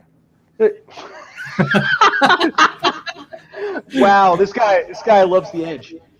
So if you're using the term really repent, that's what makes the difference. And the thing is, the way it's typically interpreted is I can go stab 20 babies and then go, Jesus, I feel bad about this. I'm sorry. And a lot of people will be like, well, he apologized to Jesus and he accepted Jesus into his heart. He's good to go. But you remember that X I talked about that believed dinosaur bones are put into this planet by Satan to test your faith early on in the podcast? Okay, It doesn't matter if you remember or not. So I remember. I frequently had to explain repentance to her. And I'm not even a Christian. I just understand that if you truly repent for something, you truly feel the guilt for what you did. If you don't feel the guilt for what you did, then you're not actually repenting. That's like, it goes hand in hand. Like you can say, oh, I am so sorry, Jesus, I did this, and then go and do it again and not feel the slightest bit of remorse. You're not actually fucking repenting. Yeah, but you got to remember, evil people can feel guilty, but at the end of the day, that they do it again. There's people like evil people are capable of feeling guilt. That doesn't mean they're not evil. So when it comes to Christianity, sure, evil people can feel guilt and they can go out and do it again. That's definitely a thing that happens. But if you are truly repentant, you feel the guilt, you feel sorry for it, and you wish that it wouldn't have happened to begin with. You do what you can to not do it again. But the problem is, with these serial killers, for instance, that suddenly accept Jesus towards the end of their lives, they don't fucking feel guilty. They don't. Yeah. In my study of psychopaths, a lot of they're just actors and they're going from moment to moment. Exactly. A lot of them will proclaim, "Oh, I found Jesus," or some of them will say, "Oh, I'm crazy." But a lot of them go the religious route. They'll say, "Oh, I found Jesus," as a defense. That's very common. And they don't actually. So you don't think an omnipotent God is going to look right through that and go, yeah, you don't feel shit for that. Eternal damnation. I don't know. I like the Old Testament God because he's kind of based and red-pilled, and it's like no nonsense. There are clear rules. Kill your son. Remove your force. It was a test. Oh, you know what I'm going to do? I'm going to put you in a whale. It was a test. Yeah. Well, I'm going to put you in a whale. Compare that to the New Testament, man. Why am I putting you in a whale? Oh, for no reason. But compare it to the New Testament. Dude, there's no accountability. Sin isn't sin. Anything can be forgiven. Please. Put a guy in a whale. Why? Why'd you do that? Yeah, but that makes sense. When I imagine a God, I imagine a selfish, narcissistic. Fine. No one worships your God. No one worships your God. But that's the God of the Old Testament. It is. You ask any rabbi if that's what God is. That's the God of the Old Testament. In your opinion, which no one agrees with. That's what a God would be. Avi, No one fine, agrees you, with you. you did bring up We were a created in very the image of the God, right? And Oof. we have jealousy, we have envy, That's we have not. all of these.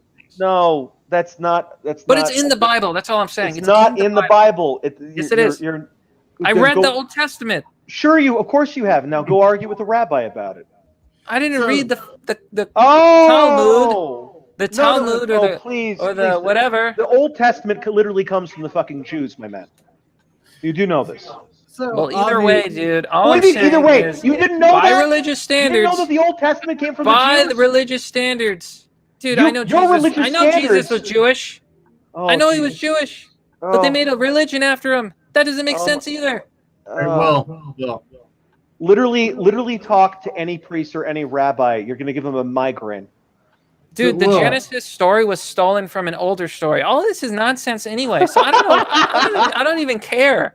Oh, Well, then why are you talking about it? Because the Old Testament God, at least he had No some one clear agrees. rules. At least he had clear rules. That's all I'm saying. Oh, right. Yeah, he's sin got all is these- sin. it's You got do a this- sin, you get punished, you go to hell. That's it. That's simple. But the New Testament is like Jesus, and then it's No. like, oh, you can do whatever you want. Jesus You'll be was forgiven. denied I access forgave to all holiness. humanity's He tapped sins. a rock twice. I'm just saying, This is a dude. clear rule? What the fuck was that? All right. Well, he did bring up a good point, by the way, when he said it depends on who you kill, and then he sent me something that really cleared it up. Okay. Polish mercenary Raphael, whenever was asked what it felt like to take human life, I wouldn't know. I've only ever killed communists. That's hilarious. That's a good point. There was a Tony Poe. Ever heard of Tony Poe? No. Oh man, you guys should both know Tony Poe. Tony Poe went through like fucking Iwo Jima and stuff. So he's a World War II Marine veteran. Tony CIA Poe, paramilitary operations officer. I'm giving you the backstory where this motherfucker came from. So this guy was one of those guys who goes through one blood-soaked fucking island after another, and he's never the one who dies, but he's always got like, you know, a big sack of fucking human ears. And at some point, the CIA is like, well, you know, we're kind of a smaller operation. We want to send like a couple guys and stuff, but we need somebody potent. So we're looking for people that are exceptionally able to drop people. And Talented so they're at their jobs. yes, exactly. It's a talent scout. And so they start flipping. They start flipping through all this. Oh yeah, no one took Tony Poe. And so they find Tony Poe, who's just this unkillable, like real life fucking Rambo dude.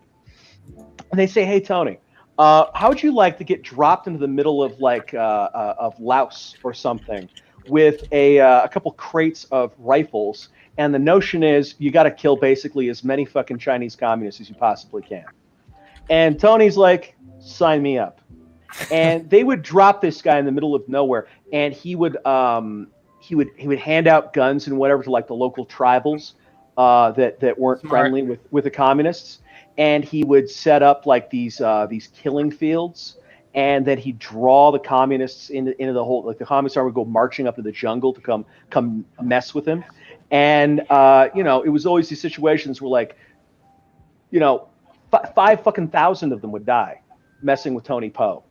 Now, generally speaking, the people that Tony got to like help him, like these poor son of bitch villagers, they tended to not have good outcomes themselves. But they, I like to think they generally knew what they were dealing with, because what they were being offered by the communists was submit or die. And Tony came to them and he said, if you want to fight, I'll give you guns. You'll probably die, but I'll give you guns. I mean, Yeah, that's so a fair trade. They died, and so that's shitty for them. But then Tony would. But they could say like F you to the commies before they die. Tony would come out of the jungle like a month later with you know, like a big ear necklace or whatever and a fucking smile on his face, and then they'd send him out again, and the guy was just a fucking monster. But you know, if you need a commando who can do the Rambo shit, he was the guy. That's Tony Poe. See, that's why I feel like society should identify like psychopaths, like do something some way, and then like train them to do jobs that are good for them. We literally do. Are you fucking kidding me? Our whole society is built around that. But we have no medical way of like finding them.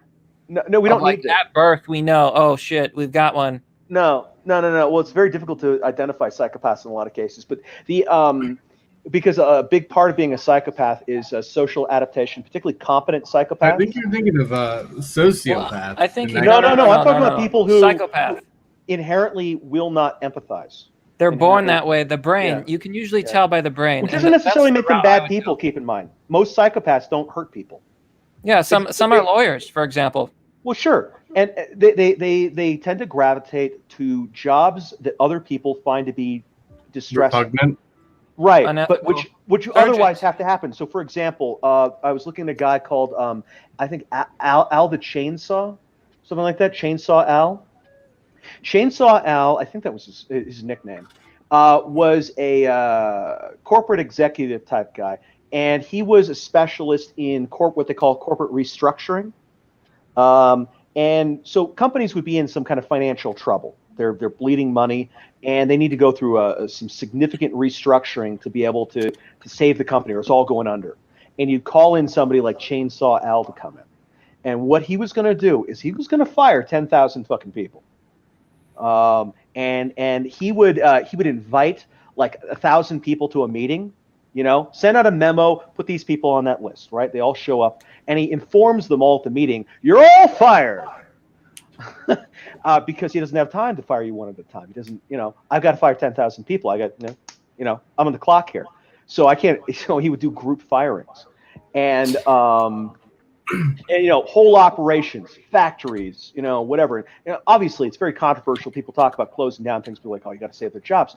But if a company is going under because it needs to trim the fat, thing is, a lot of the CEOs, whatever, a lot of the corporate management guys, they have a lot of empathy for their employees. A lot of them, they grew up in the town, whatever. They're not comfortable axing things like that. But the accountants and whatever, they figure out it's got to happen or we're all going under.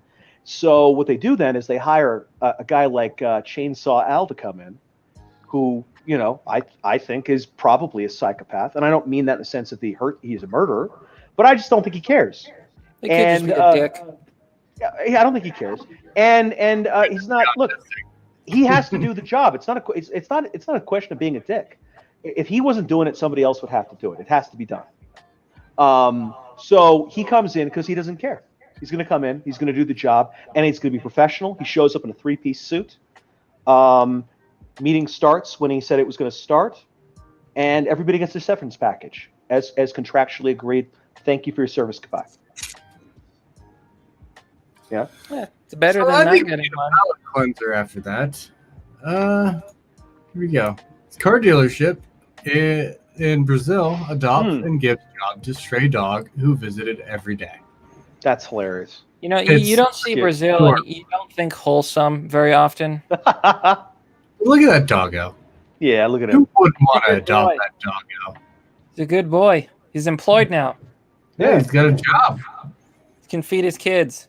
He earned that job by going to the location every day and being like, hey, pet me. I deserve a job every day. That's pretty cute. He's now in charge of meeting and greeting customers at a Hyundai dealership. Wholesome Hyundai. That's the last 2 cars I got. Hyundai. Oh, that's nice. Nice. They have the best warranty in America. Oh, yeah? Well, I heard the good cars are Toyota and Honda. I got a Jeep Wrangler. And, I don't know what the warranty on anything is because nothing has ever broken on it. Wow. Well, Hyundai, it's 60,000. Who's it belong to? Huh? What's the brand? Jeep Wrangler. I got a 1996. 1996 Jeep Wrangler. So Hyundai, though, it's got the 60,000 mile powertrain warranty and then the 100,000 mile bumper warranty. Well, I heard it's gotten better. Has it? I heard. I mean, I don't know. I've been looking around at cars and stuff. That's the last time I looked at it. That's the warranty it had. And my last car, I didn't take care of it at all. And it lasted 11 years before it started giving me shit. A buddy of mine borrowed my car once, took it out on the freeway and rear-ended somebody on the highway. Zero damage. Zero damage to my car. Zero Nice, damage. dude. The other car that got hit by, and yeah, I didn't have to pay for anything because I wasn't driving the thing. But you know, we took it into a shop to see if there was something wrong, because just because it doesn't look like there's something wrong doesn't mean there isn't, right? So we bring it in, and they're like, "Yeah, there's nothing wrong with this at all. It doesn't look like anything happened to it." And the other car collapsed like a fucking accordion. Yeah, that's why I hate small cars, because like if I'm ever in a crash, I don't want to be like smashed like a tin can. Okay, I want to Jeep be Wranglers are not large cars, man. That's a small. But do you know So what is it it does just like have? a good build? The bumper on a Jeep Wrangler is a steel plate with a steel gotta be pipe welded behind the steel plate, and then that is directly welded into a steel frame behind the car. So the front bumper is a battering ram. The Jeeps are pretty well built. Like, so it doesn't matter. Like, the only thing that you're going to hit that's going to be relevant to a Jeep Wrangler is going to be a semi-truck. Short of that, whatever it is fucked. I'll keep an eye out for one then. They last forever. They last forever. You know, the only thing I'll say about it that is perhaps a detriment to someone who might care is they don't have great mileage. I will say that. But if the mileage is not a huge issue for you, not an issue for me, I don't care. It's retardedly resilient. It's a car that doesn't give a fuck. That's cool. I had a friend of mine who surprised me, did a nice thing, took my car to a mechanic to get the belt changed on it. You know, the fan belt or whatever, in the engine belt, right? There wasn't anything wrong with it. He just, he wanted to be nice, so he did this thing. So anyway, the guy who put that on didn't tighten it properly. So in fact, like a couple days later, the belt came off in the car. This is not a problem with the car. This is a problem with the fucking stupid mechanic putting a new belt on it properly. And it came off, at least in part, and it got sucked into the engine. I was able to drive 5 miles with black smoke coming out of the engine to the mechanic and park it over there. They opened it up. They're like, well, yeah, so you sucked part of the belt into the engine. And so what they then did was they just kind of picked a couple little pieces of the belt out of the engine, changed the belt, car is completely fine. It doesn't care. Incredible. That's incredible. As per usual, because we're not sponsored by Jeep or Hyundai, so as per usual, we end the podcast on a light note. And as you can see, this goodest of boy is working and adorable, and I really want to pet and snuggle him. So, he's got an ID card and everything. Check it out. Right? It's adorable. Do you see that? Look at that. He's an employee. It's got his picture on it. So that being said, though, Mr. Obvious, is there anything you would like to shill before we end the stream?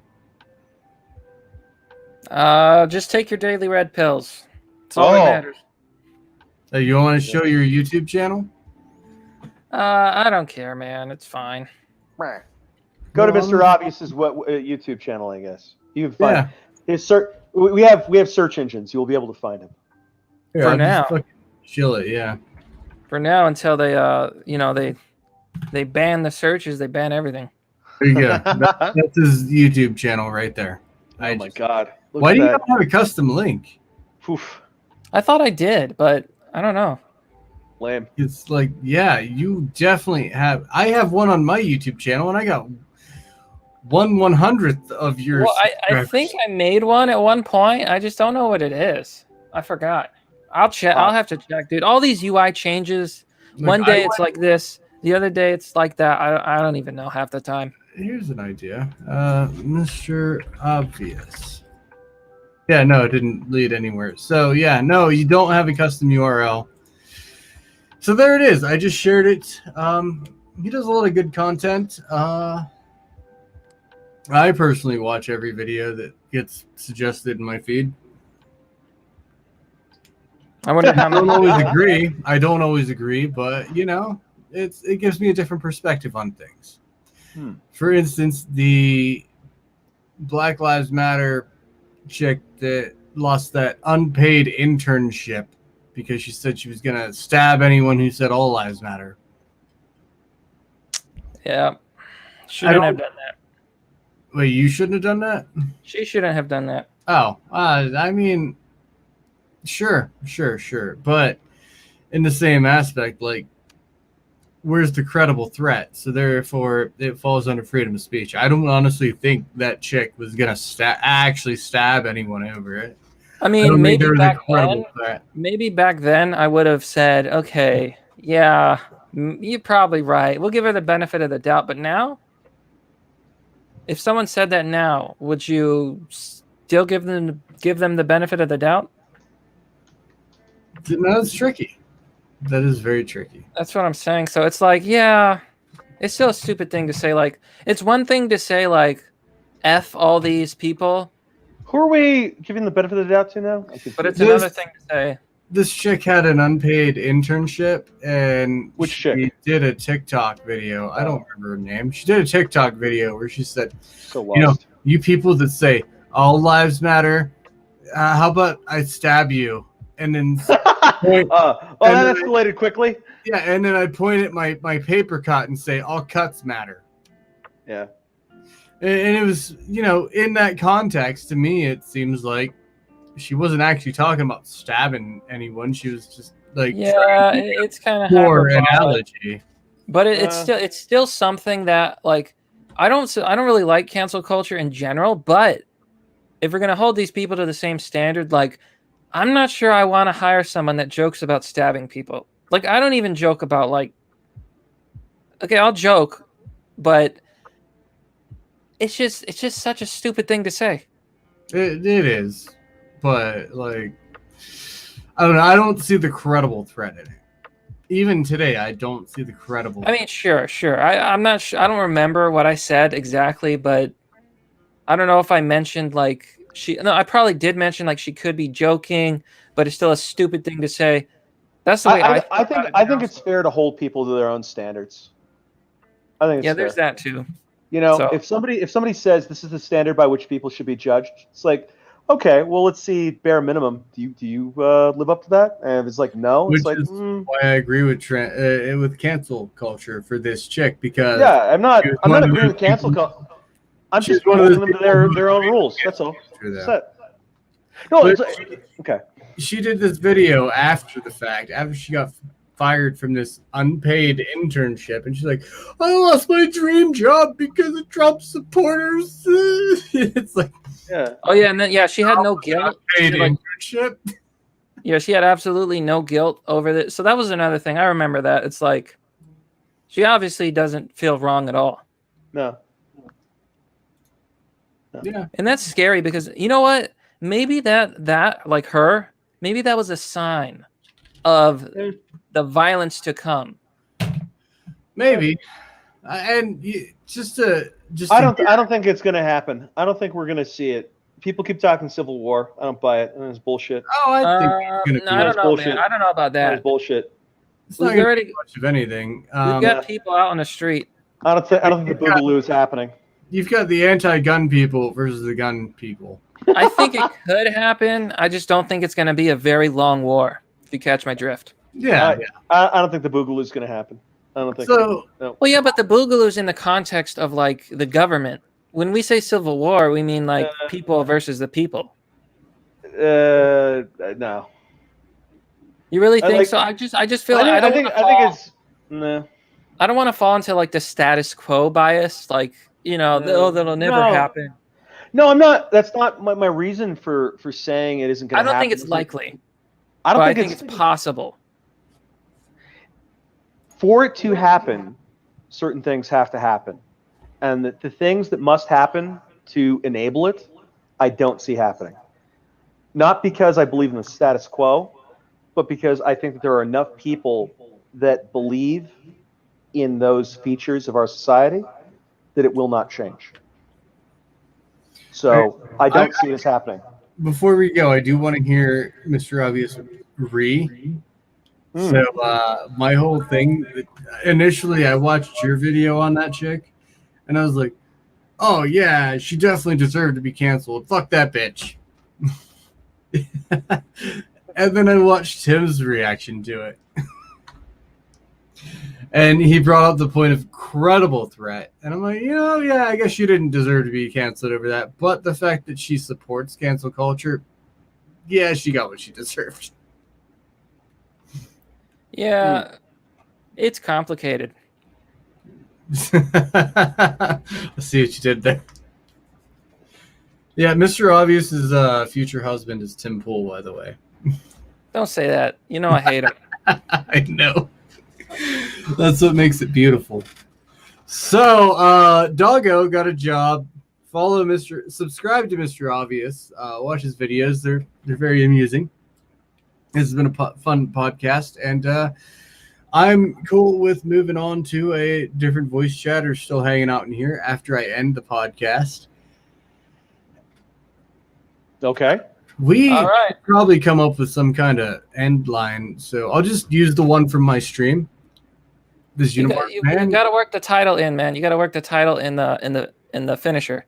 Oh, there you go. All right.